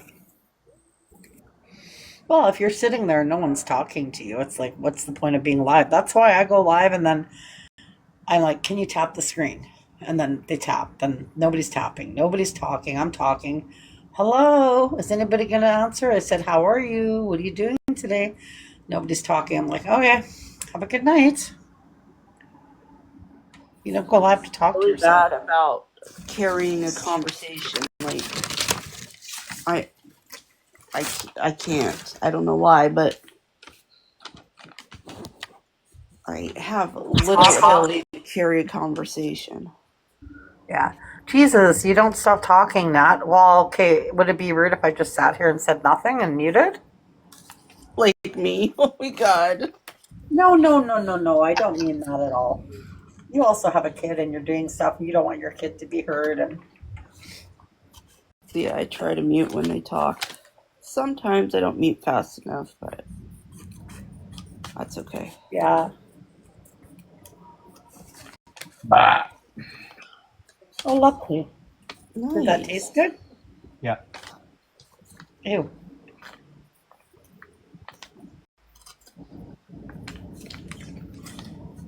It was good on the way down. Oh, And on but the way Jesus, you don't stop talking, Nat. back.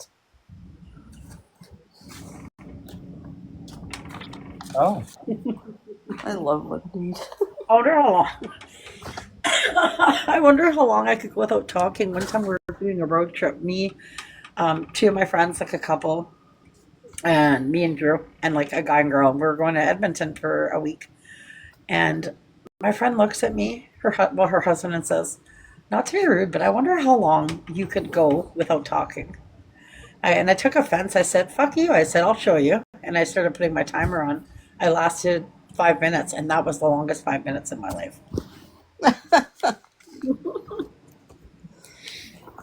Yeah.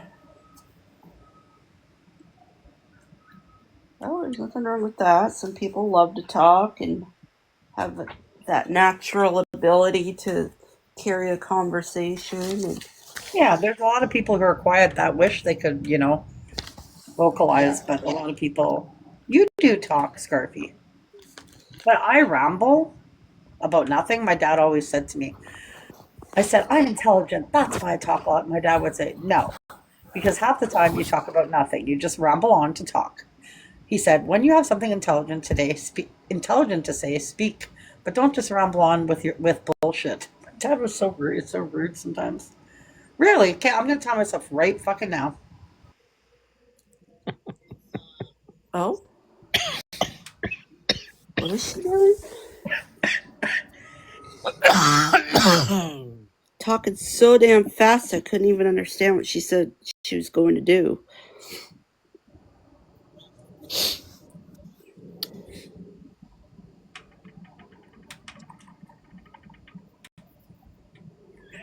She's not talking. Oh my god.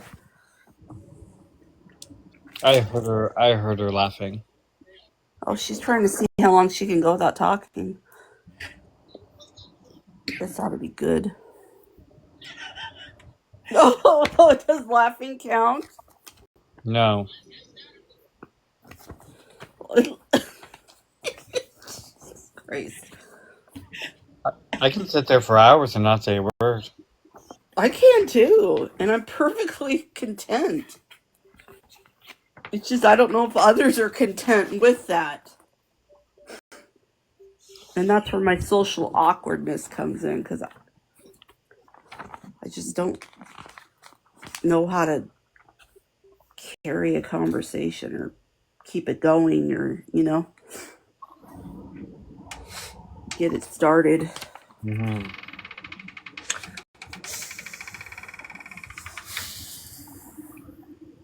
Nat, Nat, you win. don't tell her that. Don't tell her that. Nat, how long are you trying to go? He's just itching to say something. What could we say that would make her talk?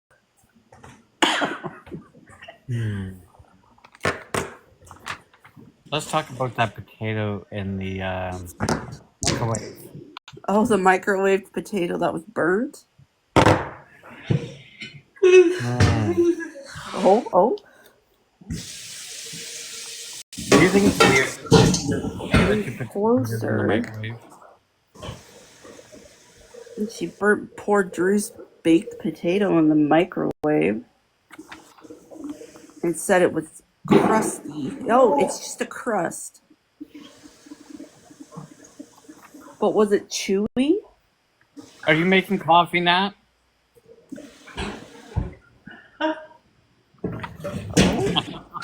Oh, she made a noise. That wasn't a laugh.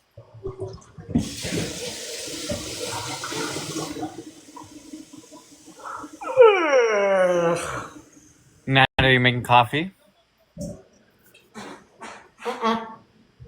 Don't talk. You lost. You lost. You're a loser.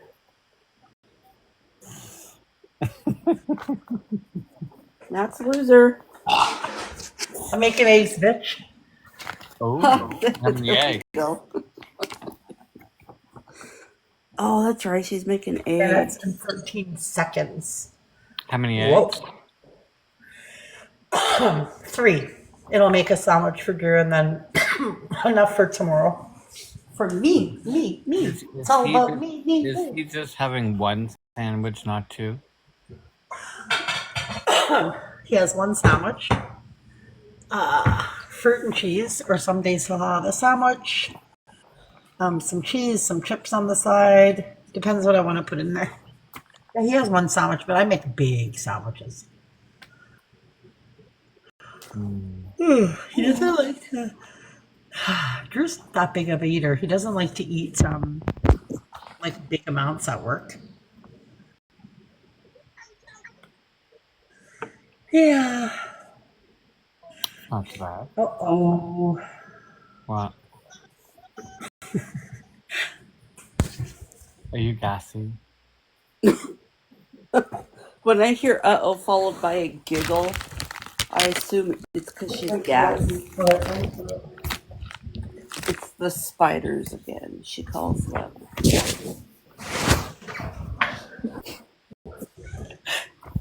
Or the spiders' backs, Nat.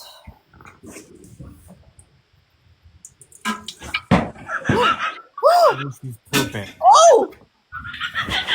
Dumping a turd. Natalia! Did you hear that, Scarfy? She did. She splattered in. Oh, I almost shit myself. That splattered. Oh my god. Oh my god.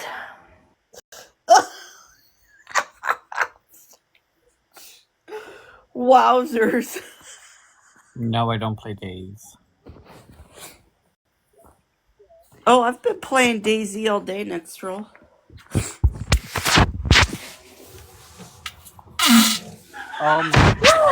Oh, holy shit, Nat.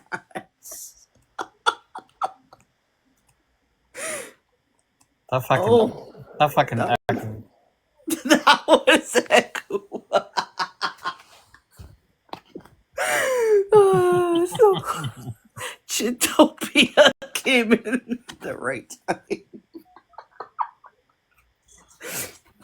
Oh, poor sweetie pie. Oh boy. Oh, Oh. well, that coffee you're about to drink's gonna do that to you again. Oh boy. Hang on a second. I gotta poop.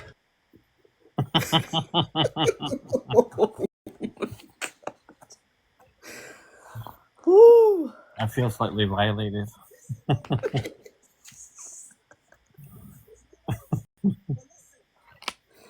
Wowzers. Whew. What the hell? I wasn't gassy and now I'm just gassy. Oh, I know why. Looking at the eggs, maybe. Well, I bet you Yes. feel better now. Huh? I bet you feel better now. No, there's a few more. Oh, Whew. I gotta sit cool. here and wait for the stupid eggs to boil now. I boil them for about, usually when the water starts boiling, they take about 7-8 minutes or so. Oh, yeah. Not Chintopia? What? I'm confused. Oh, boy. I wonder what BRB means in a different time zone. How long is a BRB? If the person is 1 hour away. I mean, 1 hour time difference.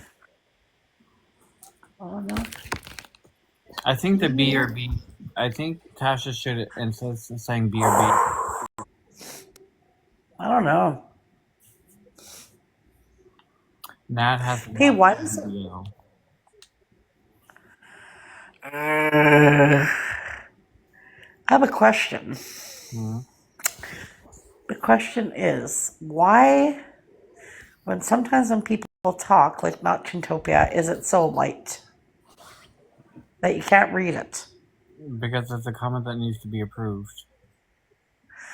Why? It just says Nat has a natural. It says Nat BBA. has a natural BBL, so it's been hidden. Oh, because it's hard to read. So I'm not frozen and answering a text. I've said this 1,000 times. So if you want to approve it, you just hold over the thing, and then it'll say approve comment on the third line down. Oh, I can do that? Yeah, moderators can do that. It just says reply to not Chintopia, translate, copy. Oh, approve. Oh, and then it'll show up. Yeah, for everybody else. Yeah. Oh. You're welcome. Oh, so only we can read that? That's my understanding. I think so.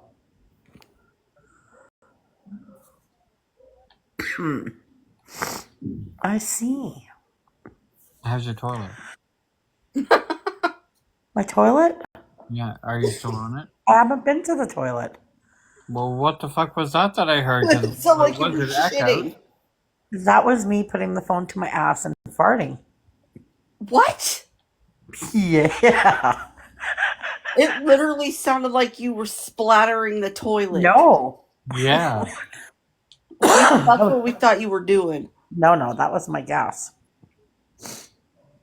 I'm not gonna put my phone to my ass when I have a shit on live. That's gross. Well, no, but Scarfy. I thought you just ran to the One toilet. second. Oh yeah. You won't poop on live, but you'll fart into the phone.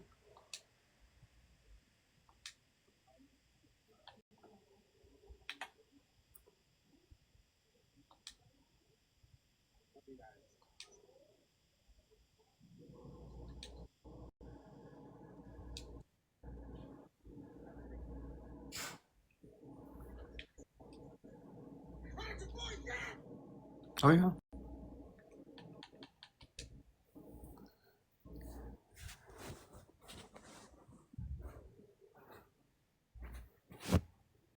That's not too bad. I'm surprised Wendy hasn't been in that much over the past few days. I know. Haven't seen her for like 2 or 3 days. Well, someone came in with a Wendy account. I wasn't sure if it was her. I said hello, Wendy, but the person didn't say hello back, so I wasn't sure if it was actually Wendy. Oh. I suspect it wasn't.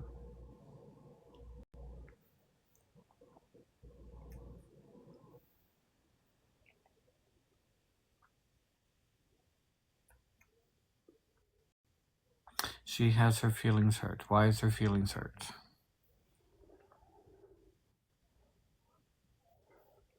Whose feelings?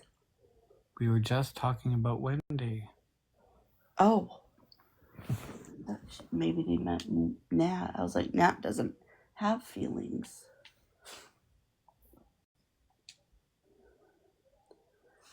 Why would Wendy have her feelings hurt? That's what I just asked. Yeah.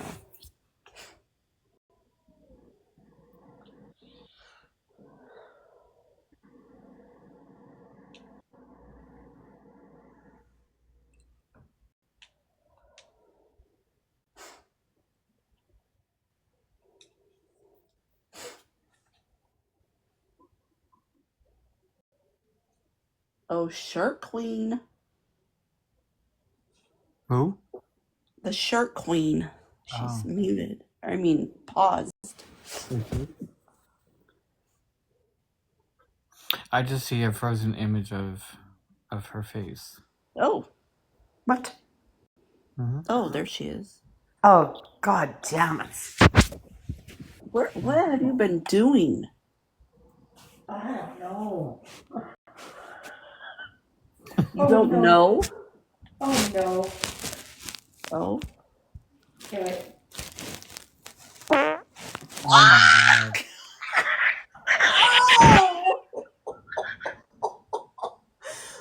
Oh my God. Does it ever stink in the living room? Scarfy, she blew you a kiss. Oh.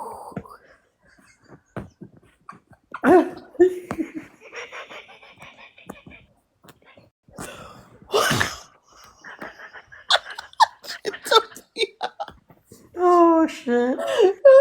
Oh, please pray for me. Oh, my gosh. Oh, pray for you. Oh, Scarfy can't even talk. Look at Scarfy's bum crack. He was so blown away by that he can't even talk. Literally. Poor I Scarfy. did have pork and beans though today. Oh, the beans are working. I eat a lot of gassy food. That's the problem. I go to the bathroom and be right back. No, don't get rid of the farts. I don't think you want to hear me shit.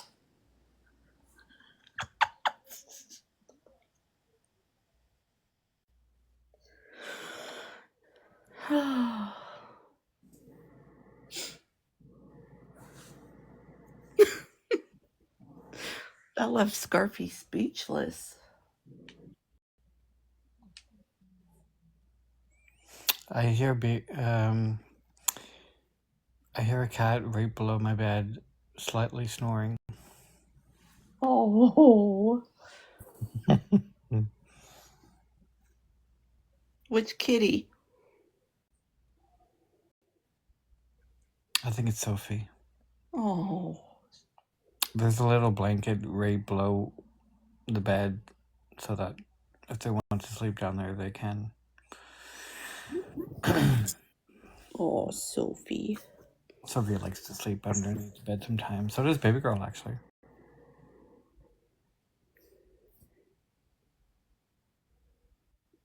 I can't believe she's so fat, and she only eats. Oh, sweet girl. No, Malata. And the older she gets, the heavier she's getting. I can relate. Yeah. I've never related more to a cat than I do I now. mean, like the weight of her body on my chest when she like lays on my chest, I can feel. How much do you think she weighs? I don't know. I never thought to put her I on. always thought Bella, like when she was younger, she was chunky, and they said, "Oh, she needs to lose at least 2 pounds." But then she was like getting skinny, and then we had taken her to the vet, and they said, "No, when dogs get older, they usually will start to drop weight." But I think it had a lot to do with her kidney not working properly. So we just assumed her wearing diapers was her age because the vet said when dogs get older, they will pee around the house, and a lot of people do have the dogs wear the diapers so that they don't pee on the wood. But it was more to do with her kidney. They said that she only had 7% of her kidney left. That's bad. Poor girl. Well, oh my God, it was so bad she couldn't even poop. She was crying. She couldn't poop at all. It was horrible. Yeah. I don't want to think about that. At least she's still home and she's not in pain, anymore. I'm always thinking about when it's time for baby girl to go. Oh God, it's That horrible. way it'll be less hard on me. It'll be what? That way it'll be a lot less harder on me. Have you ever lost a cat or anything? Oh yeah, many of them. Yeah. Oh yeah, I asked you that before. Yeah, but you don't realize, like, I mean, I loved her so much, but I just, if I would have known, I would have had her in bed with me more, and like I used to cuddle her a lot, but she wasn't the type of dog that, like, you could hold her, but she would sit with you for maybe 5-10 minutes, and then she'd want to go do her own thing. And then at night, I had her body pillows and a bunch of blankets. Like I made her own bed, big bed. Well, you guys have seen how big her bed was on the floor. But I would try to have her sleep on the bed, but nope, she wouldn't. And the vet said, don't put her on the bed because she's too old. If she accidentally fell or jumped off, we were going to buy her the stairs.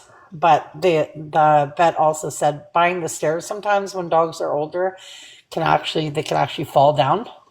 So I thought rather than her falling off the bed and landing on her back or whatever, no, she's better off just to be on her bed. And she was pretty comfortable on that bed. I have 4 quilts that were hers in my closet, like big quilts. Those were hers on her bed. Yeah. There's so many people buy these big cat beds and dog beds for hundreds of dollars. All you got to do is get 2 big body pillows. You put them on the floor, you put blankets, pillows, and they have a big bed. And it doesn't cost you a fortune, Well, I guess it does if you have a lot of pillows and blankets, right? Okay, the eggs are almost done. Then when I crack them, it's going to smell like ass in here, even worse. Shit. Oh. Ugh. My Lord. Well, usually you have to boil an egg for what? Maybe 5 minutes? Yeah. Around there. It's done now. Okay, I'm going to not burn myself here.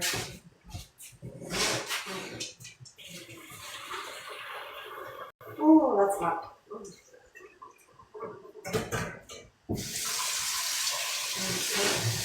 Then I let it sit in the cold water for a little bit.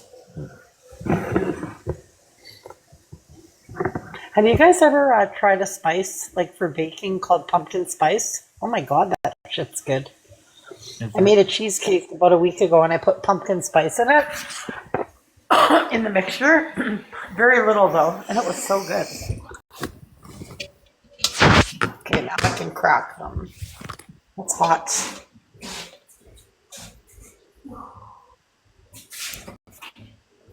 I'm not eating no egg salad tomorrow. Shit. It's the last thing I need.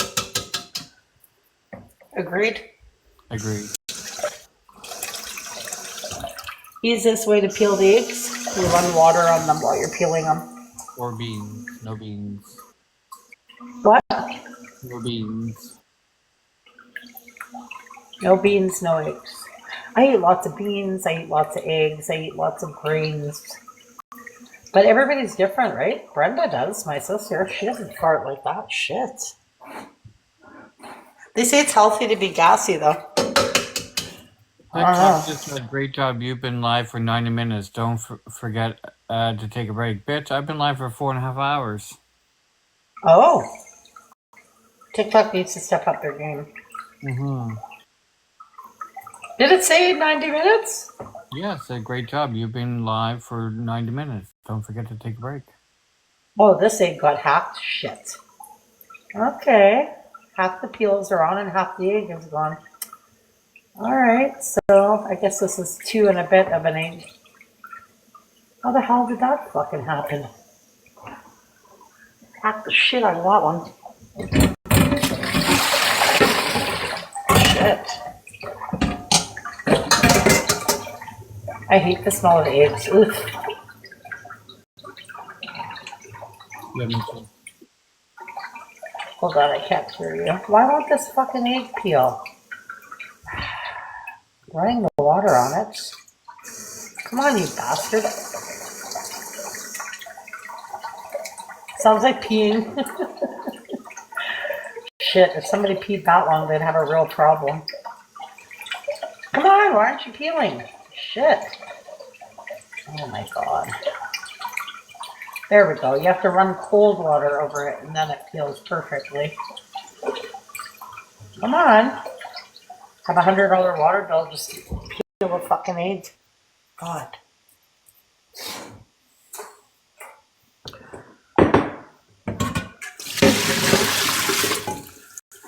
Alrighty.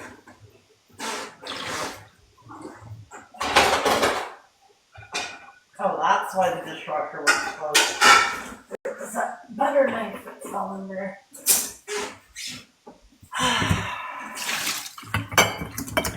I like having a dishwasher and I don't. It takes so bloody long. So you turn the dishwasher on, it goes for... Hang on a sec, sorry. Oh god, that sucker must go for a good hour and a half. Thank you, Gingy. Oh, Gingy, hello. She's a sweetheart.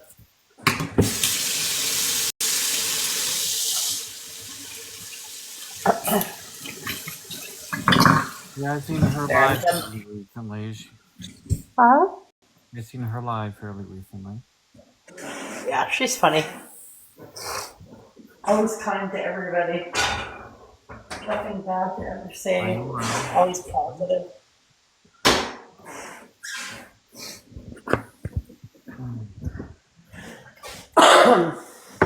I was going to put them in the fridge, let them cool off, because if I was to mix it now, I'd probably burn my hand, yeah. There we go. What am I going to do for Drew's lunch? I don't remember what it's like to go sick. It's been a while. What? I said I don't remember what it's like to be sick. It's been 5 years. Mm-hmm. Thank you, Gingy. Cheese. Gingy, did you have... When's your food free? It's coming up soon, I think, eh? I hope you feel better, a little bit better tomorrow, Gingy. I haven't had a cold or flu since I got COVID, and I have no idea why. Yeah, I hope you're feeling better. It's not fun being sick. Yeah, you never get sick. You're lucky. I normally Usually, get like I don't want to get too cold a year or a flu, but nothing since COVID. Lucky. And with COVID, that was the sickest I've Lucky. ever been.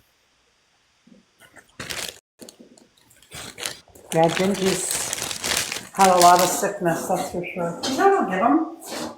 Is that weird to give him cheese and carrots? Is that weird? No. I'll give him baby carrots. Those are always healthy. I'm gonna wash them though. My friend always says, "Why do you wash them?" You need to wash bagged vegetables. Are you kidding me? Oh. You can even buy a spray for vegetables. I don't trust it. My friend, she'll like. Have you guys ever tried the grapes? I'm trying to talk quiet. Matt, do you see what Gingy's saying? Hang on. Yes, my husband always tunes into Nat's lives, and yes. Oh yeah, he always comes in and tells me how she's doing, and I appreciate that. I prefer white over purple. What was I saying now? Talking about grapes. What? I'll try it for a third time. We were talking about grapes. Yeah, my friend will walk into a grocery store, and they have those candy. They taste like candy floss. Have you ever had them? They're grapes. They're really good. Is it like the off green color? Yeah, they taste like candy The floss. cotton candy grapes?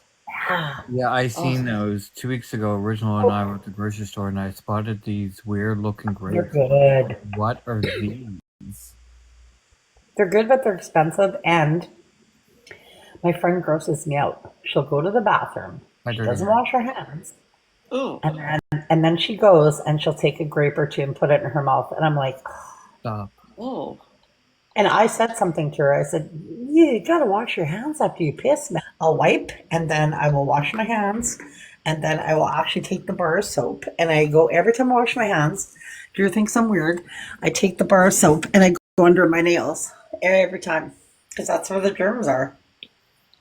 But she doesn't wash. It's disgusting. Like, you have to wash your hands, lady.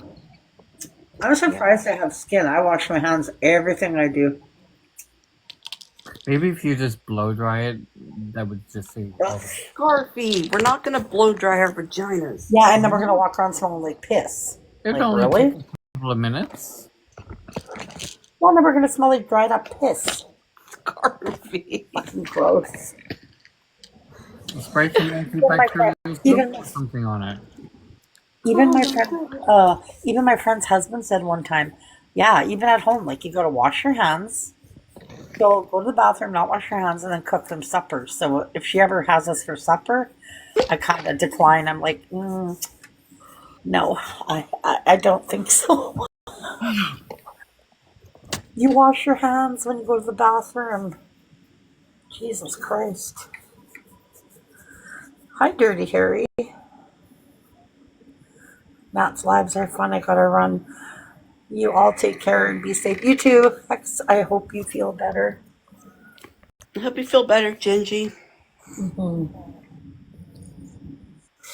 Yeah, she's been sick for a long time.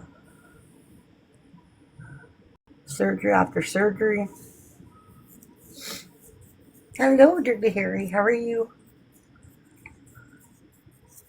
Just gotta make a sandwich, and I can go lay down and yeah.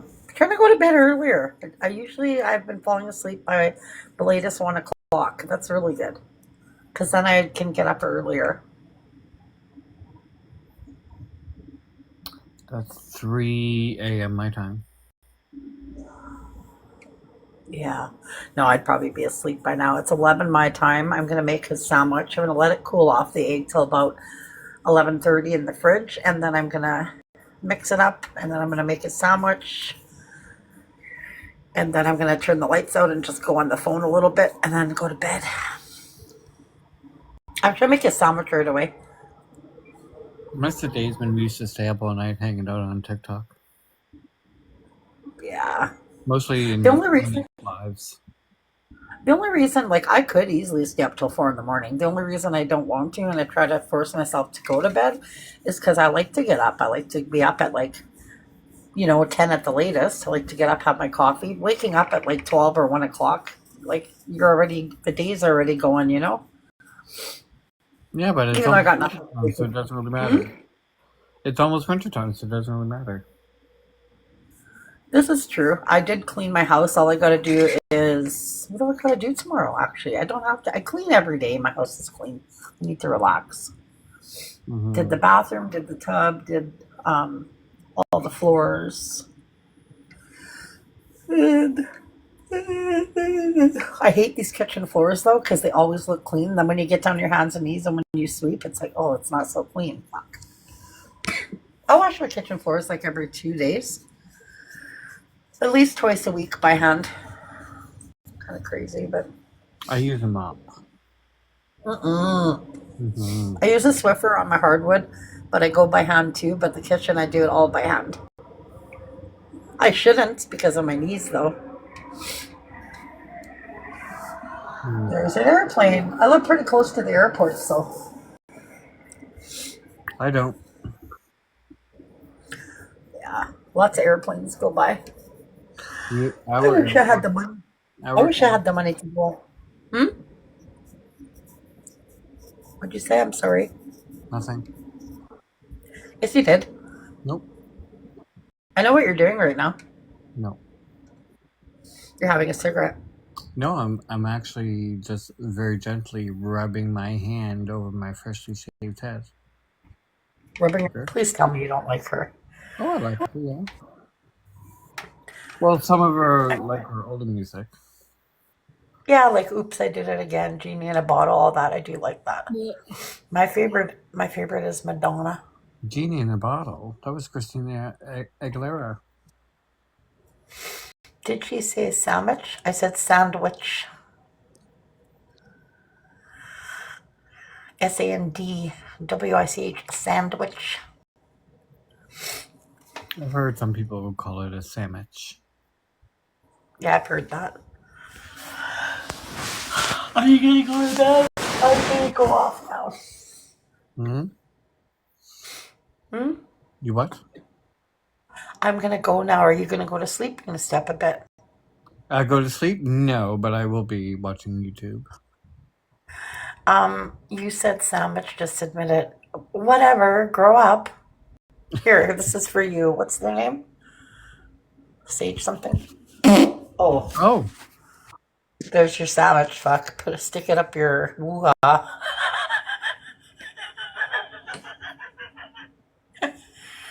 Bite me.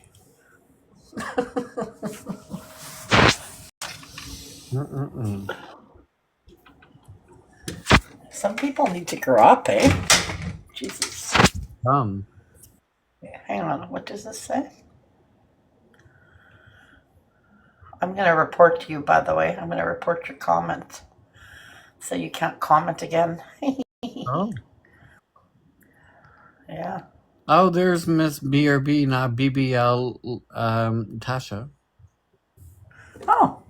It's not too bad. The BRB that we got about an hour ago. Okay, Scarfy, I'm going to go, but I hope you have a good night. You too. If I can't sleep, I'll come back. Okay. Bye-bye. Bye.